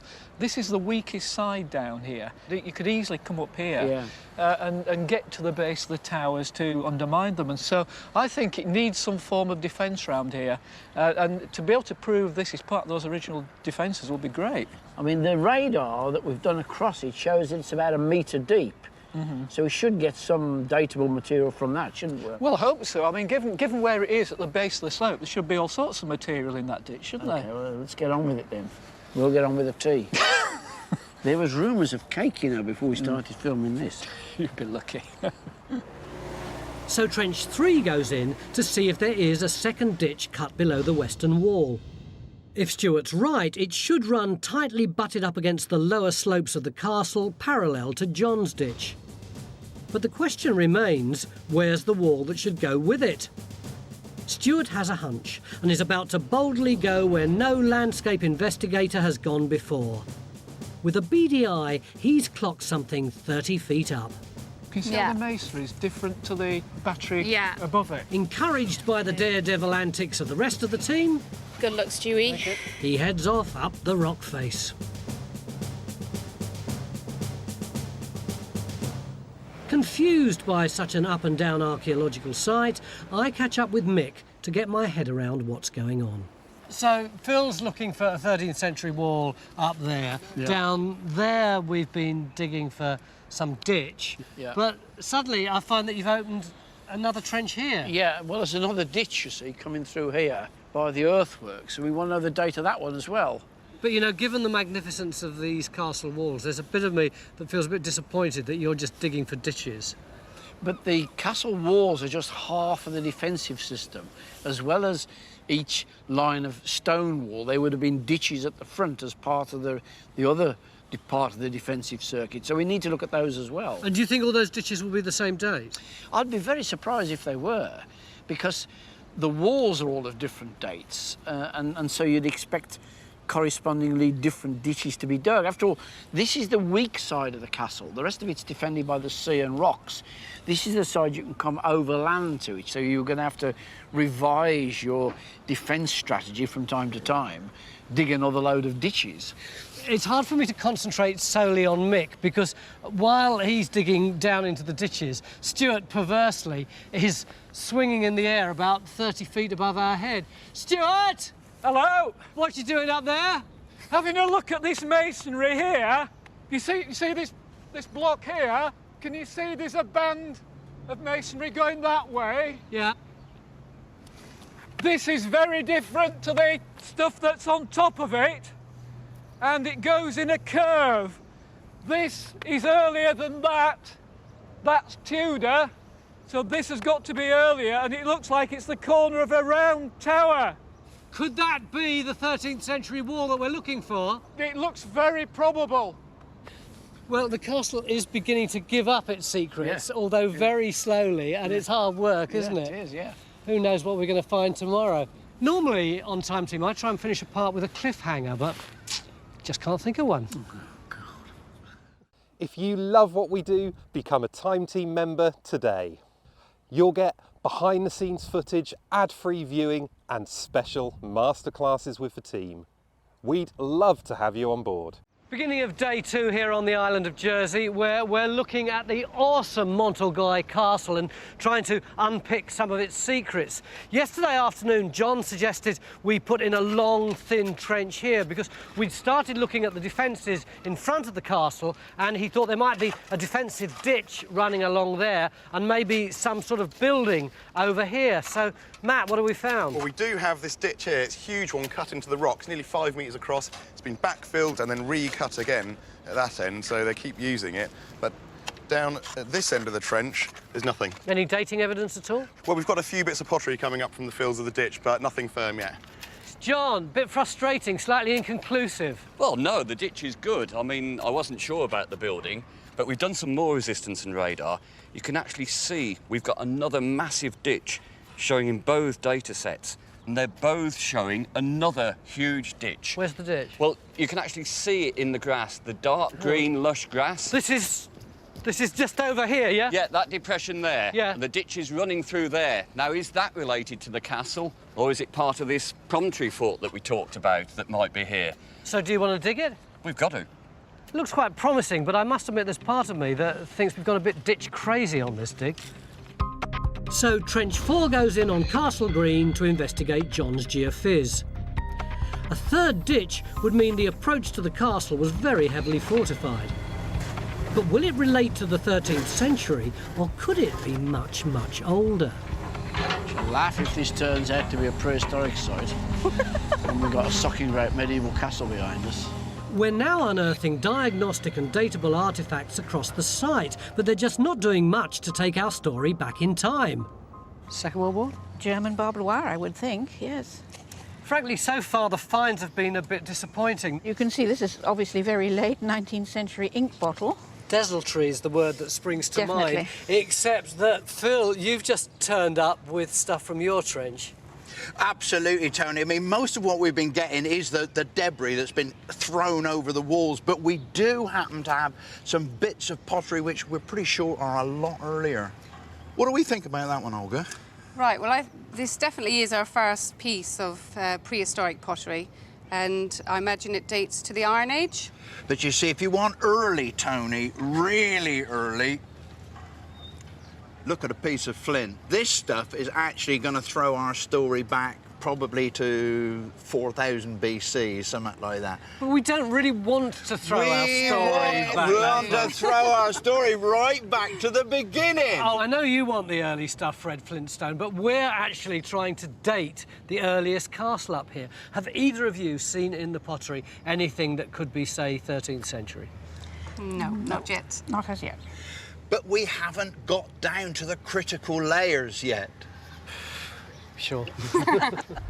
Stuart's now confident he's located a bit of 13th century castle high up, wedged under the corner of the 16th century walls.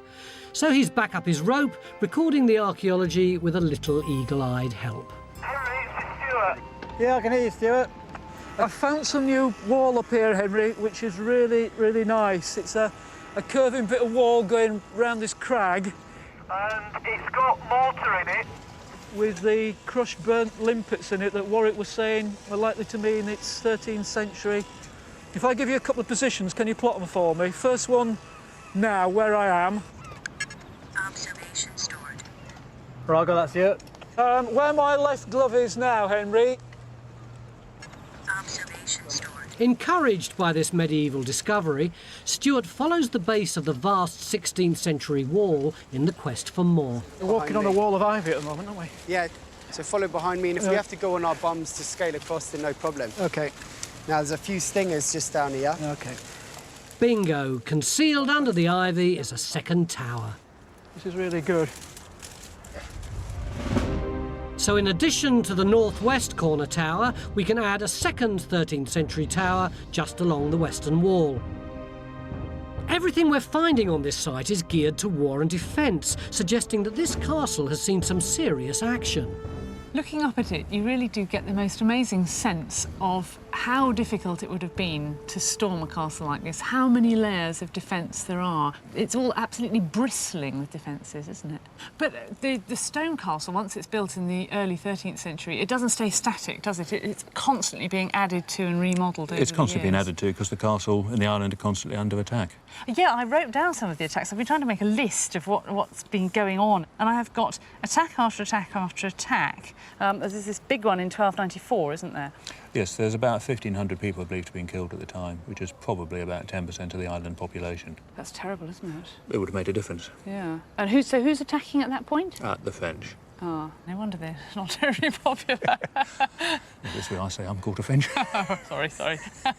And then moving on into the 14th and 15th centuries, there's several sieges at that point. So I suppose, what are they doing? Building up great big towers and hurling missiles, trying to break through the walls? Presumably, yes, that was standard siege warfare in those days. So were the walls ever actually breached? In 1373, the French broke through the outer wall, but they couldn't take the keep. They said at the time that their ladders weren't long enough and the foundations were too strong. You'd think they could send home for a few more ladders, wouldn't you? Got to go back to France for that. Henry, I wonder if you'd do a bit of modelling for me. Right. not in that way. Stuart thinks he's located a defensive earthwork down below the corner of the 16th century Grand Battery. Look at this. A large pointed platform seems to sit on top of the rock-cut ditch jutting out into Castle Green. And you've got this big, flat sort of earthwork that comes and lies on the slope. Well, to me, that looks like it's an outwork or a bastion, some form of defence covering this sort of weak area out here. There's sort of that sense of a triangle, isn't there? Which is... Yeah. Yeah, that would be right. Well, what would be really good if you could model that Yeah. And see how it fits in with all the line defences and the topography, see whether it is a defence work. Under orders, Henry gets cracking. But he's not the only one surveying the castle. We've got a very flashy piece of kit on site this week. Ben, all our techie people are really excited about what you're doing. What exactly is it? This is a 3D laser scanner, and we're actually using it to digitally document the castle at the moment. How does it work? Well, what it does, it fires out a laser beam, and any surface that it hits, it calculates a three-dimensional point in space. And it does this thousands of times a second, creating a rich point cloud of data, which is an exact sort of replica of the castle. Why do we need a 3D model of the castle? Look, I've got eyes here, I can see the castle. I've got a camera here, that can see the castle as well. Why do we need you? We can use it to create very accurate measurements at any point within the castle. So if we scan the exterior walls and then we go inside and scan the internal rooms, we can then create measurements throughout the building. So you can actually take slices, as it were, out of the castle? We can, yeah. Once we've scanned the whole thing, we can literally slice through at any point, horizontally or vertical, and create sections throughout. Trench 3 has now bottomed out and has thrown up some useful pottery. What date do you reckon that is? 15th century.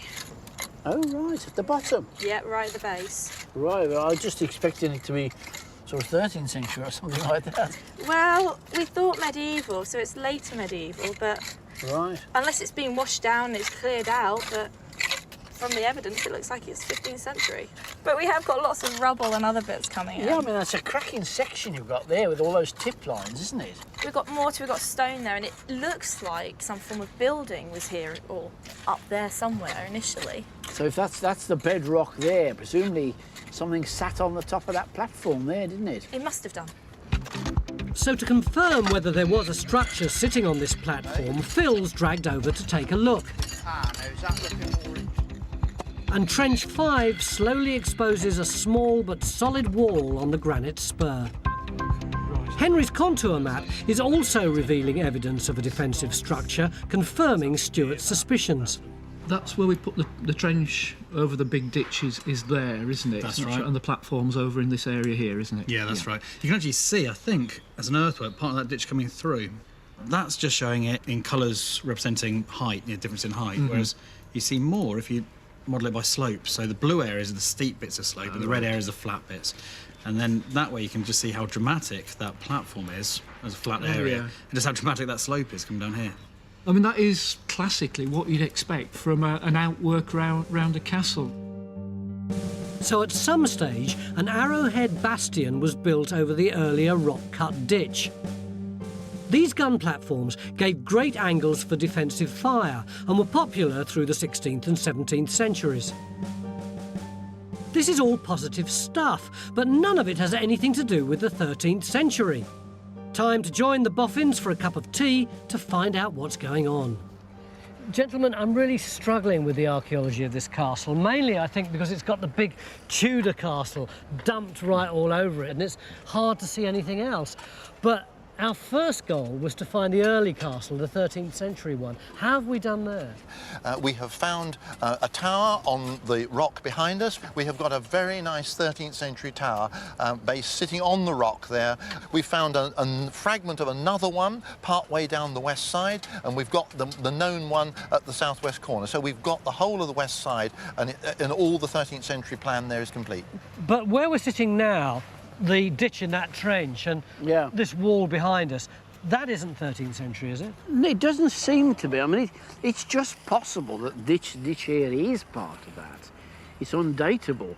The only thing we can say is it's overlain by this earthwork which we're sat on, which appears to be a gun platform of what, 16th century in date, something like that? Most likely, yes. So that ditch there is earlier than that, but it could be as early as the 13th century. But chances are it's somewhere between.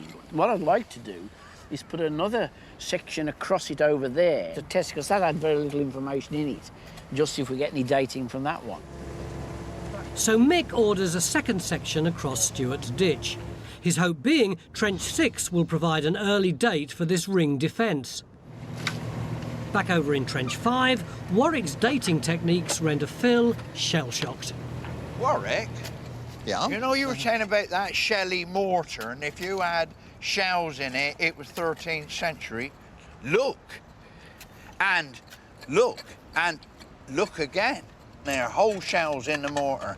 Yes, they're shells, but that's not shelly mortar. But that's mortar with shells in it. Yes. Therefore, that must be shelly mortar, that must be 13th century. This is mortar with occasional shells in, complete shells. Right, now this is a piece of real shelly mortar, which Stuart found up there on the battery a little while ago, where the mortar is full of broken and crushed shell that's been in a lime kiln and is burnt. And that's what you see. All those dark bits are fragments of limpet shells that have been crushed and then burnt in a lime kiln. That mortar doesn't have it. So this mortar with shells in is 13th century. Yes. And this mortar with shells in is not 13th century, but shelly mortar is definitely 13th century. You've got it. I'm losing the will to live. All day long, as far as the archaeology of Mont Orgueil is concerned, confusion has reigned.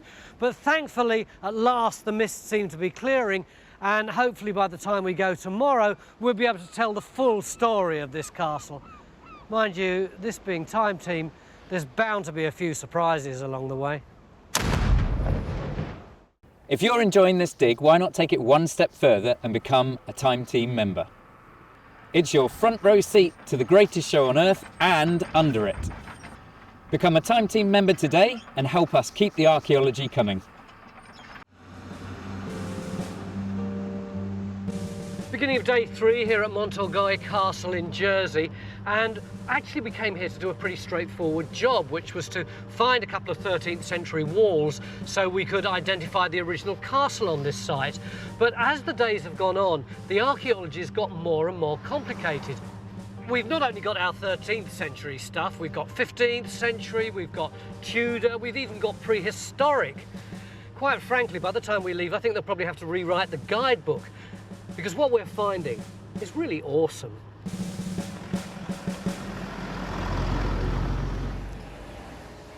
Well, there's a lot of activity going on around here. Yeah, we're trying to sort out these defences still. Yeah. I mean, Phil up there, look, he's on the top of this, which appears to be a sort of early gun platform and would have gone straight on up. But he's also picking up material that's coming from the 13th century tower at the top. So he's got the early mortar cascading down. This down here, this is where this ditch that is interrupted by this gun platform, this lower one, is carrying on round. You remember we were digging this to see if we can get more dating material? Hang on, this is all highly confusing. Up the top is 13th, 14th century. Yeah. Here that you're calling the gun platform, presumably this is Tudor. Yeah. And then underneath it, we've got this ditch, which is, best guess, 15th century? 15th century, probably. Yeah. We're getting dating material out of it now over there, so we shall learn that. I don't want to make it even more complicated, but I will. What about down there, on the Castle Green, where we thought we had prehistoric? Where Matt is, it's got peaty material in the bottom with bits of timber. I think it might be prehistoric. It would be nice if it was Iron Age or, something to do with defences, but any dated early on would be useful. Do you think we can sort all this out by the end of the day? I think so, yeah, but I think we've got a particular job to do, because normally all the things we find are spread out over a fairly flat site. Mm-hmm. Here we're spread out up the side of the hill, and to know that this bit here is one date, but a bit slightly higher than it might be earlier, is all a bit odd, really. So we're going to need Henry to go around and plot everything, I think, to make sure that we understand the relationships between it all. And early finds from the ditch extension support our military story. So where have these come from? Well, these have just literally come out of the stuff being scraped off the top from this trench here, so they've come off the spoil heap. Right, OK. Well, this one is the bottom of a sword scabbard. You can imagine the kind of leather scabbard. And from its construction, I put it in the 17th or maybe even the 18th century. So you can imagine the leather of the sword scabbard coming up there. Now this one, though, this is very interesting. It's a French jeton of, I think, the 15th century. I'll have to clean it up to be sure. It's hard to see, but you can just about see on this side some fleur-de-lis, a cross of fleur-de-lis. These jetons, or counting tokens, were minted in their thousands across Europe. Often featuring ornate design, they were used for complicated arithmetic on a lined board, rather like a two-dimensional abacus. Back in 3 dimensions, our survey of the castle is nearing completion and should help us make sense of this topsy-turvy site. And Trench 2 has now hit rock bottom, although the pottery is definitely medieval and not prehistoric. But what did the building Phil was sent to investigate? One of the big mysteries for us since we got here has been this wall here.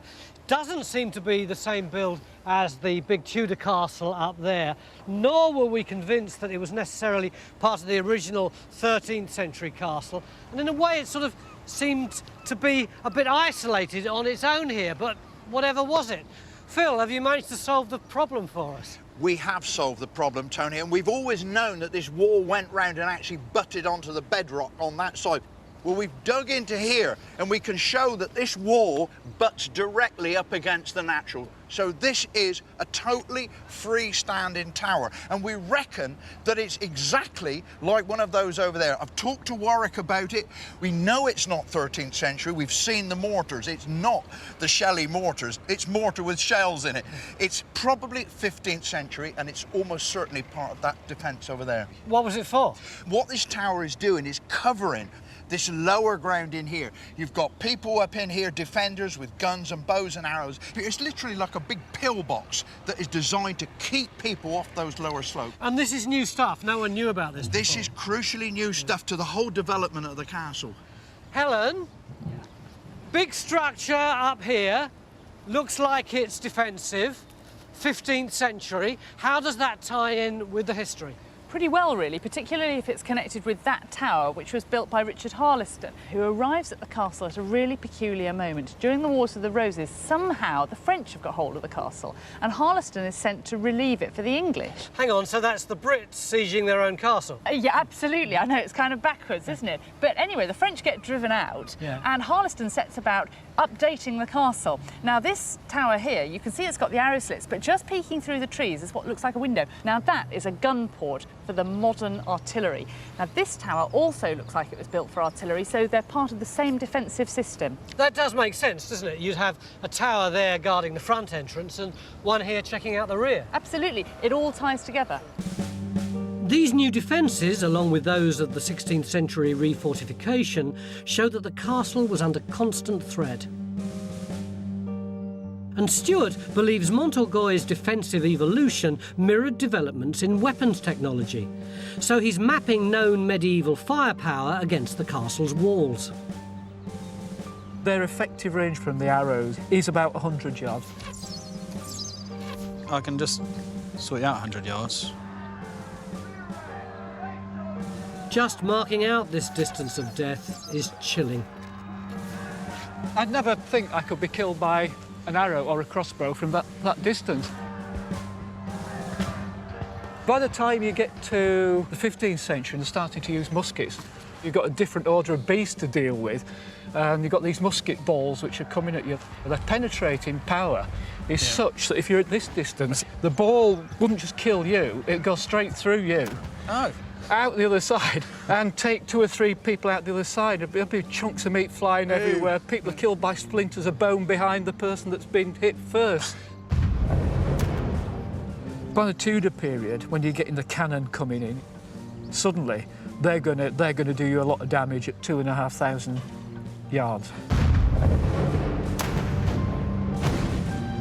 And this firepower could be aided by geography. Looking at the levels, the top of that's lower than the top of the hill here. So I think the natural hill is probably better as defensive position than the top of the castle. How far away is that? The crest of the hill here is about 300 yards. If you're on top of that hill and you've got cannon, you can pound the castle quite easily. This would be a horrible place to be, wouldn't it? Shall we move?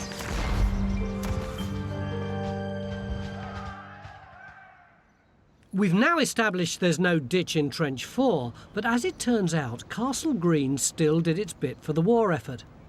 Although we haven't found the big ditch that we were looking for in here, what we have got is an OGS, or old ground surface, with early medieval pottery. But at this end, we've got this great big feature here. We've only got one side of it. Now, we think it's a quarry pit, And they're removing all the loose loess, the natural wind-blown sand and things in here. And they're mixing it up with stone to make a kind of mushy paste almost with big bits of stone in. And they're using that for the wall core. And in the time of about the 1470 rebuilds of the castle.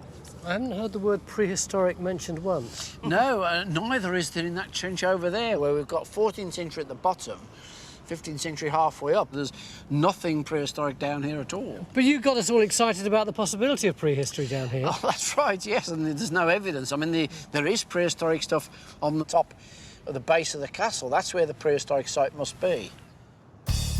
But how far back in time have we pushed this site? The answer lies in Trench 1. Where's Ian? Ian, you got a visitor. I said, where are you? They said, I think he's still in that trench up by the castle wall. We hadn't seen you for 2 days. Yeah, well, I've been up here digging down all on my own, son. What you got?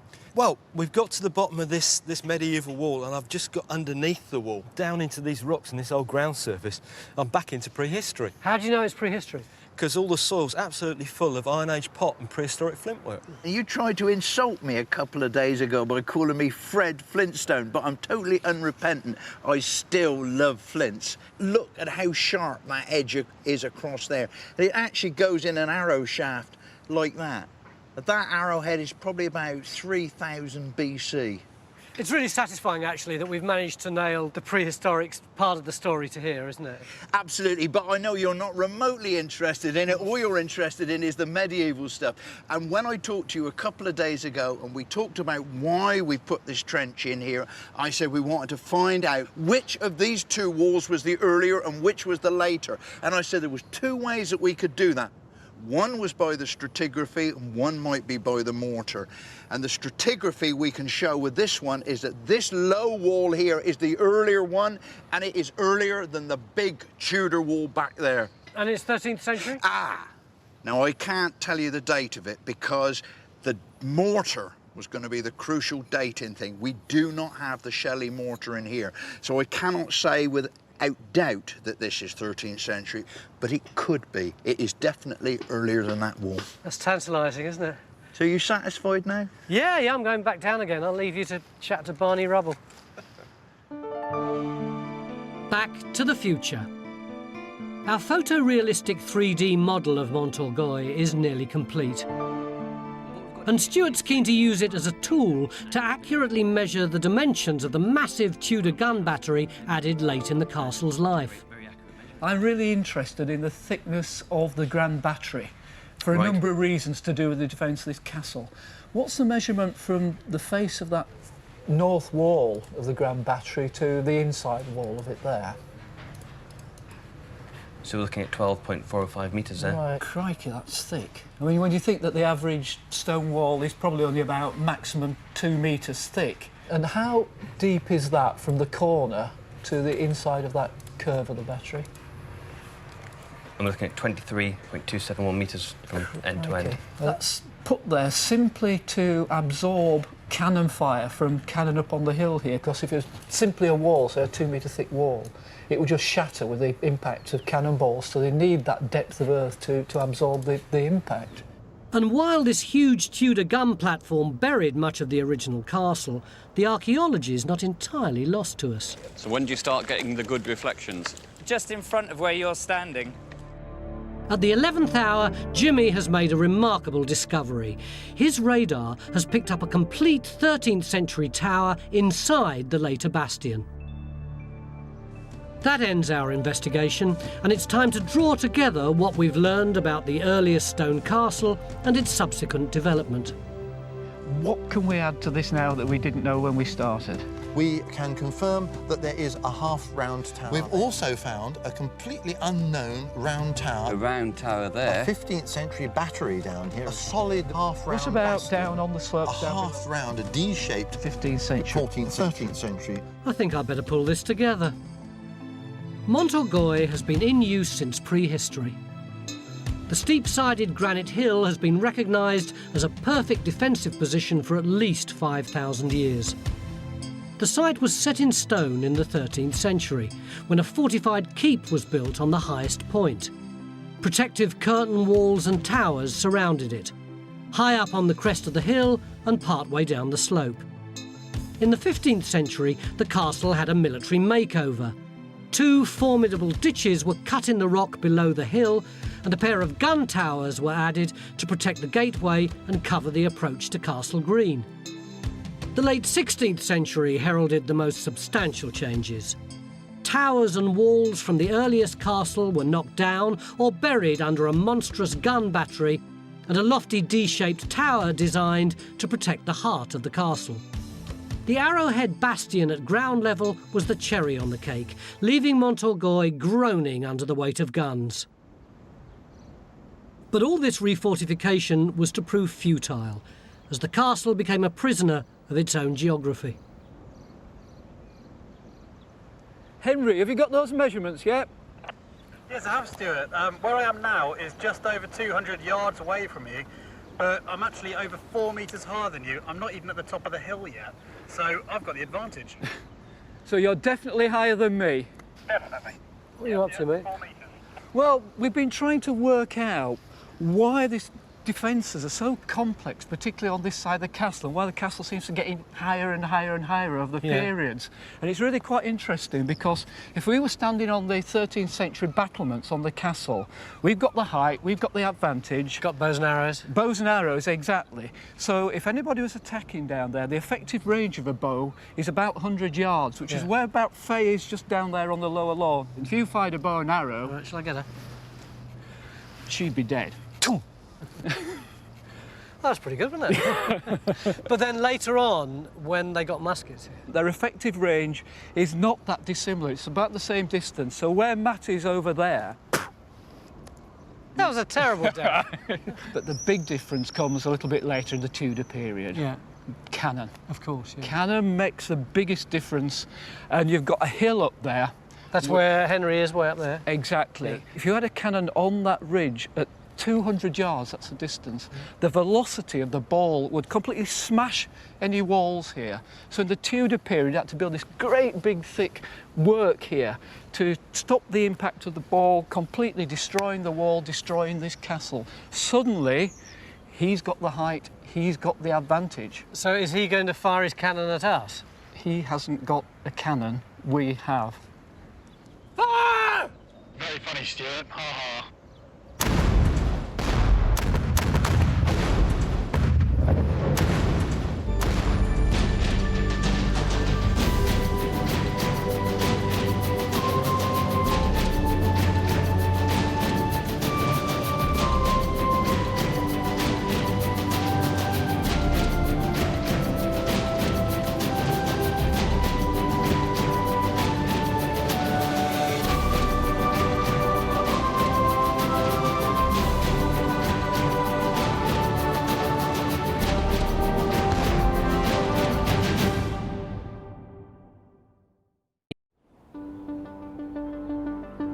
This hill is called Castle Hill. Local legend says there may be a castle somewhere in the area, possibly dating from the Norman period. Just a fair old way up there though, isn't it, hey? And the landowners believe that the lost castle is sitting on top of their hill waiting to be discovered. We asked for a nice flat site and this is what they've come up with. But there are no clear written records and no obvious reason why a castle should be here, as there's nothing to defend. So was a castle ever built on this site? If so, who built it and why? As usual, we've got just 3 days to find out. Mind you, it's taken me the best part of 3 days just to climb up here.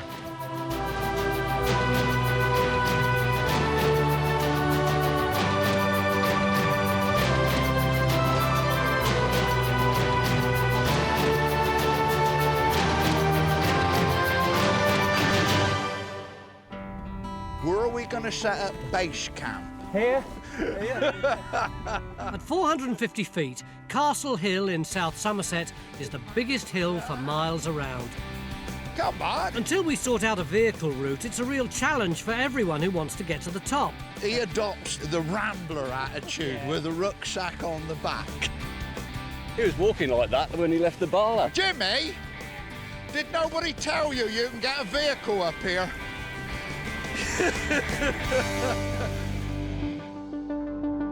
The hill lies a couple of miles northwest of the village of Crewe Cairn and 1 mile southeast of Hinton St George. John's magnetic survey has given us a promising first target. It looks like there was something on the summit of Castle Hill. It's a good place to start, and Phil's wasting no time in marking out the first trench. You ever thought of getting a job at the council? Hey? At least we've got a good start with this fantastic geophys. Yeah, we have. It looks as though on the top of the hill here, we've got what could be a big structure. Yeah. It's the prime location for some sort of tower. Yeah. Keep. Something like that, yeah. Do you often get stone Norman castles turning up?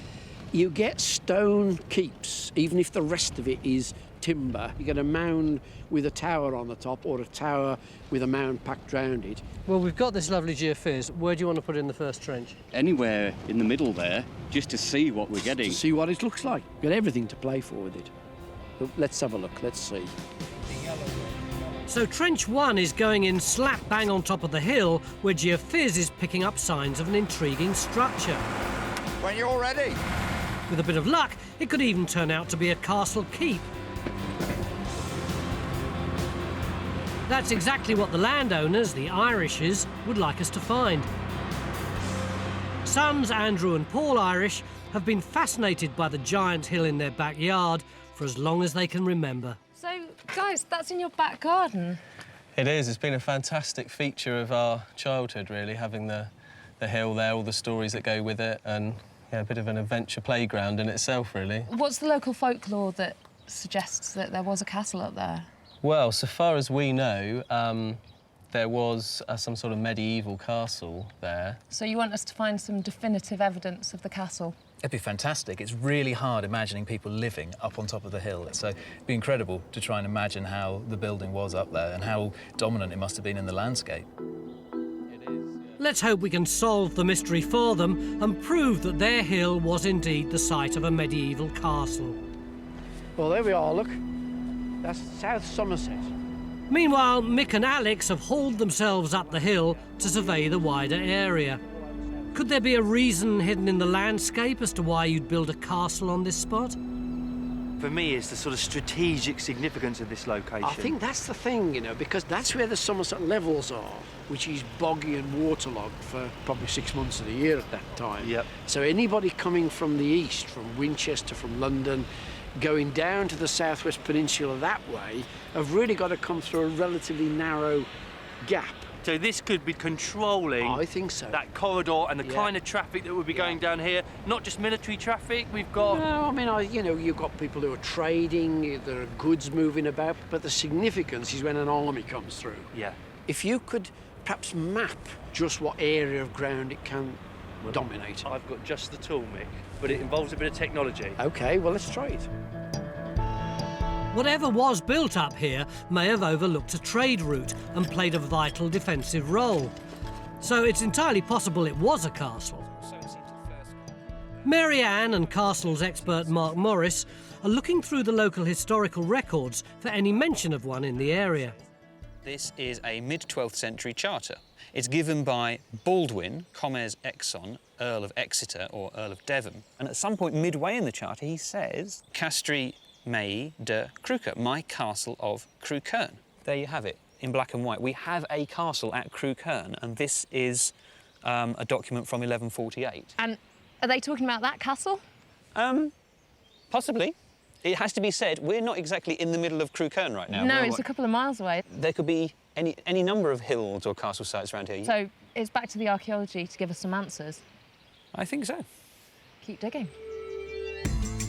The historical charter proves that somewhere in the vicinity there must be a lost medieval castle, but it doesn't tell us what it would have looked like or precisely where it was built. Phil's making good progress in his trench and is already unearthing what could be the foundations of a large building. How you getting on, mate? Oh, really well, Tony. I mean, this This trench is absolutely diddled with archaeology, and we think we might be beginning to get the lines of robbed out walls. You've got a very, very good edge. Explain to me why you're confident that's a good edge, because I see the same colour there as I see there. There's one, and there's the other. That one has got sand and nothing much else.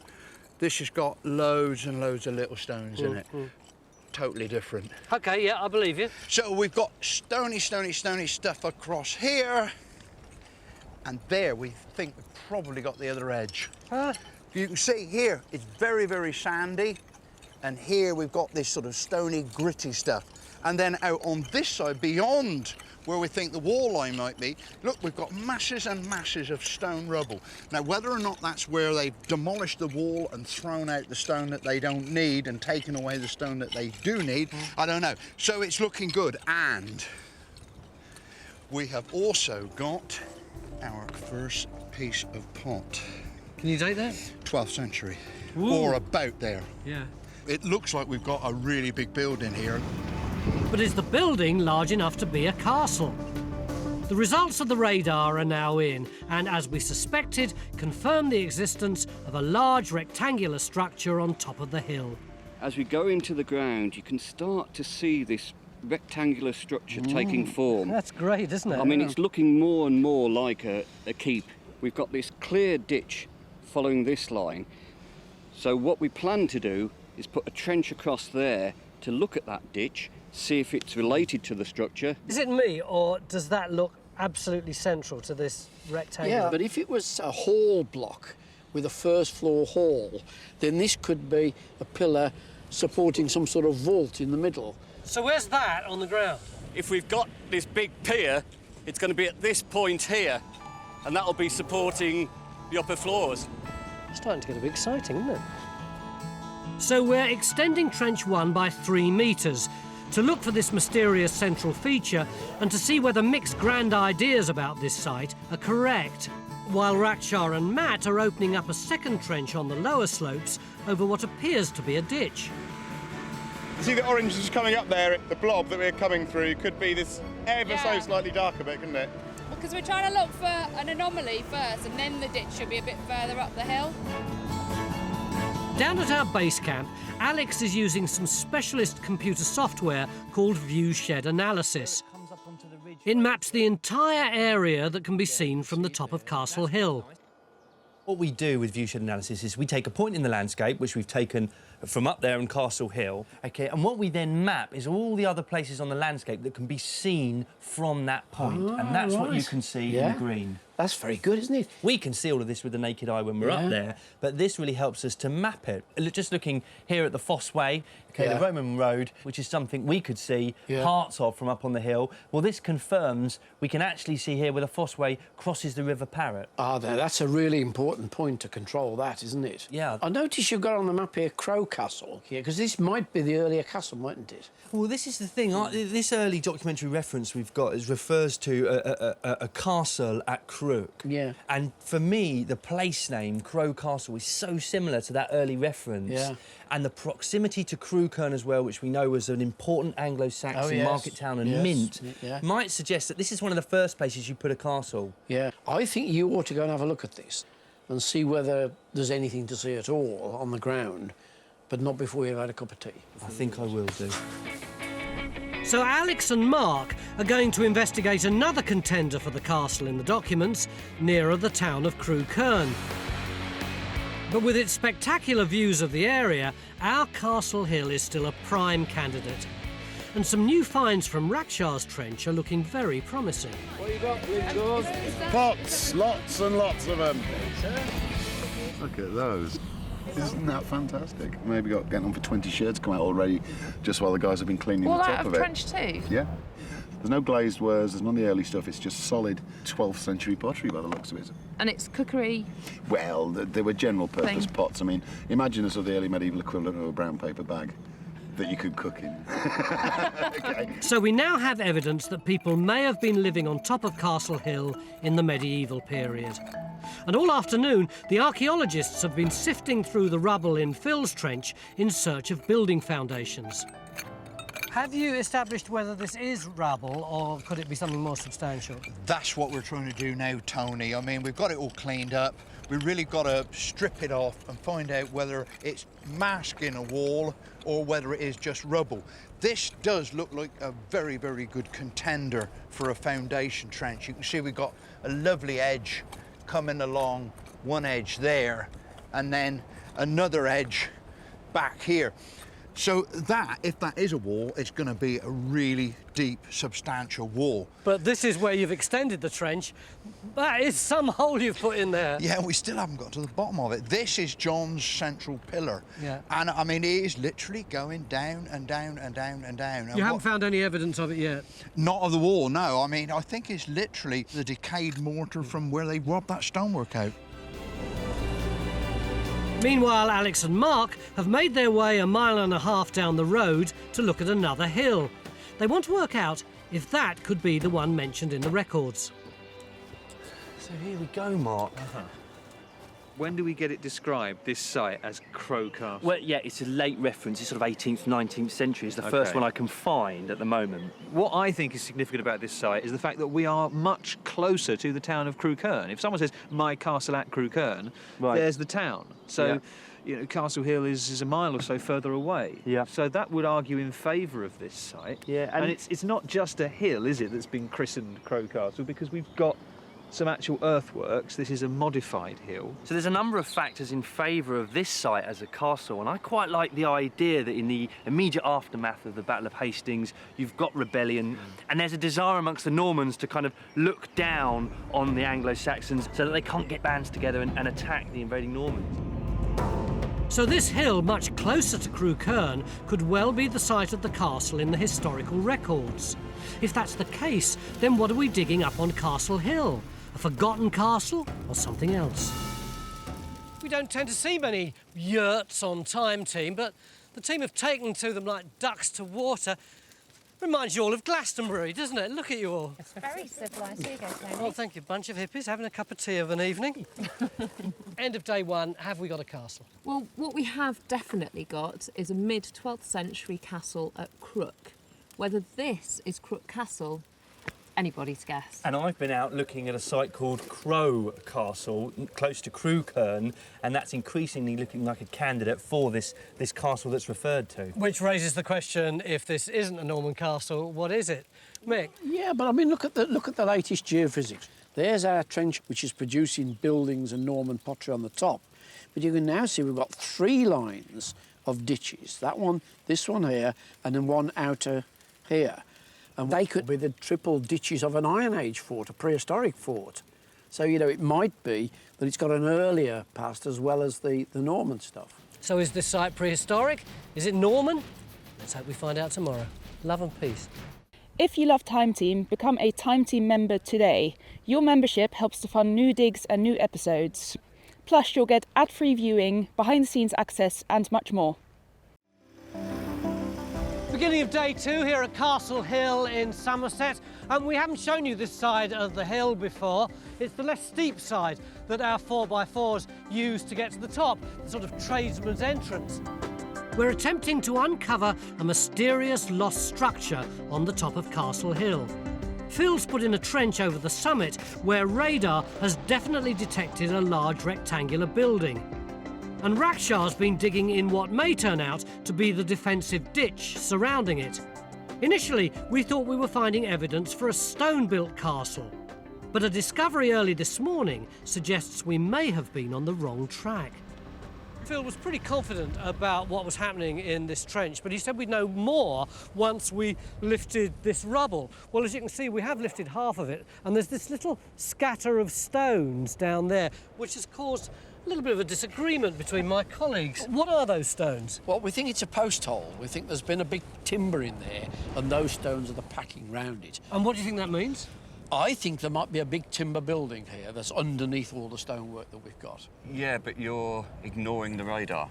Go on, then. Where we put the trench in yesterday, remember, it was on the magnetic noise. We hadn't got the radar results at that stage.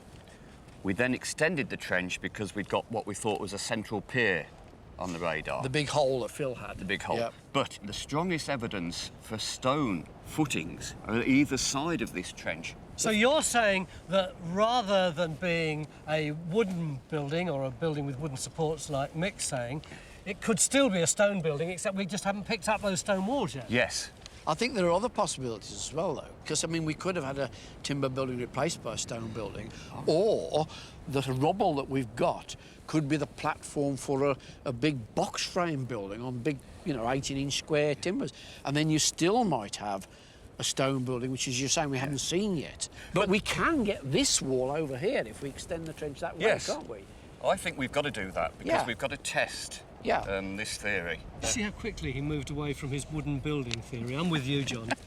He's right. You wait and see. You wait and see. If Mick's right, this could turn out to be a timber-built castle with stone supports. In the meantime, we're going to extend Phil's trench and look for any undiscovered stone walls.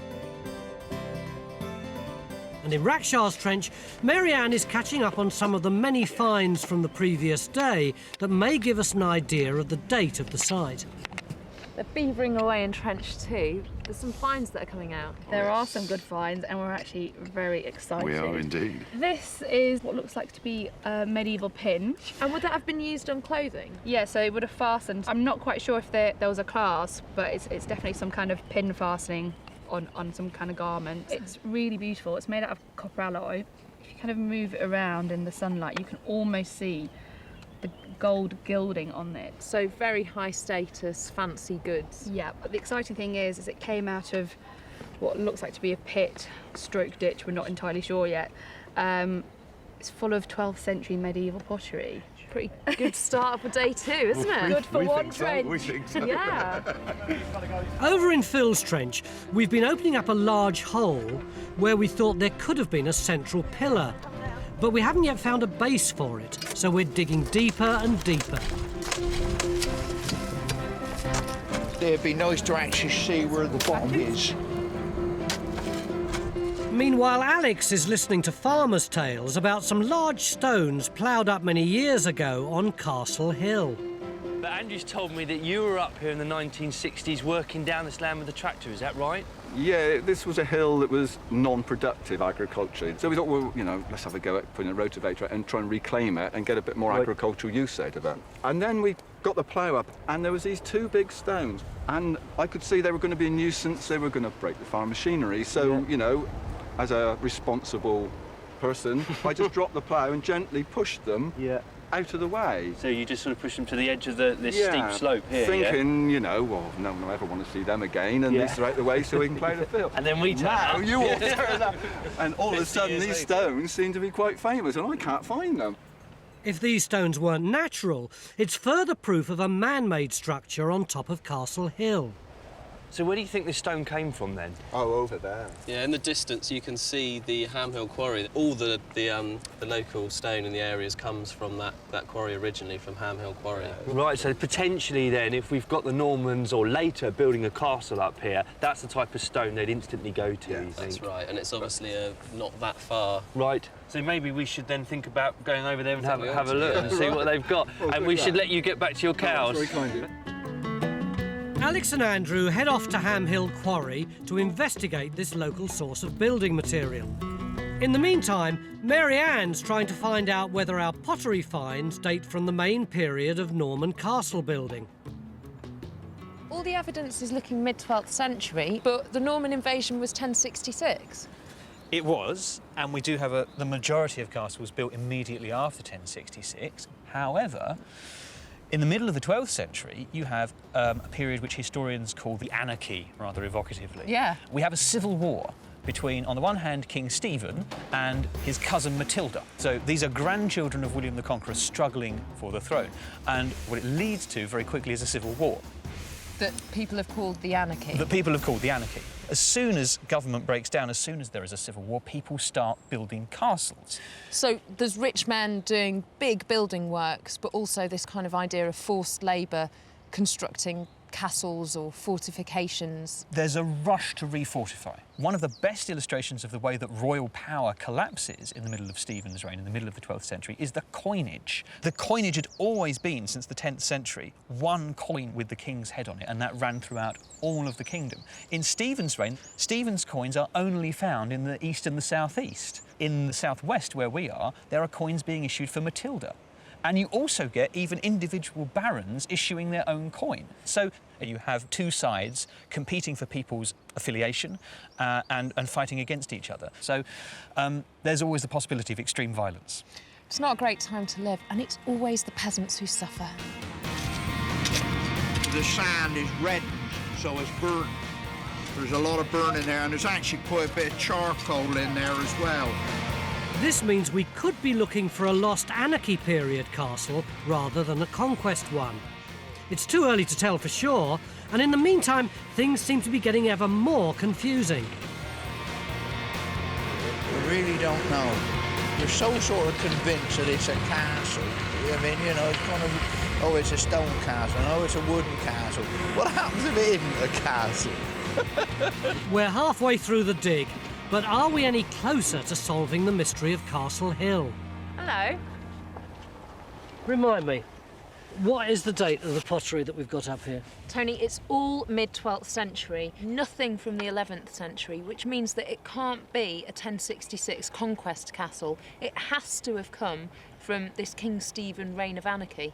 And if it was an anarchy castle that was put up in a hurry, then that would explain why it's not on the records, because it would have been pulled down again really quickly once the anarchy was over. And also, it's not to say that it wasn't a massive timber structure, because, you know, they built it to mean it, but it also would explain why there wouldn't be documentary evidence. People weren't sitting down scribbling notes about what was going on where. It was a pretty chaotic time. It's exciting. Yeah. The history and the archaeology are actually fitting together. Which they don't often do they? It's a great theory, but will it stand up in a few hours' time, or will the archaeologists have thought of something entirely different? We just have to wait and see, won't we? If you're enjoying this episode, join us as a Patreon member today. It's the afternoon of day 2 in Crewkerne in South Somerset, and we're digging up a large hilltop structure which we're hoping could be a medieval castle. Evidence now suggests it may be a timber castle dating from the Anarchy period in the 12th century. And a new find in Rackshaw's Trench may help us confirm that. Rackshaw? Hiya. Word is you've got a good find. The word on the street is correct. Let's have a look. I have this lovely horse riding spur. A spur? Yeah. It certainly is, isn't it? Yes. If you put it that way up, the heel, the rider's heel would be here, and then you would be goading the horse with that pointy bit there. Any idea of a date? Well, we're actually hoping it's 12th century because it's come out of this massive pit that we're digging at the moment, and all the pottery that's come out of it is 12th century. So if it was, then that too could be part of the Anarchy Wars. That's what we're hoping. Really good work. Where there are spurs, there must have been horses. So does that mean somebody was keeping cavalry up on Castle Hill? We've got horses and we've got people spurring them. We've got horsemen. The medieval French word for horseman is chevalier, so we've got knights. And knights go with castles like ham and eggs, you know. So this is good stuff, the fact that we've got that spur. And what does that mean for how they're managing this landscape? When we're talking about castles in this period, they're functioning as cavalry forts. Okay, they're a place where you can keep 30, 40, 100 men, horsemen, and they can ride out from that castle and control the area. Does that mean there should be evidence of more buildings than just this central squarish tower? We certainly expect more. I mean, in a sense, the tower is just the sort of pièce de résistance. That's the tower crowning the mound. It's the lookout. It's the symbol of lordship. But we're going to have places for knights to sleep, so a hall of some kind. We're going to have places for horses to sleep, i.e. stables. There should be a bit more evidence on the top of that hill. I think there should have been a fair few buildings on that hill, yeah.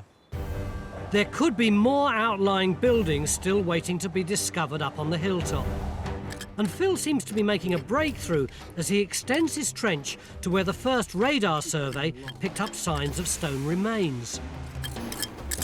Now look, that is looking a bit more solid, isn't it? So it looks as if we've got a wall, doesn't it, Phil? The more of it we see, Mick, yeah, the more it does look like a wall. I mean, when we first got down on it, well, you wouldn't really know whether it was just a block of masonry or something like that, but it's getting bigger and bigger. But what is it, Mick? Is it a wall, Phil? Ah, but it might be a wall, but is it a castle? Is it a keep? Is it a hall? Is it a chapel even? You know? Could be any of those, couldn't it? You better go and ponder on these things. I'm pondering as I sit here, Phil. So the story turns yet again. Substantial stone walls means that the stone building theory is winning out over the notion of a timber structure.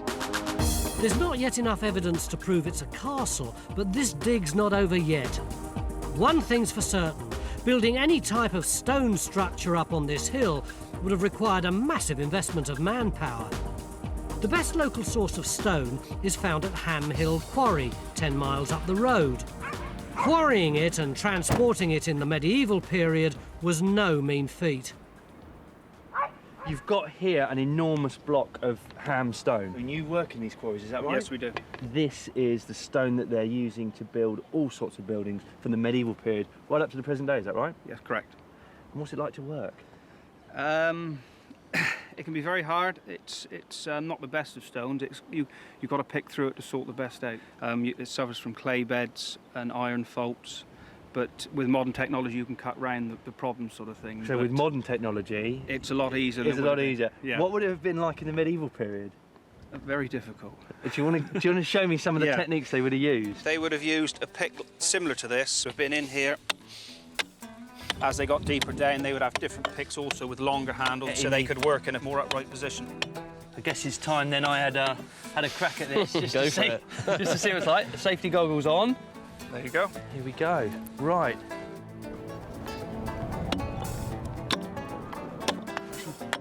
Barely having any effect whatsoever here.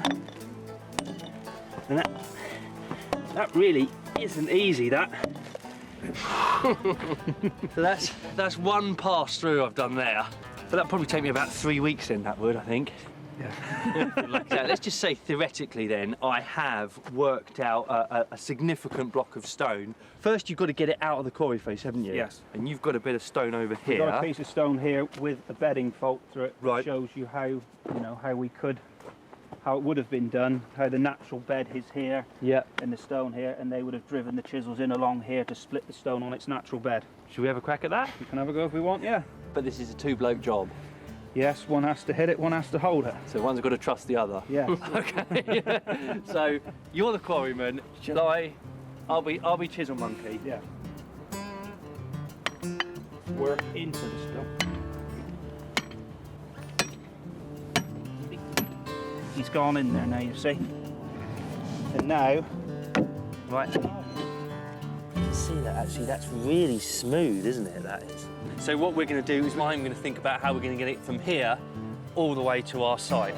Good luck, rather you than me, Alex. That thing weighs a ton. Back on site, we're digging even deeper. We had expected to find evidence of a large supporting pillar in the middle of this trench, but now the picture's looking very different.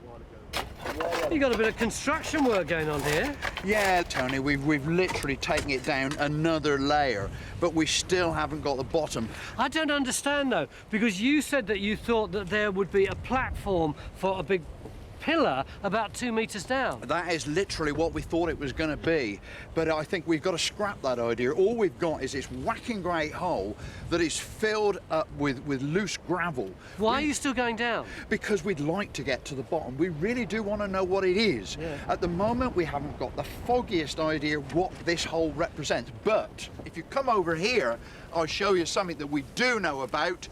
Look, we've got a wall here. And it's not just here, it extends right the way across this end of the trench. John, you must be chuffed. This is what you prophesied would be here this morning. Yeah, so look, this is where Phil's got to. There's a clear wall there. OK, it's been robbed out at the end, but there's no doubt there's another wall that comes back on the far side. We have got a stone building here. Ah, but is it a castle? So now we're absolutely certain we've got a decent-sized stone building here, but we still can't be 100% sure whether it's a castle. Are the finds coming out of Rakshas's Trench able to add anything to our understanding of the site? So what you got there then, Paul? A whacking great tripod pitcher. It's basically an enormous jug with little feet on the bottom. This is all the same pot, and a lot of these sherds fit together as well. Rakshas's still digging it out. Oh, good grief! As I was saying, Rakshas's still digging it out. These things can be anything up to this high. Oh, right. You know, you've got one of these, it's a big round thing. That's an awful lot of pottery. And what sort of date we're talking about? It's looking, from what I can tell, like late 12th into 13th. I mean, this sort of pottery starts in the 11th, but it kind of gets nicer quality as time goes on. And this is quite good quality. Is it the sort of thing you'd use for cooking? No, I don't think so. It's the sort of thing that, it's a jug, so it would hold liquids. But some of them join together already. I'll get this cleaned up first, and then we can have a look. Dig more, dig more. I'm trying, it's really difficult. Promising finds with pottery dating from the 12th and 13th century. But we still don't know for certain if we've got a castle here, and now we've only got one day left. The wind up there, cool. I know, it's a different world down here. It's With a day's digging and some heavy quarrying behind us, Mary Ann has prepared some medieval workers' grub. What's all this then? Welcome to my medieval mead and cheese evening.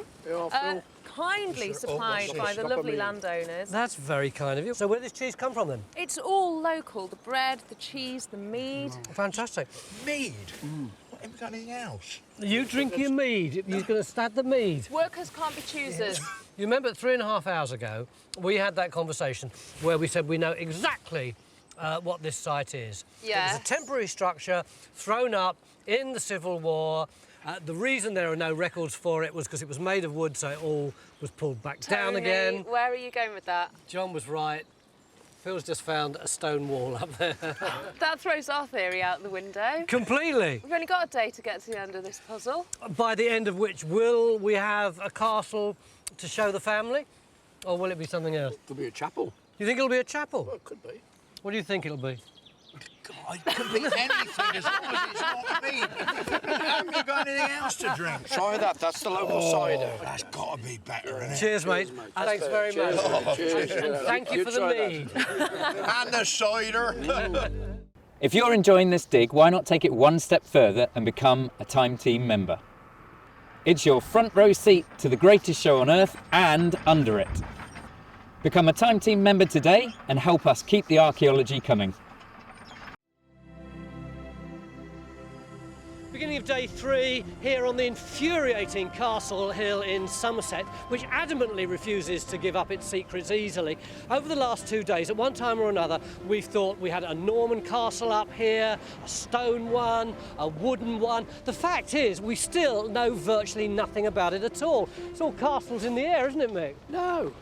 What? We don't know anything. I just heard you whinging away coming up the hill there. It's not a whinge, it's an objective statement. No, it's not. Come on then, what do we know about it? How old is it? How old is it? Well, if it's the documents, it's mid-12th century. If, yeah. Yeah, well, we've got very few finds. What shape is it? It's rectangular. You don't know it's rectangular? Well, I think we do. If that's what the geophysics is showing, and we've got a rectangular building of that. So what's your strategy going to be? We're going to put a slot in over there to get the other wall, and we're going to put a slot in over here to get the end. Why are you going to do that, Mick? To get the corners to it. To prove it's rectangular, because you don't know that it's rectangular I yet. think we do. It's too early for all these cerebral activities. Get me a cup of coffee and then ask me again. All right, I'll come back in an hour. Right.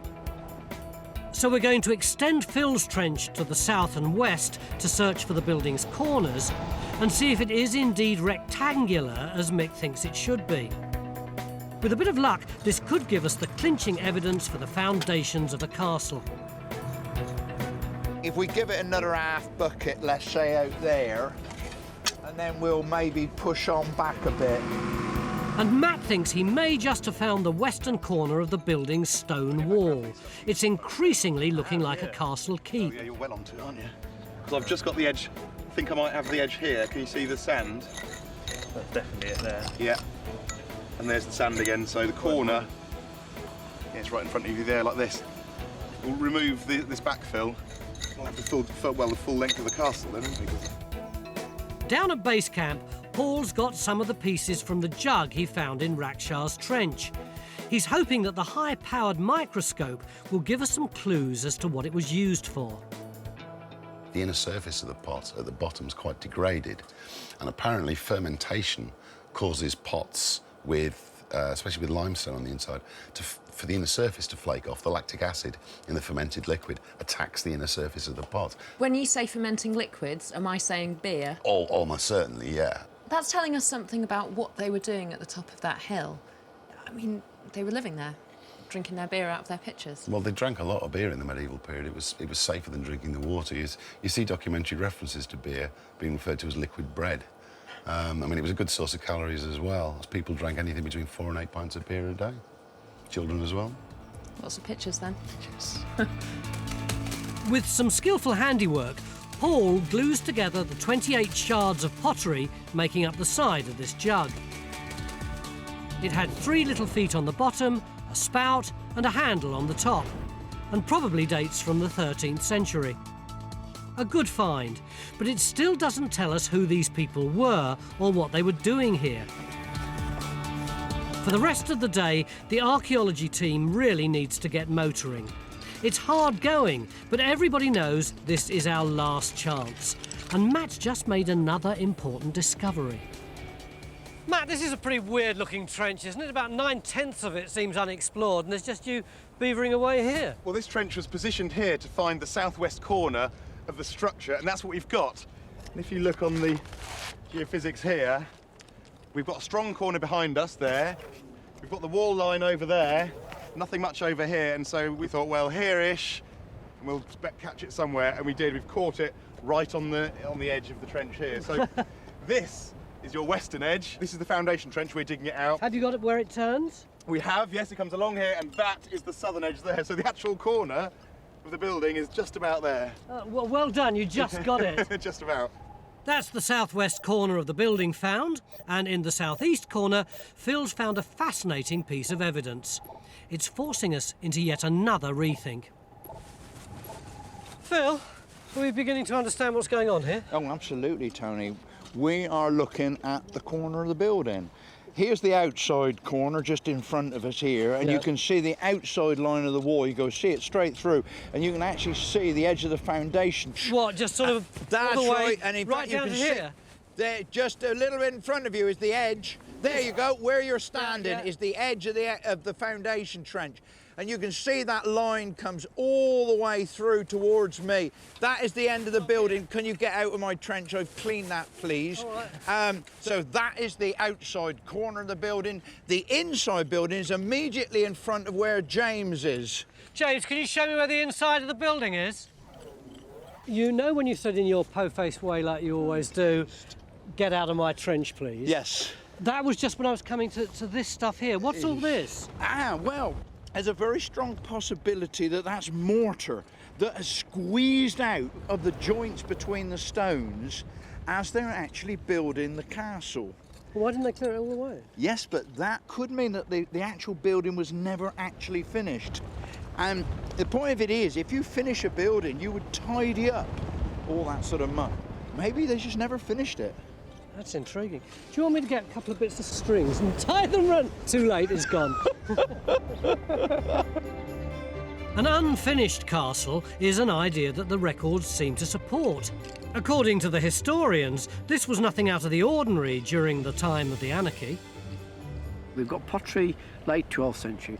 We've got a massive stone foundation of one building, and we don't hear of it afterwards at all.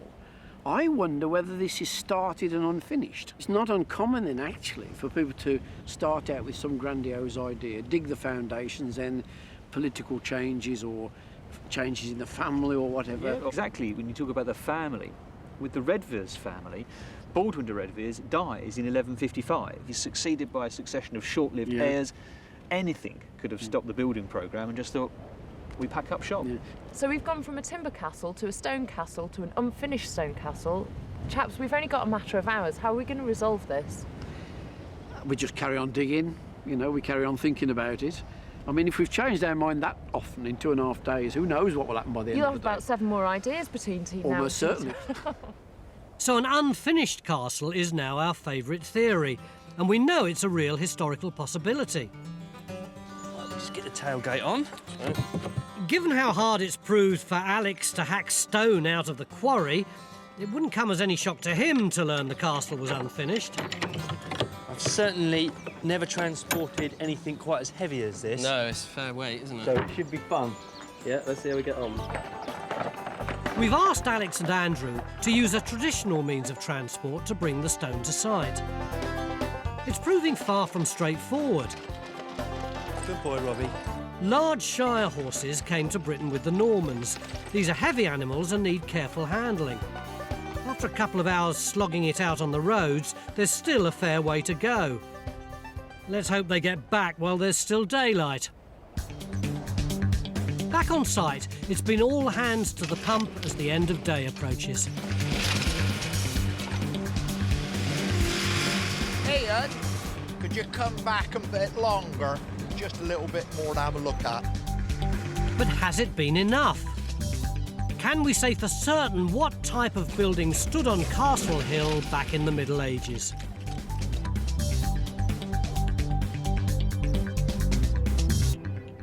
This morning, I gave Mick a really hard time about the fact that we hardly knew any more about this so-called castle than we had done when we first arrived a couple of days ago. So, Mick, what do we know? I think we know the size of it, which you were whinging on about this morning. Don't Which we? was? That's right. I mean, in its long dimension, it's 17 metres outside to outside and width 13 metres. The actual thickness of the walls is about 3 metres, isn't it? About 3 metres, yeah. The fact that it's rectangular rather than square, perhaps the 1170s, something like 1180s, perhaps something like that, in style terms. But I mean, the other thing is that I seriously doubt whether it was ever finished, actually.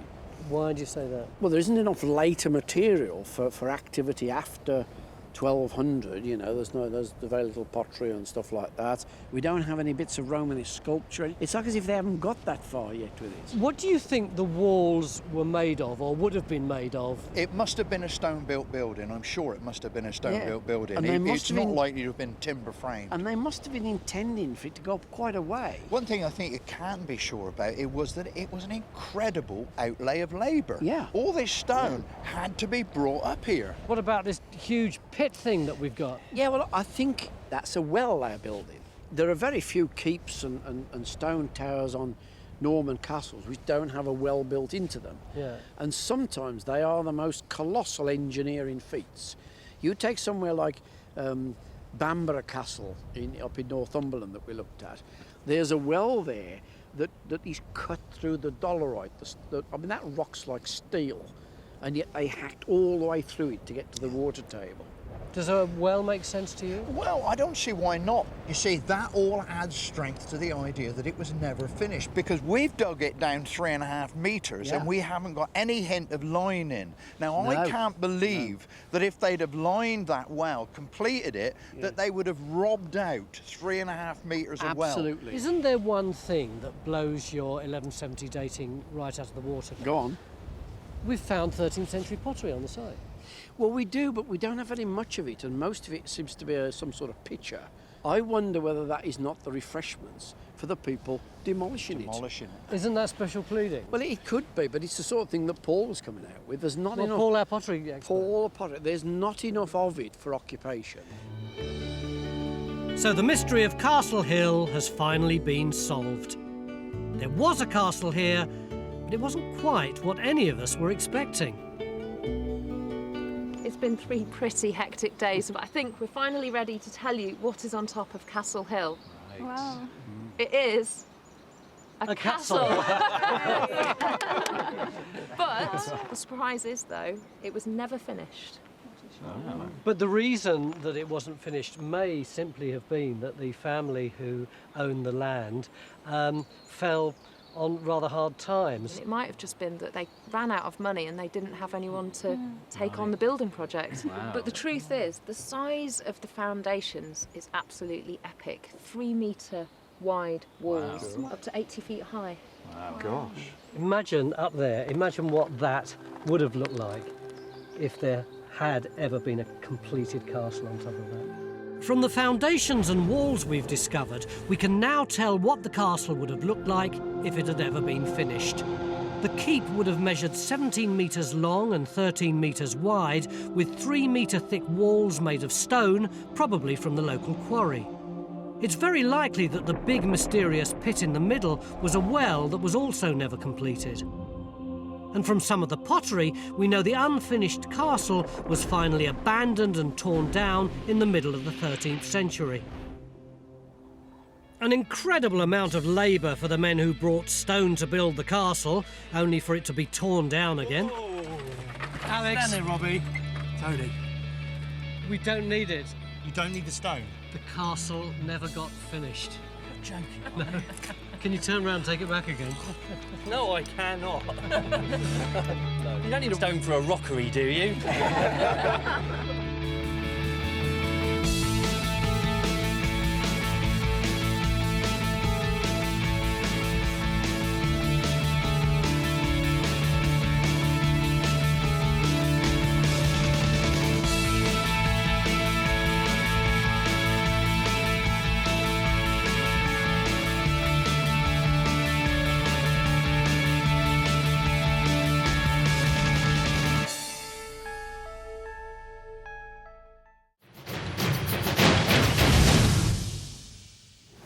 Welcome to Dundrum, one of the most picturesque locations in the whole of Northern Ireland. But 800 years ago, this stunning castle was the stronghold of a renegade knight from Somerset. And this castle is built on the stuff of mysteries. Who built it and why? Clearly, there was once much more to Dundrum than these ruins, but nobody knows exactly when it was built, or even what it originally looked like. We'll go underground. Oh, wow. Overground. That is not going to stop the point of this sword. And fight to the death to reveal this castle's secrets. Oh, look at that. Ooh, isn't that lovely? And we're poised and ready for the challenge.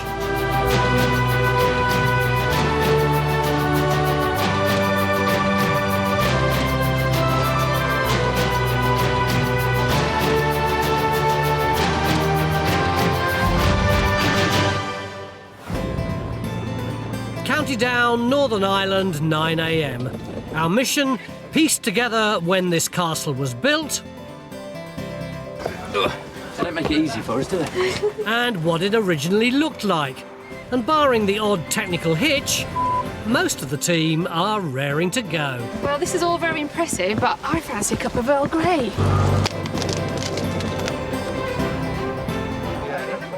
While the digging team are down there bracing themselves with some early morning fortification, the diehards, the brains of the team, are trying to work out where to put in the first trenches. We're working alongside the guys from Queen's University Belfast this time, so working with Colm is going to make it dead easy for you, isn't it, Francis? Well, yes. I mean, nothing personal, of course, but we've got a bit of a nightmare of a site here, Tony. I mean, it's this fabulous castle, but to be quite honest, we know very, very little about it. But we do know some things, don't we, Colm?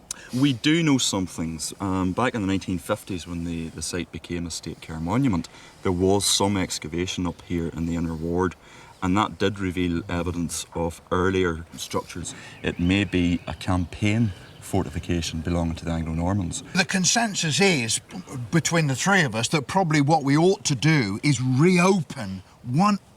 You're grimacing. It is grimacing, it certainly is. Why is it that whenever we come to a site like this, rather than put in our own trenches, first of all, we have to redig someone else's trenches? The easiest way to do it is to work from a known to an unknown. We know where that trench is. We can then work out from there. Yeah, and there is another reason, Tony. This is a protected monument, right? We have a limited square meterage that we're allowed to dig, but if we open an earlier trench, that doesn't count. I never knew that. All these years on Time Team, I never knew that if you reopened someone else's trench, it didn't count as part of your allotted square meterage. No. Well, that's persuaded me. Go ahead. Dig them all. Redig everyone. Seriously though, it's unusual to come to a Norman castle with such little previous excavation. 60 years ago, archaeologists unearthed what they thought could be the earliest phase of the castle. To test the theory, Phil's reopening their trench here. And there's a real sense of urgency to the team. Whoa, whoa, whoa, whoa, whoa!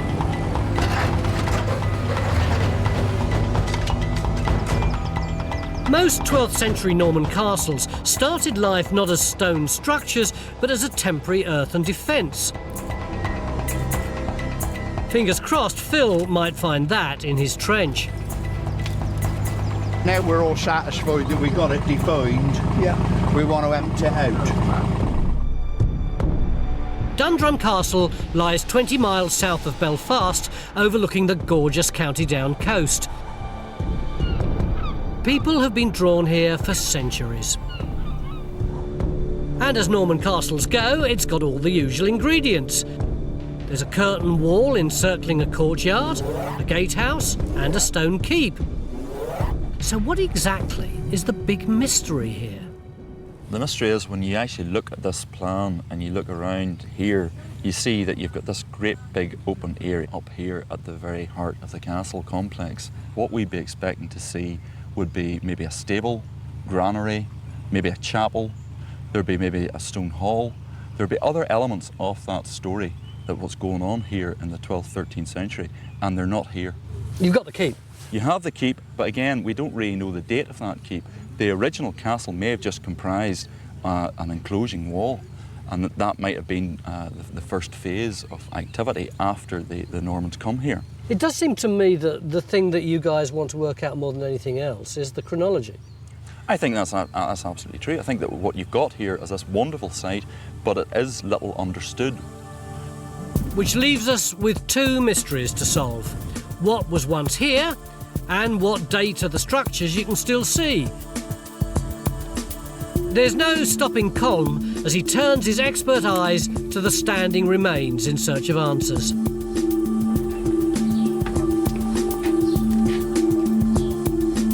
Meanwhile, Time Team's Geophys maestros have been deployed on a mission to locate the castle's missing buildings using ground-penetrating radar.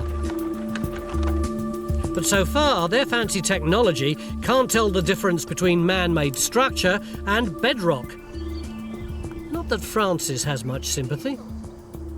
I would like to see the whole thing done. By the end of day 3? By the end of day 1.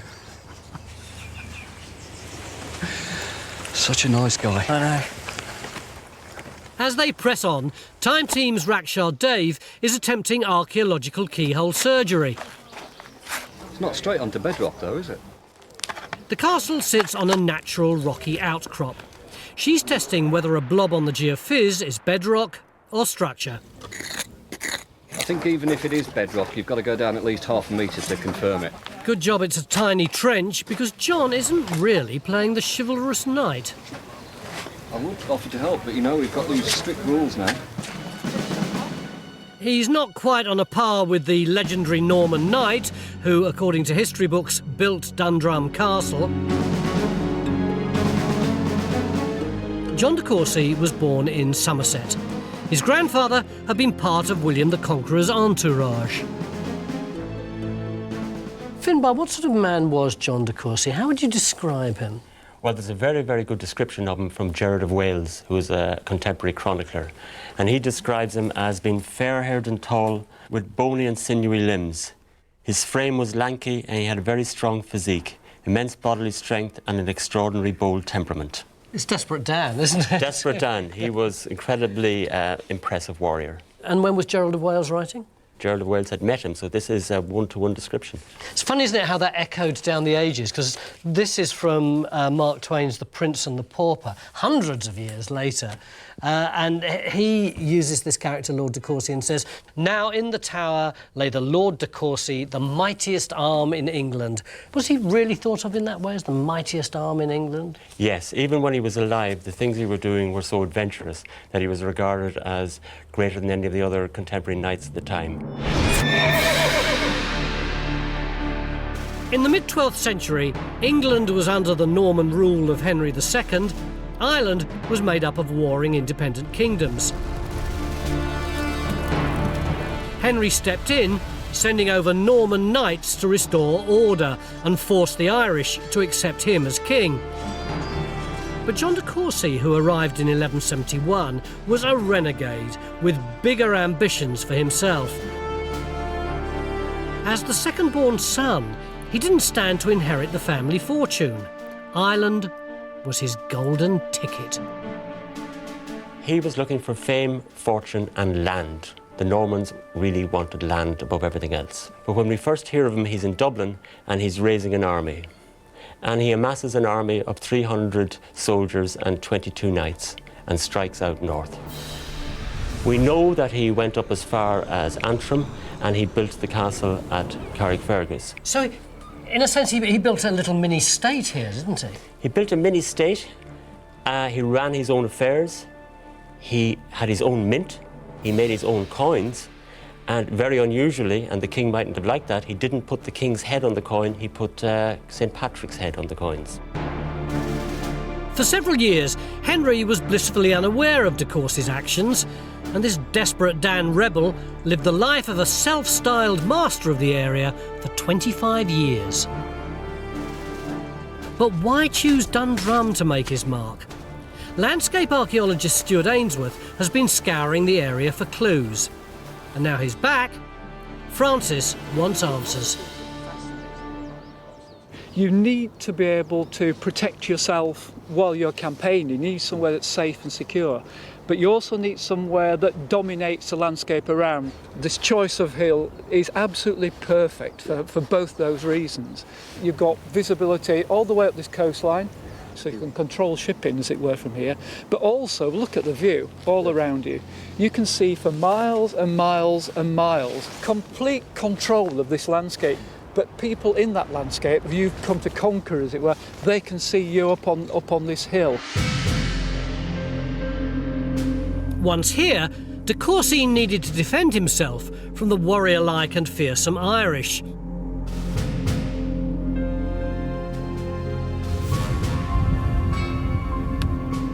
So Stuart's next task is to map the castle's defences, while the archaeologists try and work out what de Courcy originally built here and when.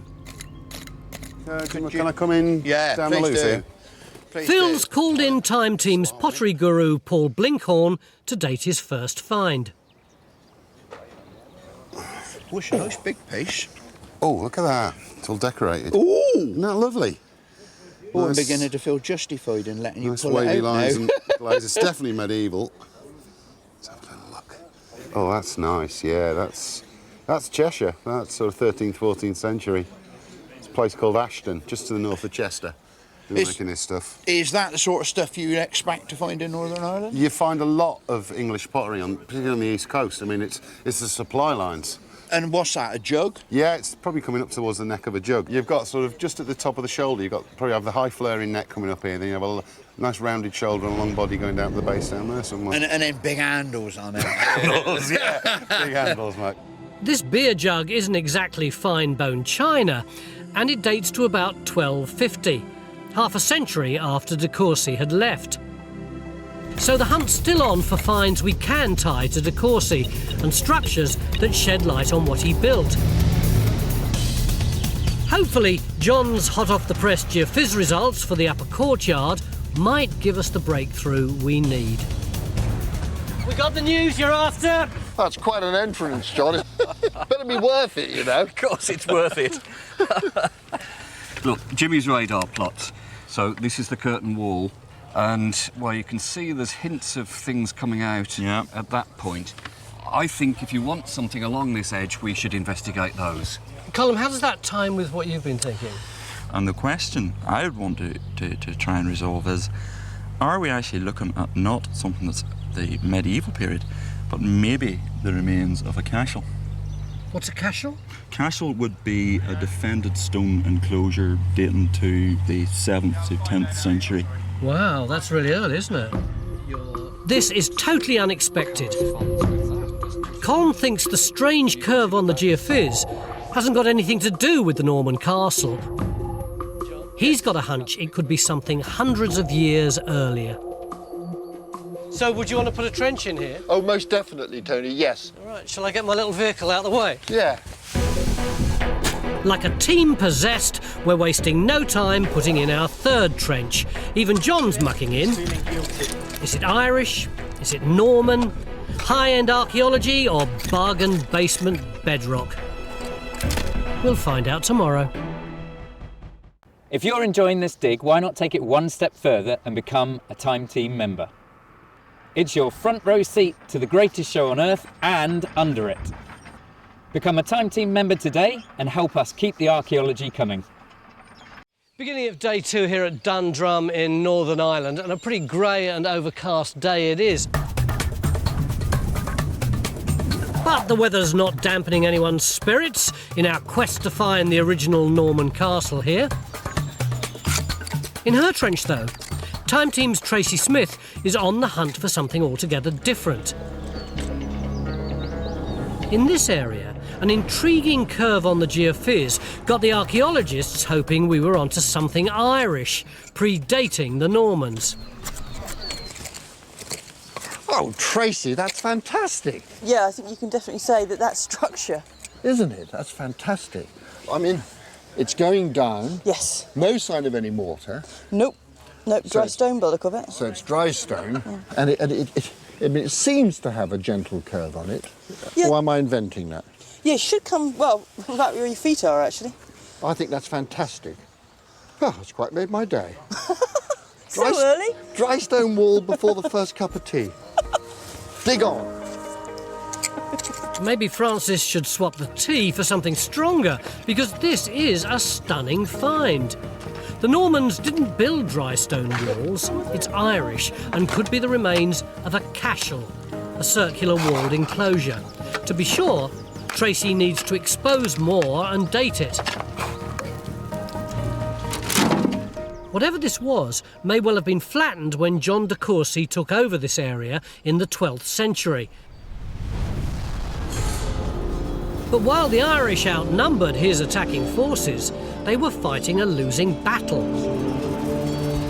To find out why, Time Team's Matt Williams has volunteered to step into 12th century Irish shoes. And given a choice between a woolen suit, stylish though it is, and Norman chainmail, I know which I'd go for. Matt, how do you feel? Now you're fully kitted out as an Irish fighter. Well, fully kitted out, I feel a bit underdressed next to Mark. I mean, straight away, the thing that I notice immediately is he's got all the metal that he's got on him. He's got chainmail, his shield is 3 times the size of mine, he's got a sword and a dagger. He's a full-on battleship and I'm just a little sailing boat in the sea. Basically, you've got farming implements, a throwing axe, and a shield the size of a pizza. OK, so here we are. I'm going to give you a quick 12th century lesson on, well, you're going to die most of the time. So I'd come running at you. OK, that's a mistake, because I'm going to step in, block your shield, and then take your head off. How about if I went down like that? Drop the shield, and now look, my point is now under your guard. What if I go down like that? That's it, I'm going to block there, or if we're feeling being very nasty, step back and just take the arm. Do a high one coming down this way. OK, I'm going to block, smack you in the face with my shield, a kick, knock that out of the way, and then slice the face. So are you feeling slightly less confident now? Right, I'm trying to think of another way. What if I just go at you with my shield like that? Well, Just mine's push bigger than yours. I'm going to come over the top with the pommel. I'm going to put all my weight and hopefully get you going backwards. Once you stumble and fall, the point of my sword is going to follow you down to the ground, and I'm going to impale you as soon as you hit the ground. There are certain things you could do, but definitely the weight is against you. I certainly wouldn't want to be in your shoes. Even against spirited defence, the mightiest arm in England had the military edge, man against man. But did his building match his fighting? We're starting to doubt that what you see today was what you saw in de Courcy's time. Over there, there's a stretch of wall which doesn't make sense because it's double skinned. I know what you mean. You've got this this wall here, haven't you? And then suddenly it gets incredibly thick for a few metres and then goes back to its original depth there. What's that all about, Colm? Well, it's possible what you're looking at is the remains of maybe the hall associated with de Courcy's occupation of the castle. I see, so this thick bit would be the wall adjacent to the outer wall, and then the whole thing would stick out like this. Yeah, and here. Any other clues? Well, yes, Tony. There's a particularly strange bit, but it's hidden around the back of the tower. I know what you mean. Come in this direction. It's so funny, isn't it? Because we virtually ignored this part of the castle completely on day one, and suddenly it becomes not only really important, but highly contentious. This little thing here, which looks to me rather like the inset for a Norman television set. What actually is it, Francis? That, Tony, is a medieval toilet. It's known as a garderobe, OK? And people would have sat up at that level and done their business outside the house. This would be part of a building, and there is no building here now, but what we have is this. So this is later than the latrine, and there was a building here which was demolished.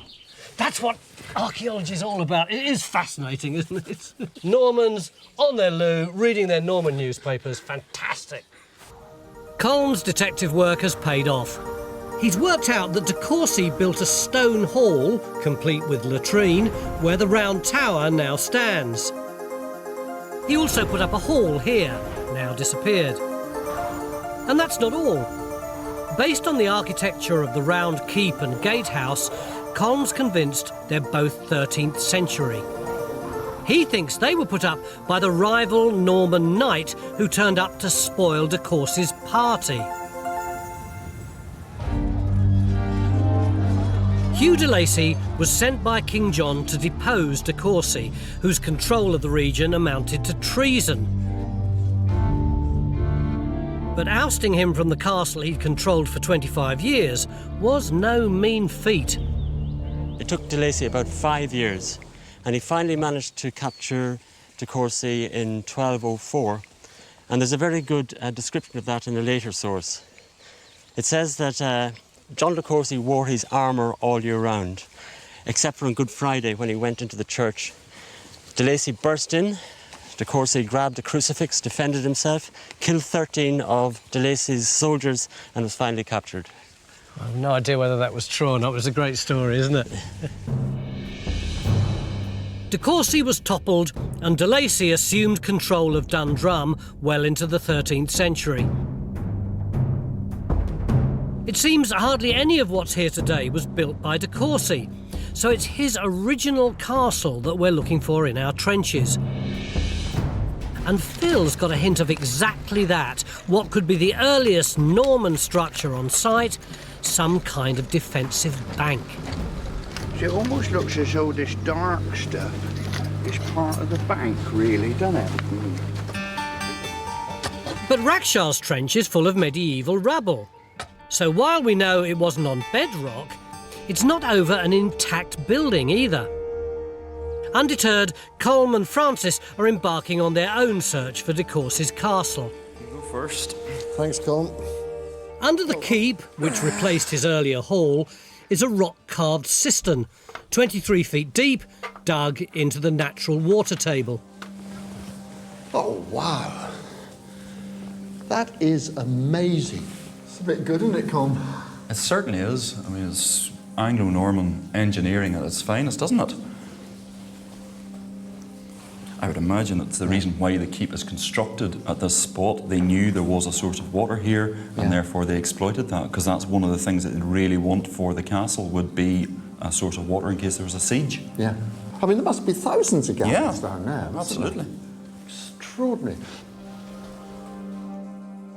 This cistern held enough water to service the entire castle, which probably once had things like a chapel and stables. Now they've finished surveying the upper courtyard. Fingers crossed, some of these might show up on the geophysics. John, these are incredibly spectacular. Yeah, I mean, we've got a whole complex of features. Let's just narrow it down. Okay. I think the things of real interest are these responses here. They look like walls. Yeah. They look like a large building. Now, before you get too excited, it's just possible that that's showing the natural bedding in the geology. Yeah.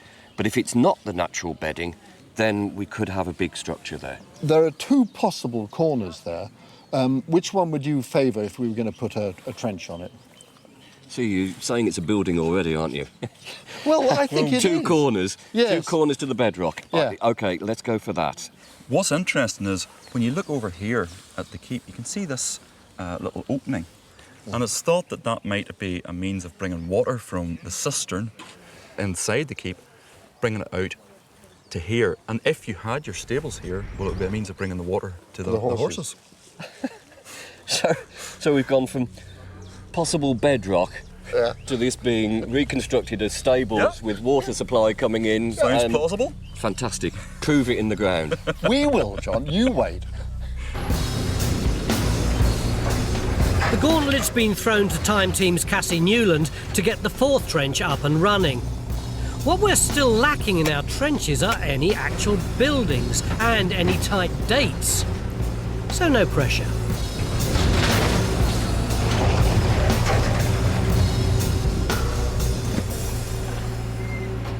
It's lunchtime day 2, and Francis, frankly, the archaeology is even slower than the lunch queue. No, it isn't, Tony. The archaeology is fabulous. We've opened new trenches. Oh, we've opened new trenches. But what's the point of new trenches if you don't find anything? Well, we found, what about that dry stone wall? You could eat your lunch off it. It's gorgeous. Can you guarantee to me that this afternoon we'll find out more about the story of the castle? Yes, Tony, absolutely. We'll find out a huge amount about it. Go on. All the fisheries. There is a burning question still, though. What's that, Tony? Chips on mash. Thanks a lot. It's chips every time. Chips, please. If you love what we do, become a Time Team member today. You'll get behind-the-scenes footage, ad-free viewing and special masterclasses with the team. We'd love to have you on board. Afternoon day 2, and just before lunch we put in this trench here because we thought that there might be an ancient castle building here. Cassie, it does seem we've got a load of rubble, doesn't it? Ah, well, I think it's probably collapsed, which is better than rubble. Before lunch we were positing that this could be a stables. Yeah. Does that sort of read well for you?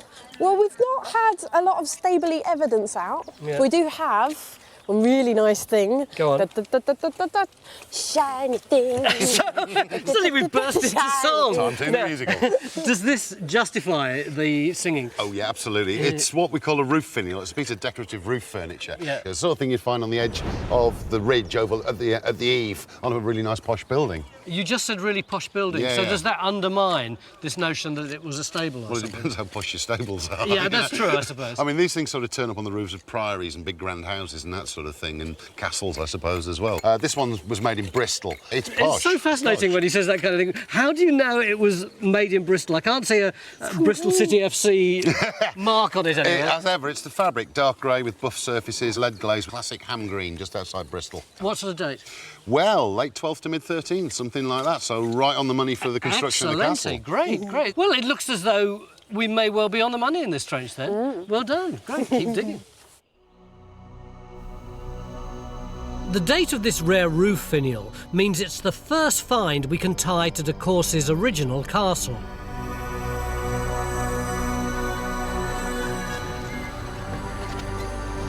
Over in his trench, Phil's confident he's found something else belonging to de Courcy, the first Norman defence on this hill. Francis! And he's itching to share the news. Hey, Francis! Give me a chance, Phil. Ah! Crikey. You've been ignoring me all day. No, I haven't, Phil. I've been busy. And so have you. What have you found? Well, we got the bank. I thought you'd want to come and see the bank. It's running up, right up here, running right over, and it's running back down there. I think that's quite a substantial bank. I think that's a fantastic bank, Phil. I mean, one of the things that strikes me about it, it actually looks far better constructed, you know, with big lumps of masonry down there. Is that what you think? Well, I mean, there's the bank itself, which is all this really big stony, this big rubbly stuff which comes up and over there and actually is going down there. And look at the size of these big stones. They're really solid. And I mean, you don't know. I mean, if it was a defensive bank, it might have had a palisade on it. And of course, you don't know how much of it. It might have been chopped off when they actually put the stone wall up. And I mean, do you have a date now for this curtain wall? The only thing I can date at the moment is the surface where my hand is here. Now, this is the courtyard surface, and that has got 13th, 14th century pottery on it. So, this wall must be 13th or 14th century in date, or more likely a lot earlier, because this courtyard surface laps up against it. I mean, that's extraordinary. That's not bad for a beginner. Thank you, Francis. I won't call you in next time. Phil's impressive discovery that the wall is at least 13th century means it was almost certainly built by de Courcy. But before he put up this imposing stone defence, it seems his stopgap was a substantial earthen boulder bank. It was a period we call the campaign phase, a time when he was wresting control of the area and fighting the indigenous Irish. Step up Matt, round 2, target practice. If you love Time Team, become a Time Team member today. Your membership helps to fund new digs and new episodes. Plus, you'll get ad-free viewing, behind-the-scenes access and much more. This is actually how we would have been against each other, then myself with this bow. Yes. And the big difference here is you'd have been shooting arrows at him and they'd have been bouncing off him, whereas he'd have been shooting his arrows at you and they would have gone through you.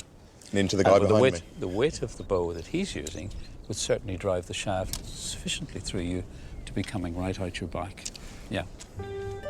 As skilled hunters, the Irish arrows were perfect for killing animals. I can't believe how difficult this one is to pull back. But useless against chain mail. Oh. The Normans were better equipped.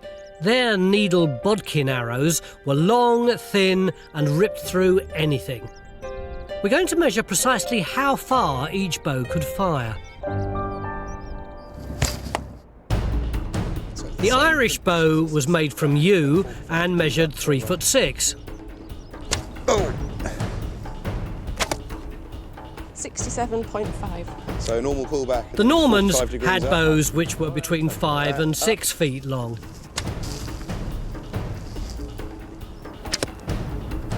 £87.3 metres. The superior range of Norman bows successfully held the Irish at bay, backed up by imposing defences. Stuart and Time Team surveyor Emma Wood have been using laser images called LiDAR to peer beneath the vegetation at the scale of John de Courcy's castle fortifications. This is the LiDAR data actually showing all the tree coverage and everything, which we can't really see much underneath, so we can strip that off and have the model like here. Now, that looks very different, doesn't it? Indeed. Wow, brilliant. Fantastic. Isn't that incredible? You can see these features around here. These are those ditches. Great sort of defence on the top of the hill. They're really, really deep. OK, so, I mean, what are you proposing to do now? I mean, what we're going to need to do is take some measurements to show just precisely what's going on in terms of where ditch bottoms might be, ditch tops and so on. But, no, I think that's fantastic. Great stuff. Yeah. A massive series of ditches encircle the castle's outer walls. Stuart now needs to measure them and work out how they were built. And no hard feelings, Stuart, but while you're off fertling in the bushes, we're all off to enjoy some Irish hospitality. They waxed these heads and then brought them out. Let's face it, it doesn't take much persuasion to get them to a pub. Do you know the way to the pub? No, we're going to the pub. Oh, thank the Lord for that. What kind of day has it been for you, Con? It's been a great day. The weather stayed good, and we opened up that trench over the stone feature. That's the mysterious thing that could be the earliest building on the site. Absolutely, that could be the origin point for the whole site. And you've got the posh house. Well, I've got a posh roof. We're hoping for a posh house, but there's just that last little bit to machine away in the corner. You've had a good time, haven't you? I mean, we've shifted a lot of muck today, but it's been worth it. It's been worth it. But I'm sitting here now, and I'm actually in a bit of a shock, because apparently when the Anglo-Normans was about, the English were noted as being heavy drinkers. Yes. And the Irish were noted for their sobriety. And your point is? What I also learned was there was this lovely phrase, and it said, "The grain mixed with water cheers the mind and makes for joyful company." So we've got the grain and the water. Let's have some joyful company. And let's hope tomorrow we have some joyful archaeology. It's our final day at Dundrum Castle in Northern Ireland, and the entire team are blowing away last night's cobwebs with some heavy-duty digging. Not only are we unearthing the story of Irish occupation on this hill over 1,000 years ago, we're also piecing together what Norman knight John de Courcy put up when he arrived in the 12th century. We were hoping to find John de Courcy's castle in this trench here, which Cassie opened yesterday afternoon, but frankly, that just looks like a load of old rubble to me. There is quite a lot of rubble, yeah. No castle here, not yet. So we haven't got the original Norman castle yet, but maybe we're close to it. Well, we'll have a look. We'll do our very best. But what's getting us particularly excited is the other end of the trench. We extended it hoping for more castle, but instead we've unearthed more cashel. Castle always confuses me because it sounds so much like castle, but it's not that at all. No, it's not. An earlier thing. It's the period from about the 7th century to the 10th century. It's a stone-walled enclosure. And what we think might be the outside of the castle is here where Rackshar is excavating. How does this look on the geophys, Francis? Well, it looks rather spectacular, Tony. You've got this huge circular spread of nothing. This is the Holy Grail, isn't it? Yes. If we can establish that this is a castle, everyone's going to remember this archaeology. Yeah, I would be extremely happy, Tony. I would be. So that's why I'm extending this trench. Yeah. So I'm going to bridge off here and then come back like that for about 3 metres. So I'd be in the middle of the castle now if it is a castle. Yes. And then over here? And over here, I'm going to extend Tracy's trench here to come towards to meet it. Eventually, we may decide to join the two up. I don't think that'll be necessary. Because the other side of the castle would be this gorgeous bit of stonework here that Tracy's been excavating. You've got it, Tony. Now we've exposed it fully. It is drop-dead gorgeous dry stone walling. It is stunning. I've done a bit of dry stone walling in my life, and I couldn't begin to do that. That's classy stuff. So this really is starting to get exciting, isn't it? It's looking smashing. So with one day to go, and with the blessing of our Irish partners, we're pushing our trench allowance to its limit by making these trenches even bigger. It's the only way to prove whether the wall continues in a circle and is indeed a cashel. Because elsewhere some cashels have turned out to be the strongholds of Irish kings. So Colm's taking me into the countryside to check out an intact example. On so many time teams we say we're going to see how far back in time we can go to the earliest evidence on the site, and it's very hard to do that. Mostly it's disappeared. 10 miles from Dundrum is Dromina Castle, over 1,000 years old. So this is it, along here? Yeah, there's your outer bank of stone. Dry stone, like our all one? dry stone, the same way. You can see why we were all getting excited about dry stone. How tall do you think it would have been originally? Well, it was probably, I would say, about another metre in height at least. The one thing that strikes me is how big it is. It is very big. It's basically a defended farmstead because you've got the threat of people steal the cattle, and also you have to remember that in Ireland this time you got wolves. Cool, look at this here. This is intriguing. Colin, what's this? It's a defensive feature. It's like an artificial cave. Yeah. And what would happen if there was a raid? The people who lived down here, they would go under the ground, and there's a cavern for them to take protection in. Many Irish chiefs and their families would have lived in these enclosures when the Normans arrived in the 12th century. And they had two choices: fight or flee. Unfortunately, we're not giving Matt the option of fleeing, as he takes on the fight of his life. Round 3, man versus horse. This is the Norman saddle, and this is really the key to how they managed to beat the Irish. It's very, very solid. It's got a very high back, and they have stirrups. And you can only couch a lance, which means holding it under your arm and bracing against the back of your saddle, obviously, if you have a saddle and stirrups to push against. You can imagine what it would be feeling like going up against that, and all the heavily armoured might of the heavy horse, with his long lance, longer than your little javelins, and of course his very sharp sword. And you could expect to have this sort of treatment. Matt, I'm so glad that you're doing this and not me. What exactly is it that you've got to perform? Well, I've got to face up to the horse and rider with the spear and all the armaments that he's got, and once again I appear to be at a severe disadvantage. The main one being I'm only on foot, and I'm probably going to chuck all my things at it, all my spears at him, and they're just going to bounce off. Is he gutsy? Does he know what to do? His courage will bear him through. Your courage? Is that what we've got to rely on? That's all I'm going to have left, I think. Yeah. Right, take your spears then.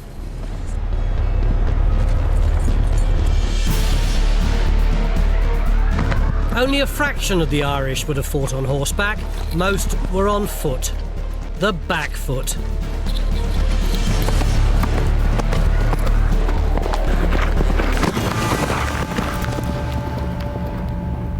Well, that's pretty conclusive. The Normans' superior weapons and cavalry left countless Irish dead.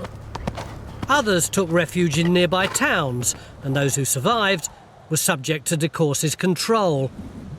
Rubbing salt in their wounds, he then built his castle on top of their stronghold. Oh, hi, Colin. Good to have you back. You've been working? I have. What we thought this morning was a fortified castle is now looking rather more intriguing. I wonder, are we looking at actually a building? That's my gut feeling. I think we're looking actually at some sort of building up here. Is it a hall? Maybe really? Well, possibly. You could be looking at a hall. It's possible that what you had was a big structure which was roofed over the entire thing. I mean, this has to be important, doesn't it? The very, very, very top of the hill. Very important. You're dealing with a high status settlement up here on the hilltop. This is a real revelation. The curved dry stone is too well built to be an enclosure. It seems to be the platform for a substantial round building.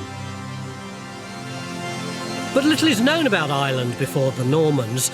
We do know the country was split into 150 kingdoms, or tuas. Tribal leaders ruled their people from fortified strongholds and were celebrated for their bravery and heroism.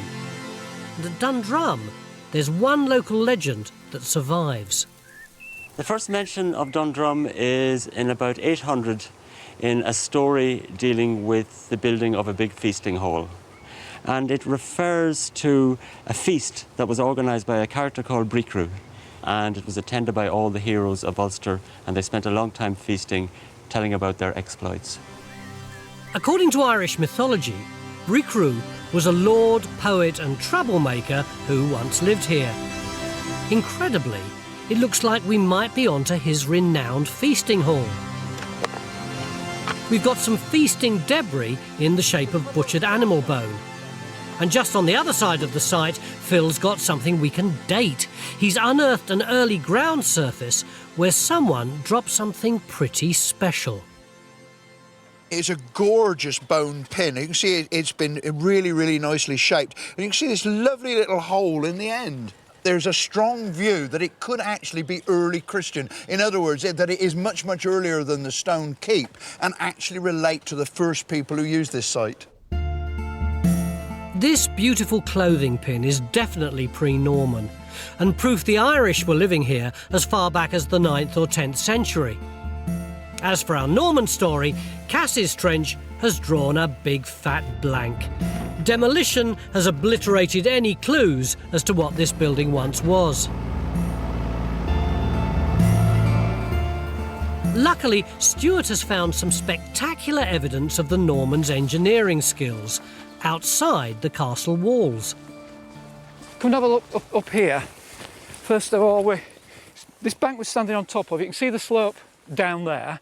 That's very steep, isn't it? It is, and this slope down here is the first bank up, we're standing on top of it. You've got to imagine there'd be a palisade on top of here as well. It wouldn't be like this. Then you come down into what would be the ditch behind it, which is partially filled in. You see this dip we're in now? And then you see we're climbing up again, up here. Is this still de Courcy, do you think? This is still de Courcy. And then there's another ditch. Yeah. And you look at this one, it's actually, don't fall down, because it is actually vertical there. Blimey, it is, isn't it? We're in a rock cut ditch now. Wow. Which is different to that one. Yeah. And if you come to the other side of it, up to this face here. Up again. And you see it's another rock cut edge. Look at this here. Yeah. Wow, yeah. These defences were dug deep into solid rock. Backbreaking work and a sign the Normans were here to stay. You see where they cut it away later on. But at the front of the castle, there's no sign of any defences. And Stuart's worked out why. All we've got left of that inner ditch, the rock cut ditch that we saw, you can see the rock cut face in there? Oh, that's all yeah, that's yeah. left, and you can trace it all the way around. Now what's happened at a later stage, probably in the 17th century, when this big house below us is having its gardens built, they're getting rid of all this big bank and ditch and everything here that's in the way. To create lovely gardens. Absolutely. And that's not just a bright idea. We've actually demonstrated through data which we've taken from the LiDAR. Critical one. Through accurate measurements across the site, Stuart's proved that the ground's been completely removed on this side. And that's not all. He's still got his trump card to play. Go on, shove your hand up. See what happens. Oh, there's nothing there at all. It's a complete void. Is it a chimney? No, I think it's the bottom of a guard rod chute. You know, a toilet drain, effectively. Thank you for making me put my hand up it. But what's interesting about that is there's no evidence of building going with this. If you look on the other side of the wall, it's blank. I'm wondering if what we've got right at the end is a tower. Stuart's discovery of a second toilet chute on the other side of the castle means there must have been a tower to contain it, probably the original gate tower. We've finally got all the elements of this impressive castle. It started with a circuit of substantial banks and ditches around this hill. On top was a huge circular bank. Next, the curtain wall and gate tower. And within the courtyard, 2 halls and stables. But it's the earlier Irish part of the story that's really created a buzz and attracted the attention of some of Ireland's top archaeological brass. What we found is the very summit of this hill, and surrounding it in a great circle like a crown were the foundations of a great hall. And this would have been the dwelling place of the tribal chiefdom. This was the reason why this later castle was built. This had always been an important place. Isn't that interesting? Because the very first reference to Dundrum is of a big hall where people came for feasting. Yeah, it's a real gem of a discovery on a beautiful site. Archaeology has given us a glimpse of a time we know so little about, proving 1,200 years ago this hilltop was an Irish seat of power. Remind me again, what's the Irish for cheers? Sláinte. Sláinte. Right, ladies and gentlemen, I think we've only got one word to say, which is Sláinte.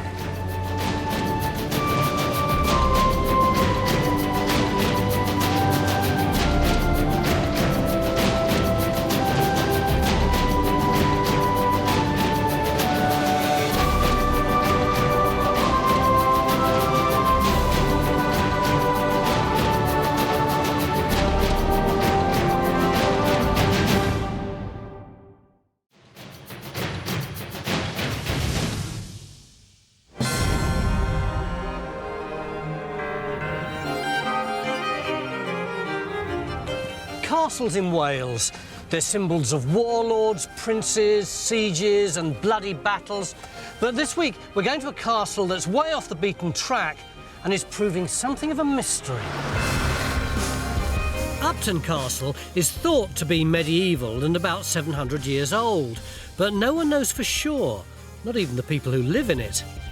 We don't know anything about the history, really. It's all guesswork. We need to find out when the castle was built and what it looked like back then, and get to grips with the equally mysterious church or chapel that stands nearby. It's going to be an action-packed 3 days. I'm not feeling Moat, are you? A little bag here with some water in it. The little cooey noises. Fantastic. We could be dealing with the best part of 1,000 years of history. 3 days, fingers crossed.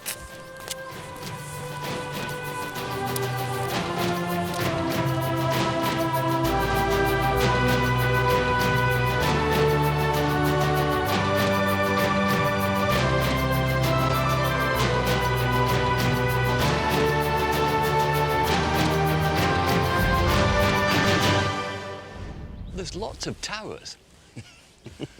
8 a.m, day 1 of the dig. 3 of our chief investigators, site director Neil Holbrook, geophysics wizard John Gator, and historic buildings expert Richard K. Morris are taking their first look at Upton Castle. It's a house. Is it a house? Is it a castle? It's a bit of everything. All this bit looks to be sort of post-med and probably Georgian. So what's that, 18th, 19th century, yeah. Right. Yeah. But then you've got a break there in the masonry, and then that bit looks real. So, real medieval? Yeah, yeah. It's just not kind of what I was thinking, you know. I was thinking, coming to a castle, I was expecting to see not a house, which is what it looks like. We're in the heart of Pembrokeshire on the western edge of South Wales. Upton Castle immediately strikes us as a right old mishmash. From some angles, it looks exactly like a medieval castle. But from others, it looks much more like a 19th century manor house. The small church or chapel that stands a short distance away on the other side of a high wall is pretty puzzling too. The age and origins of this building are both unclear, as is the identity of the people whose effigies sit on top of tombs inside. But first things first, the castle is our priority, though before we've even put a spade in the ground, Neil's got doubts about whether any of the building is medieval. This is a big problem, isn't it? We've got to try and find out everything that we can about a castle which nobody seems to know much about at all. It's confusing, isn't it? You know, have we got a medieval castle with lots of later additions, or is it actually just someone's fake house playing at being a castle? Yeah, when I drove up here, the whole thing looks like it could be made by a Victorian chocolate manufacturer. Yeah, it could be a complete fake, couldn't it? Is it real or is it fake? A bit of both. We've got genuine medieval bits here, but the idea is, you know, we need to get rid of the extensions on paper, theoretically, not actually. I might get a bit upset. And work out the extent of it. Now, where'd you start? Well, just looking at the plan first. I mean, to me, you've got this front range here. It just screams out courtyard here.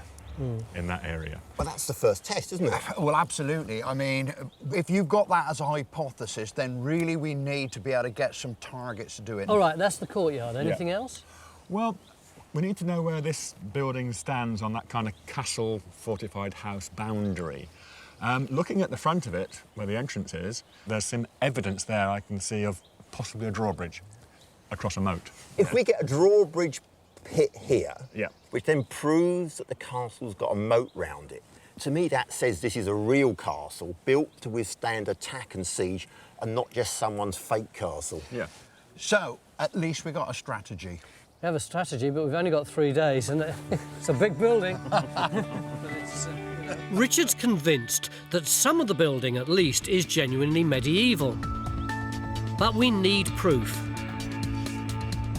We're going to put in 1 trench in front of the castle to look for a moat, and 2 at the rear to try to find traces of a courtyard.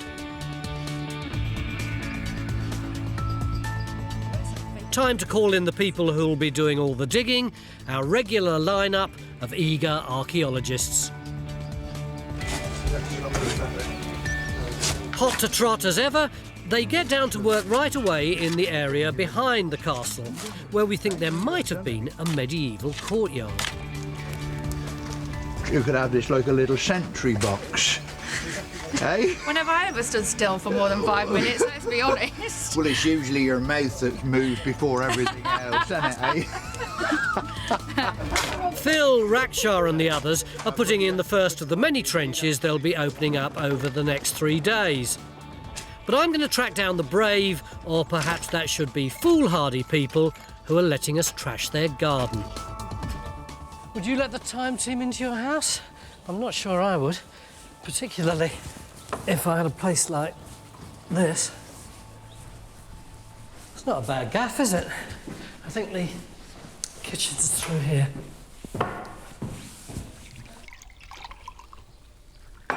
Thank you. You two are bonkers, you know that, don't you? Yeah. Possibly. You must have known that a place like this would be a money pit. Well, we've done up quite a few houses in the past, but I don't think we'd ever taken on a challenge quite as big as this.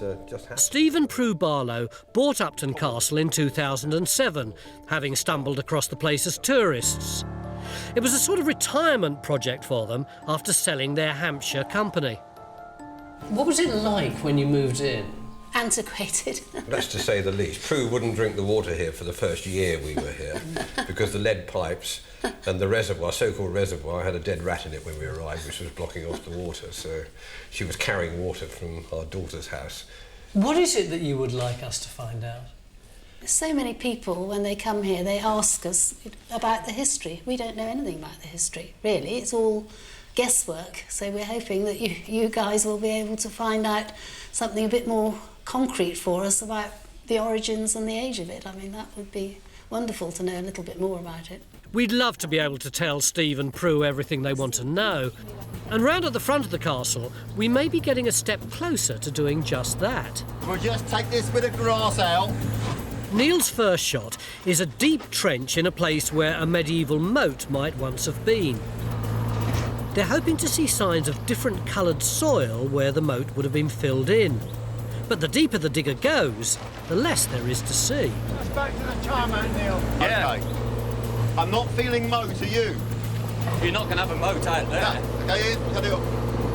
So, John, given where we think the drawbridge is here, we're pretty confident it surely would be where you are now if it was coming through. You just need to clean that, but I'm 99% with you that we haven't got a moat. This is quite a small trench, but actually what it's told us is quite major, isn't it?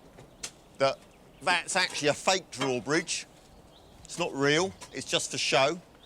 These guys are trying to look like an imposing castle, but perhaps really it was more of a fortified house.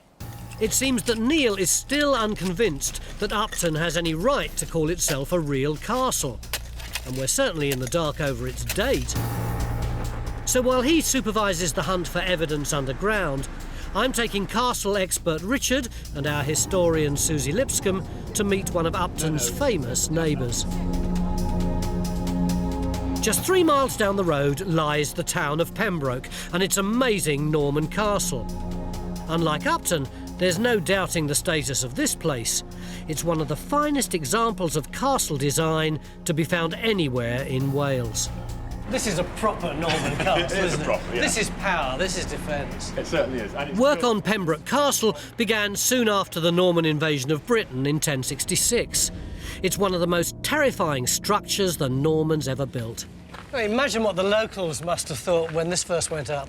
Well, apart from being conquered, they've also got this huge castle built on the best and highest part of the landscape. And this is only the bits we've got left, because this would have been full of other buildings all around the courtyard here.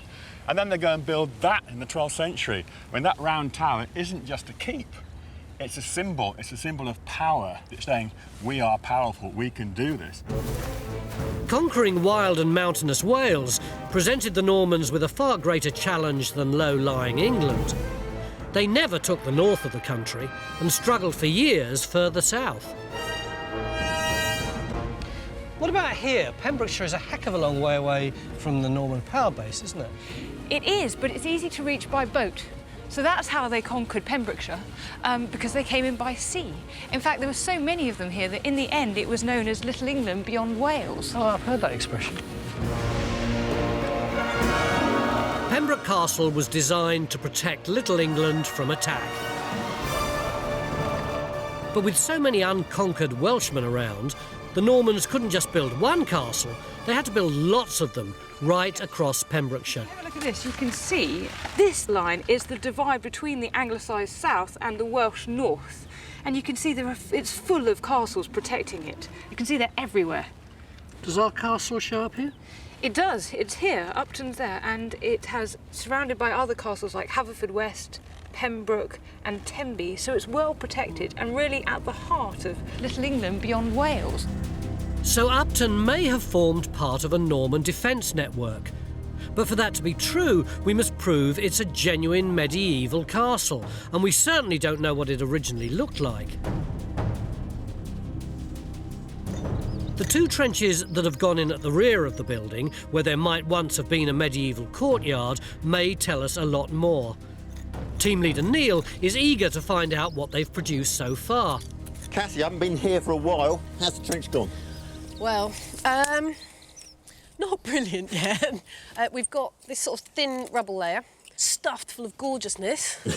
Look at these, how about that for slipware? Right, so what date's that? I mean, that can be 17th century. This stuff's really nice, slightly earlier. That's imported from Spain, very snazzy, tin-glazed earthenware. All really solidly 17th, 18th century. OK. And then when you put the slots through to establish whether we've got a courtyard wall and what happens with this wall, you're back in the 19th century. I'm getting brick fragments and things like that. So you've got 19th century material underneath 17th century material, which is the wrong way around, isn't it? Backwards stratigraphy, brilliant. Just what you always want. So I guess someone's come along here and dumped some earlier deposits in the 19th century. Yeah, that's what it looks like. Kind of has to be, really. If you love Time Team, you can become a Time Team member today. Your membership directly funds excavations like this and helps us make new programmes and so much more. Plus, you'll get ad-free viewing, behind-the-scenes access and a host of other benefits as well. So become a member today. The 19th century deposits that Cassie's run into have prevented her from uncovering any evidence relating to the castle's medieval origins. And she's not the only one who's stuck. Phil and Rackshire have run into similar difficulties, causing Neil some concern. He needs to stand back now and consider the whole site. One of the best tools for that is the laser-based survey system known as LiDAR. I know you've been looking at the LiDAR data. What's that show us? It's showing us one or two features. This is showing with the trees. We can strip them off. For me, what I can see most is this stream running past the castle. And then those are very clear, aren't they? Those are the sunken lawns out the side. Yeah. The sunken lawns at the rear of the castle are the result of major landscaping that was carried out here in Victorian times.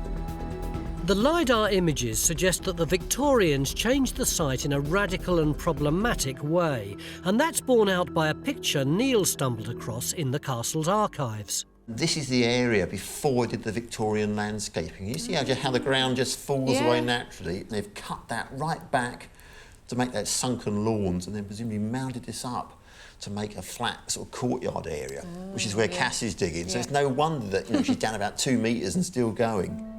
They've actually made our life very difficult by just how much they really have changed this landscape. End of day one, and quite frankly, it's been a pretty frustrating day here at Upton Castle. We put that trench in there because we thought that there might be a moat going round the castle, but we haven't found hide nor hair of it yet, nor have we looked inside these huge towers yet, although hopefully that's something we'll be doing tomorrow. We put a couple of trenches in here, one over there and one over there, to try and establish whether or not we'd got some kind of medieval courtyard. But quite frankly, the Victorians did so much landscaping here that they've destroyed any evidence that there might have been. So tomorrow, we're going to go here, because if it turns out that this little chapel is older than the castle, then that could be the key to the site itself.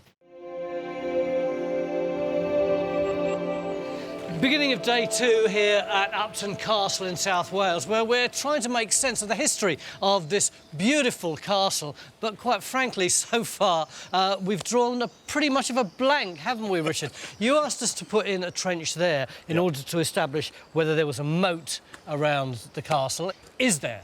Apparently not. You also thought that there might be a drawbridge here because of those holes. Have we got a drawbridge? Doesn't seem to be. Doesn't seem to be a drawbridge, doesn't seem to be a moat. 2 trenches you've put in around the back of the castle to establish whether or not there's a medieval courtyard. Doesn't seem to be. Doesn't seem to be either. And how much of the front of this castle do you think is really old? This is ridiculous. No, it's real. Oh, it's real? I can feel it's real.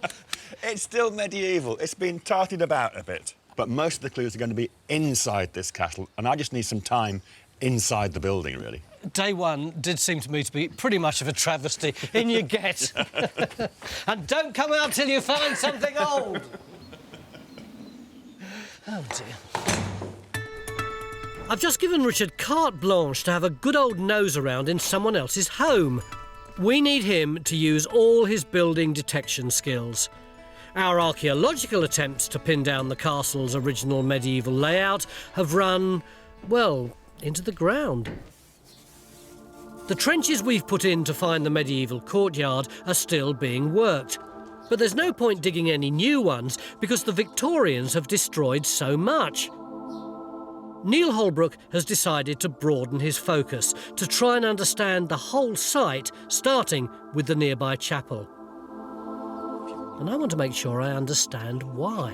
What are you doing around the back of the chapel, guys? Well, Tony, you know, we're hoping that this could be the earliest building on the site. This could actually predate the castle. Why do you think it might be early? Well, because it's a chapel, it's quite large, and it's also not on the same alignment as the castle. So what can you see that looks old here? Well, one of the things that is obvious is this blocked-up doorway, this nice rounded arch. Now, that does look very early, and it's clearly been blocked up. What we can add is additional information under the ground by digging some small holes. So where are you going to put these trenches? One of the places will be here to actually try and see if there are any architectural features below ground level, which might give us a date for the doorway and therefore just how old this phase of the building is. But also to place one in here, because you can see there looks to be a join coming down the wall in here. Mm-hmm. Now, is that wall older than that wall, or is that wall older than that wall? We may be able to resolve that by getting down to the bottom. So Neil and Phil plan to dig 2 trenches next to the chapel. They want to discover when it was built and whether or not both parts of the building were constructed at the same time. They're convinced that finding these things out will enable them to get a much better fix on the entire site.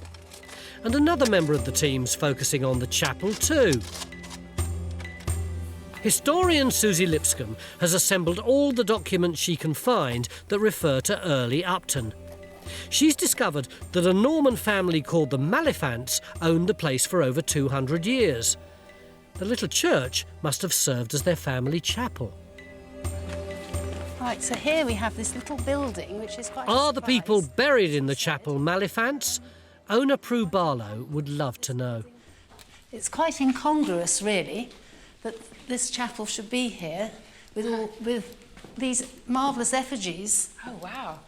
And you think that this is a Malifant? Well, we think it's a Malifant, because the Malifants were supposedly connected with Upton. It would be interesting to know which Malifant it is. Well, I think I can help, because it's really easy to date these things. I've done a bit of research on it, and we can tell from sort of aspects of the armour what period this is. It looks like he's wearing a jupon, which was the fashion for the late 14th century. It's over the armour and it's very close-fitting to his body. We can see the armour because we can see the chainmail coming out here, just under the waist, and this elaborate ceremonial belt. And if you look here, these are called gadlings, and they're for sort of close combat. Yeah, knuckle dusters. So I think we can confidently say it's from the late 14th century, which means if he's a Malifant, he's very likely to be Sir William Malifant, who died in 1362. Gosh. But there's another one, isn't there? Yes, there is another one down here that we think is probably his wife. But it's up here. It's up here, away from the other one, which is perhaps strange that they're not together. Well, they could be separate because they've been moved, or it could be that actually she's of a higher status because this is closer to the altar, which would fit with her being Sir William Oliphant's wife, Margaret, because she was of a high status, wasn't she? She was a lady of means, apparently. And actually, this makes sense that it would be his wife because, again, we can tell from dress. She's wearing a kirtle and a gown on top of that, and it's very close-fitting around the body, as you can see. And we can date that to the late 14th century because earlier in the century, she would have been wearing a wimple that would have covered her neck. I think we can pretty much say that that is Lady Margaret Maliphant. Gosh, that's really interesting to know all that. That's great. We've discovered that the two main effigies are members of the Maliphant family who lived during the 14th century. But was that when the castle was built? We're all looking to Richard to deliver some answers. He's only halfway through his exhaustive castle survey, but he's making pretty good progress. Oh, look. A rebate. Ah, that's nice, isn't it? Is that what you wanted? That's exactly what I wanted, yep. Yep. Richard's asked Phil to investigate this arched opening at the rear of the castle because he thinks it could be a medieval doorway. The door would have opened up and closed. It looks like they've found the proof. So the hinges are going to be up here. Yeah. And it's going to open inwards. Going to open inwards. And then the catch will be somewhere here. And then that literally seals the door. Yeah. So this would be an internal door through from a courtyard to get into the main castle itself. Yeah, from the courtyard area out here, yeah. So you'll be standing where the courtyard is. I'm on the courtyard. And I am actually walking into the castle. Yeah. Richard seems to have demonstrated that Upton Castle did possess a courtyard after all, and he's not done yet. Inside the two great towers at the front of the castle, the location nowadays of a massive wood store, he's made an equally extraordinary find. Right, Tony, you wanted medieval? Yeah. I've got medieval upstairs. It may well be a run-down storage area today, but Richard believes that this part of the building had a very illustrious past. Oh, well, that's a bit special, isn't it? It is. That's not 19th century. Real stuff. Presumably this is a medieval fireplace. Yep, that's a medieval fireplace, early 14th century. So would there have been a floor just below that? Yes, and this old ladder here is conveniently sitting on corbels that would have held the great floor beams going across the place. Wow. So the floor that we're standing on now, that's not as old? No, this is coming in the 19th century probably. It's part of the stables. Yeah. So you've got basically one chamber above the other, and this would be the poshest, so this is the great hall at the top. Things are really hotting up now here at Upton Castle. Richard's new discoveries have proved the castle is genuine and taken us a step closer to finding out what it looked like when it was built.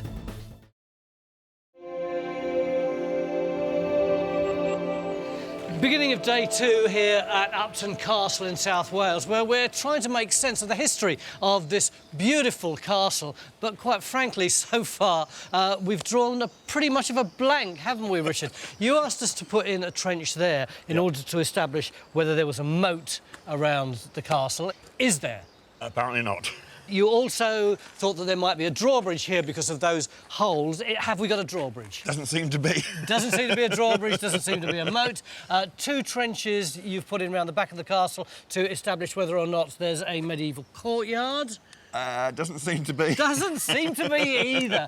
And how much of the front of this castle do you think is really old? This is ridiculous. No, it's real. Oh, it's real? I can feel it's real. It's still medieval. It's been tarted about a bit. But most of the clues are going to be inside this castle, and I just need some time inside the building, really. Day one did seem to me to be pretty much of a travesty. In you get. And don't come out till you find something old. Oh, dear. I've just given Richard carte blanche to have a good old nose around in someone else's home. We need him to use all his building detection skills. Our archaeological attempts to pin down the castle's original medieval layout have run, well, into the ground. The trenches we've put in to find the medieval courtyard are still being worked. But there's no point digging any new ones because the Victorians have destroyed so much. Neil Holbrook has decided to broaden his focus to try and understand the whole site, starting with the nearby chapel. And I want to make sure I understand why. What are you doing around the back of the chapel, guys? Well, Tony, you know, we're hoping that this could be the earliest building on the site. This could actually predate the castle. Why do you think it might be early? Well, because it's a chapel, it's quite large, and it's also not on the same alignment as the castle. So what can you see that looks old here? Well, one of the things that is obvious is this blocked-up doorway, this nice rounded arch. Now, that does look very early, and it's clearly been blocked up. What we can add is additional information under the ground by digging some small holes. So where are you going to put these trenches? One of the places will be here to actually try and see if there are any architectural features below ground level, which might give us a date for the doorway and therefore just how old this phase of the building is. But also to place one in here, because you can see there looks to be a join coming down the wall in here. Mm-hmm. Now, is that wall older than that wall, or is that wall older than that wall? We may be able to resolve that by getting down to the bottom. So Neil and Phil plan to dig 2 trenches next to the chapel.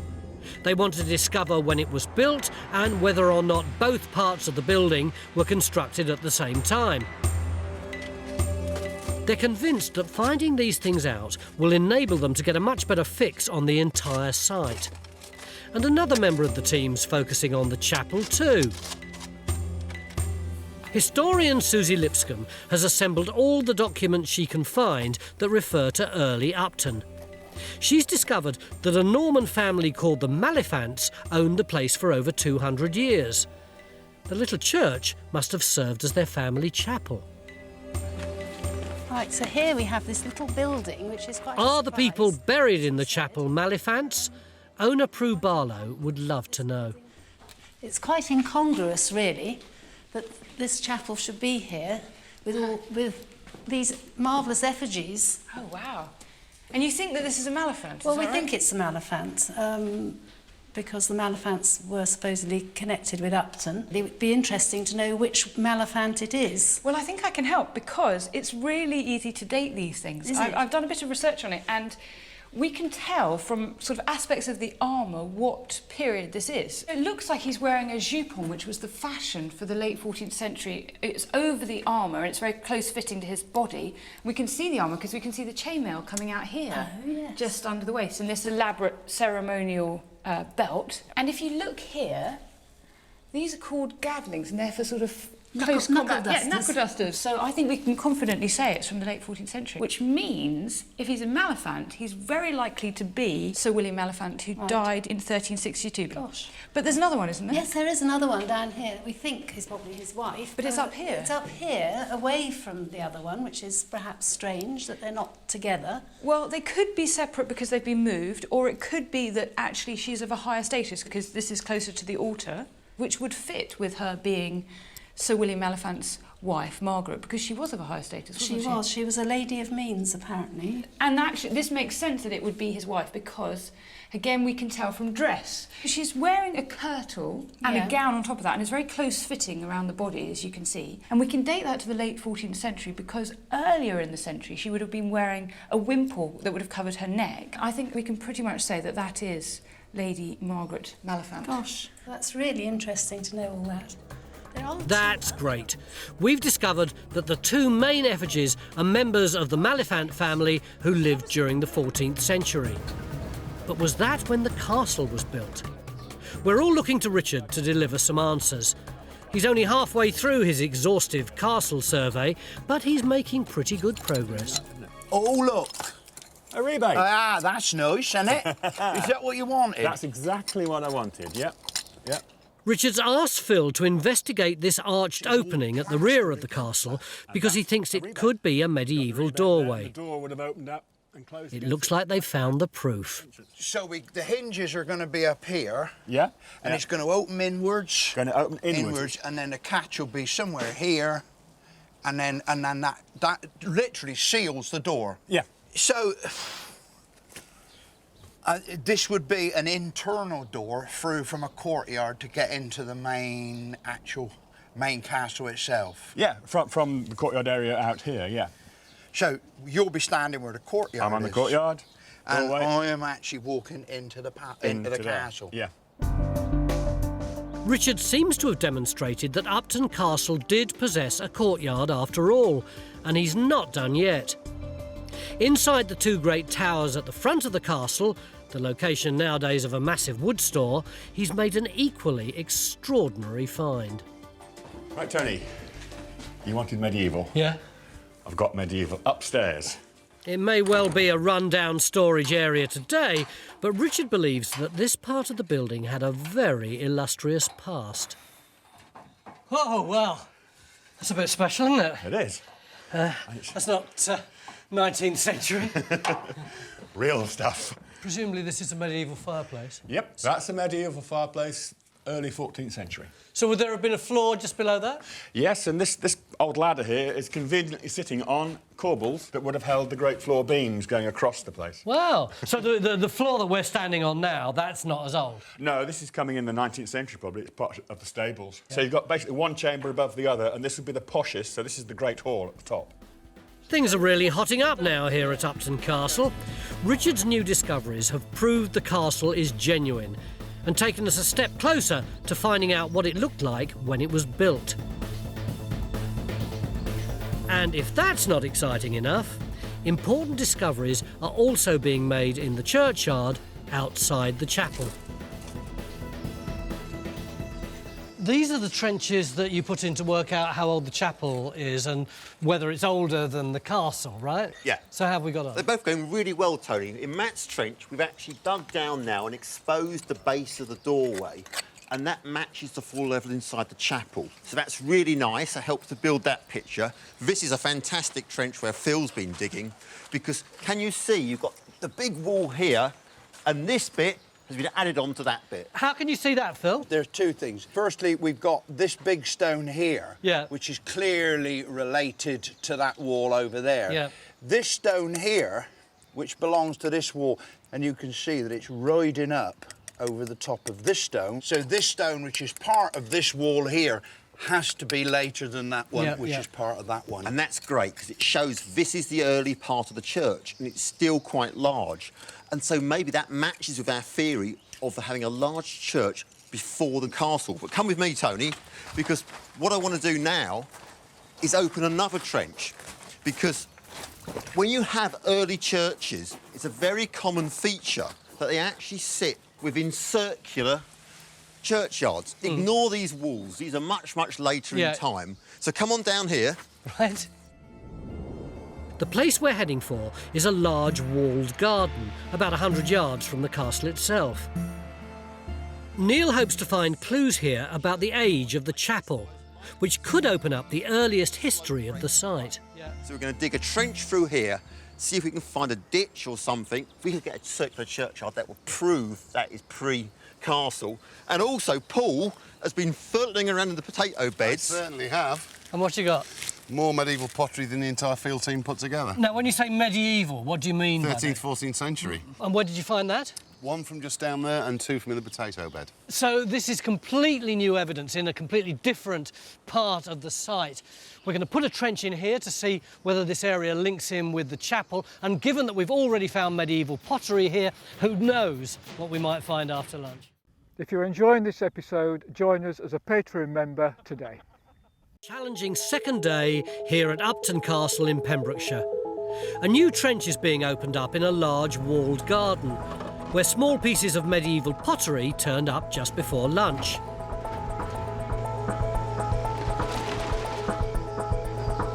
But there's definitely a seam of yellow clay overlying the red sandstone underneath. We're hoping to find things here that will shed new light on the earliest history of the site. But it's not the only new trench on the go. Back in the churchyard, our chief investigator Neil Holbrook has opened up no fewer than 4 new trenches in the hope of finding out more about the chapel's earliest phase. This has brought the total number of trenches we've dug so far to a pretty impressive 10. The way you've got that yellowy material and these stones. Yeah, that's good. That's an awful lot of holes. While Neil's grappling with them, I'm going to find out whether Susie's filled in more blanks on the castle side of the story. Yeah, I've been finding some good stuff. I'm glad you're here. I wanted to show you. There's some interesting accounts that tell us something about what's been going on here. This is from 1307, and you've got mentions of Pembroke and other castles nearby, including Upton, which is Upton in a different spelling. And this is a little bit later. This is the 36 Edward III, which is 1362. And it's charging fees to William Malafant. He is the chap that you can see in effigy in the chapel. Ah, yes, yes, yes. So what do these two little snapshots tell us? Well, they say that there's someone here renting land as a tenant of a lord, so probably a minor lord, but they don't give us all the detail we'd like. So when do we first get something more vivid about Upton Castle? Ah, well, we've got this from the early 15th century. This is an account of the uprising of Owen Glendower, who was, of course... The great Welsh hero. That's the one, yes. Sometimes called the Welsh Braveheart, Owen Glendower led a ferocious rebellion against English rule at the start of the 15th century. English-speaking landowners here in Pembrokeshire were petrified that he was going to march in and rob them of everything they'd got, so a resistance plan was hastily drawn up. The owners of Upton Castle seem to have been closely involved. The crucial thing is here, 3 people are named to raise £15, 2 shillings and 8 pence, which is lots and lots of money, and one of them is Henry Malafant.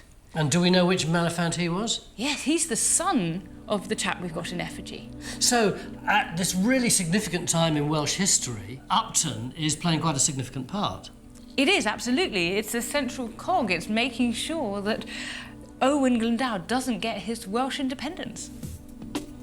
So Upton did play its role in the defence of Little England, but how close are we to discovering its real age and original size?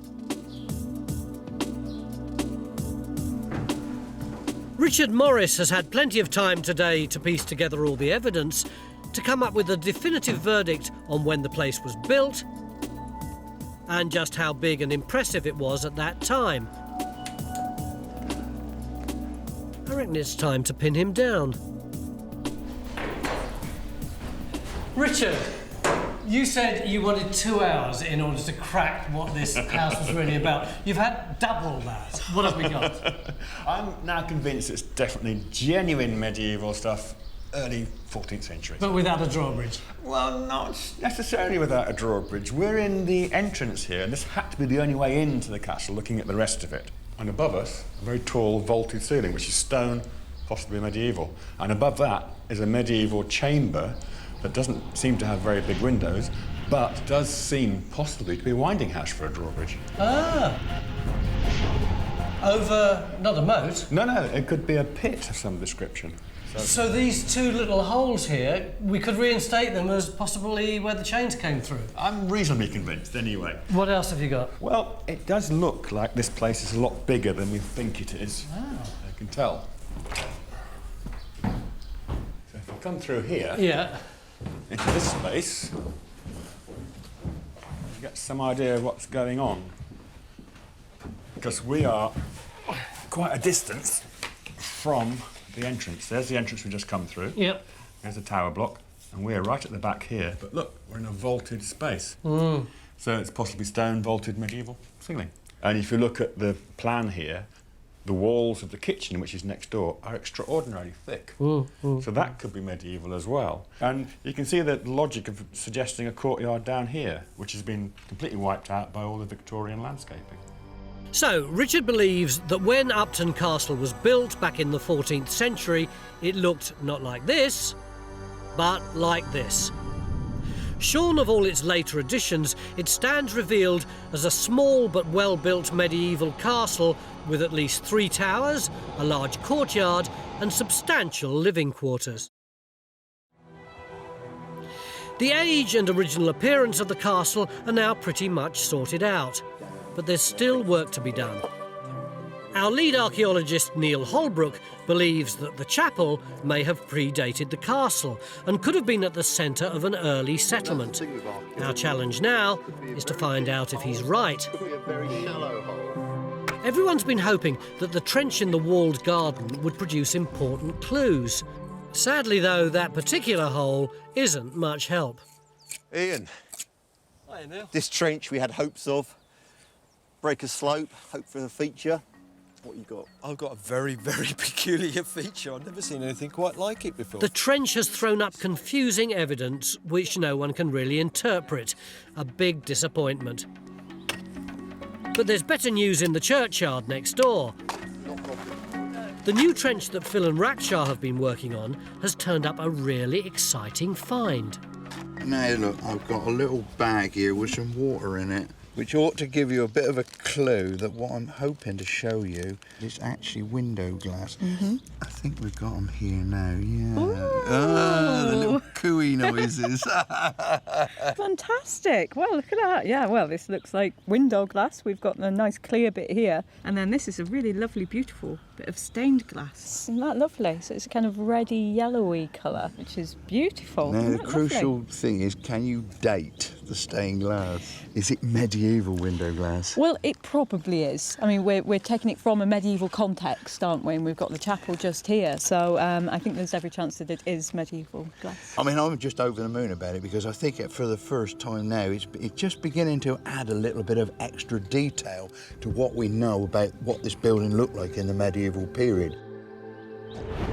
We know it had windows and we know it had glass in it, but now we can actually start to say they've got stained glass windows in there. And it's just such a nice additional feature of this building. It brings it to life, doesn't it? That was lovely. With rather nice finds starting to appear, there's a distinctly upbeat tone to the traditional end of day 2 meeting outside, afraid so, the local pub. Well, day 1 was pretty frustrating, but we've had a pretty good day today, haven't we? I think we really have. I mean, I'm just so overjoyed at actually being able to nail the fact that we've got 2 clear phases in that chapel. And we've actually now beginning to get some finds which actually tell us what that 13th, 14th century chapel was. You're the boss. How's it been for you? I'm feeling much better today. Last night I was a bit down in the dumps, to be frank. But today, actually, all the trenches have delivered good archaeology. And those ones in the churchyard, really interesting. The Victorians have made a right mess of this site archaeologically. But the one area they didn't touch was the graveyard. So by homing on there, I think we can get these elusive glimpses of the earliest occupation. So everyone's feeling optimistic. But we're not home and dry just yet. We still don't know when the chapel was built or if a settlement existed here at that time. One day to go then, and lots to find out. Cheers, gentlemen. Cheers. If you're enjoying this dig, why not take it one step further and become a Time Team member? It's your front row seat to the greatest show on earth and under it. Become a Time Team member today and help us keep the archaeology coming. Although, quite frankly, we're turning our back on the castle today because it's pretty much done and dusted. Richard reckons he knows what the shape of it is now and also the approximate date. So now we're going to see if we can find evidence of what was here before the castle, which will help us understand why the castle was built here in the first place. And so far in Phil's trench, morning Phil. All right, Tony. We've got a roof tile and it's glazed. See that little bit of glazing there? So that means it's posh and it's old, although quite old. Quite how old, we're not sure yet. We're also going to be fiddling around inside this chapel. Richard, have we got any idea how old the chapel is yet? Well, we've got bits of evidence. There's accumulation. I mean, the obvious thing is this font here. This is going to be around 1200, and it's quite crude, but it's pucker for that sort of date. What about the doors? Well, the doorways are interesting because we've got opposing doorways. We've got the main entrance there, but we've also got a blocked one in the north wall. And that type of plan form is quite typical of churches of the 12th and very early 13th century. So all those bits of evidence to me suggest we've got a chapel here that could be around 1200. I suppose this is too early for documentary evidence. No, not at all. In fact, Gerard of Wales, have you heard of him? Yes. Great historian. There's an account where he had a dispute with Osbert, the Archdeacon of Carmarthen. And in the account, he mentions that there are churches and chapels in several areas near here, including Upton, which is another variant spelling for Upton. So it doesn't tell us any more than there is an ecclesiastical site here, but this is written between about 1190 and 1210, which fits in perfectly, Richard, with what you're saying. But the chancel is late. So old documents and standing remains both suggest that the oldest part of the chapel, where we're standing now, was built at the start of the 13th century, 100 years before the castle. This is important information, but that's not the end of the story for Neil and his team. Tracy, I've been putting lots of hope onto these two trenches. The main thing that Neil's keen to discover is whether some kind of settlement went with the chapel, and if it did, what drew people to this particular spot. He's not exactly drowning in finds that could help him find out.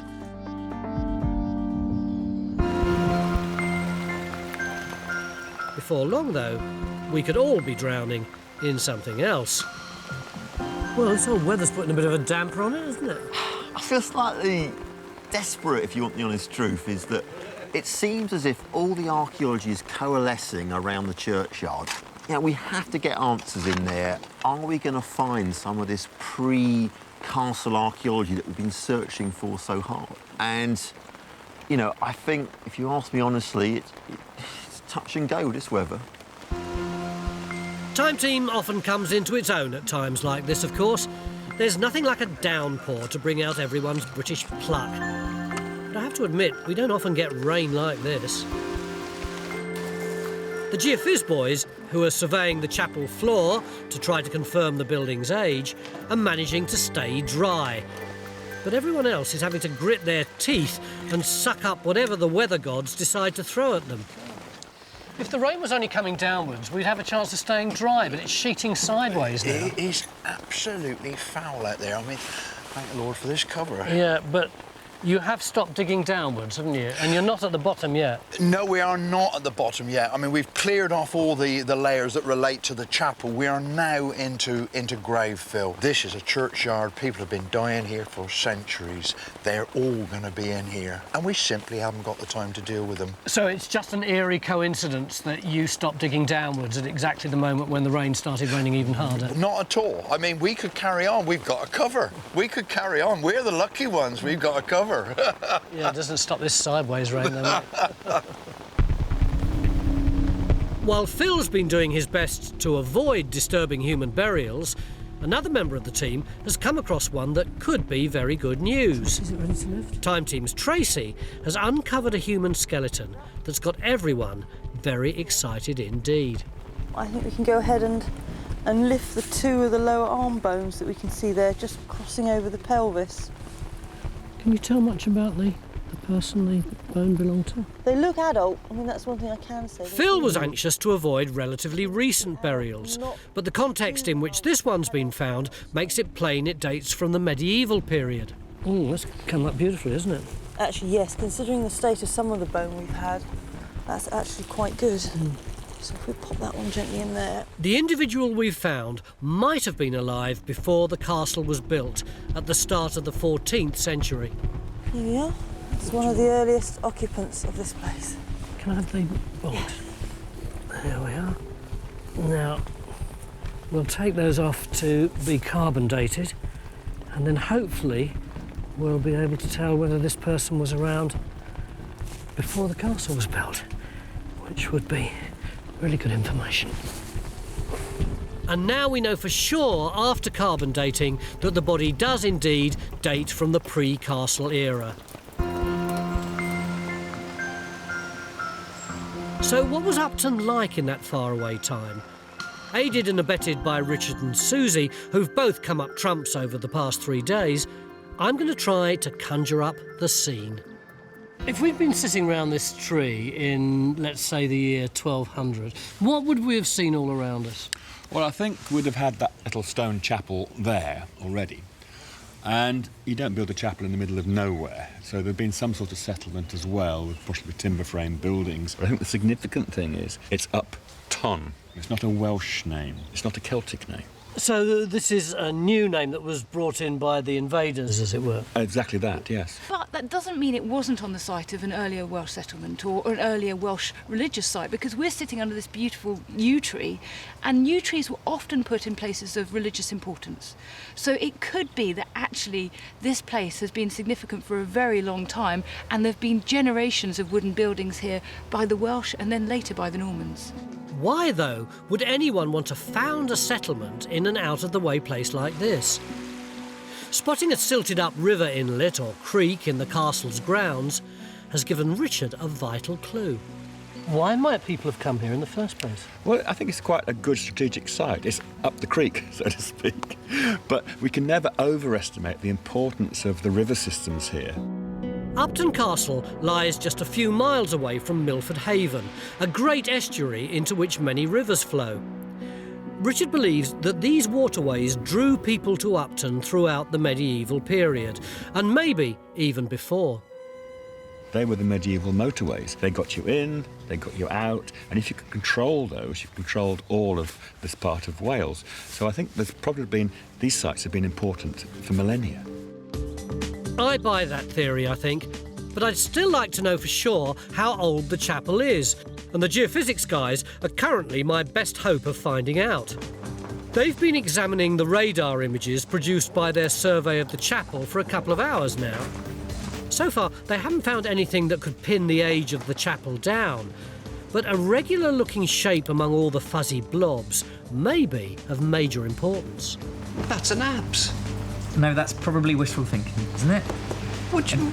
That's clear. An apse is a semicircular extension, common in 13th century religious buildings, but pretty rare in ones erected later on. Finding evidence of one under the floor of the chapel would prove once and for all that the main part of the building is Norman. But is there really anything there? Richard, we've got a bit of a dilemma. We both agree we've got a couple of burials there. Right. Yep. But when it comes to this end, Jimmy and I may be disagreeing. I think we have something that does that, that looks a bit apse-like. I would think that was brilliant. I would love that. Jimmy's not quite so convinced as I am. Well, yeah, I mean, call me an old sceptic, but it just seems a bit too good to be true. I mean, look at the results. That looks like a curving response to me. It looks perfect. You'd expect one of these chapels to have an apse, then? It's certainly very common for these sort of chapels to have apses like that, and they tend to get demolished when they were extended with a full chancel. So that's perfect for a building around 1200. Given that nobody's going to dig it, I think we can say there's an apse. Well, having got an expert opinion, I could be swayed in that direction, I think. So thanks to geophysics and, of course, good old-fashioned archaeology, we now know for certain what stood on this spot around 800 years ago at the start of the 13th century. There was no great castle here then, just a simple rural settlement dominated by a small stone chapel. It differed in several respects from the one we see today. The original Norman chapel had an apse instead of a chancel and two entrances, not one. It was plain, probably thatched, and was later extended. Then richly coloured stained glass adorned some of its windows, and its roof was covered with expensive glazed tiles. Clustered around it were almost certainly a number of simple timber-framed dwellings, the homes of English-speaking people whose lives were dominated by agriculture and Christian faith. Where we're standing now would have been part of the apse. That's the very tip of the original Norman chapel, wouldn't it? Yeah. This afternoon, geophysics through the radar actually found the foundations of the apse under this floor. An amazing discovery. And that proves that this chapel is Norman. But it was quite a struggle to get there. Hasn't it? Been a roller coaster 3 days with ups and downs and false clues, but it's all come together, as so often on Time Team, on the last afternoon. It's been quite an up and down 3 days for you two as well, hasn't it? It certainly has. It's really amazing to have found it out at the end, yeah. You've got so many things to be able to impress your friends with. Yeah. We really have, yeah. Well, yeah, not only the chapel and the age of it, but the fact that parts of the house that we live in, we've discovered that were parts of the original castles. So that's quite nice to know, isn't it? Very nice, yes. 3 days ago, when we came here, we concentrated almost solely on the castle, but we now realise it wasn't the castle, it was here that was not just a place of worship, but was the very centre of the community.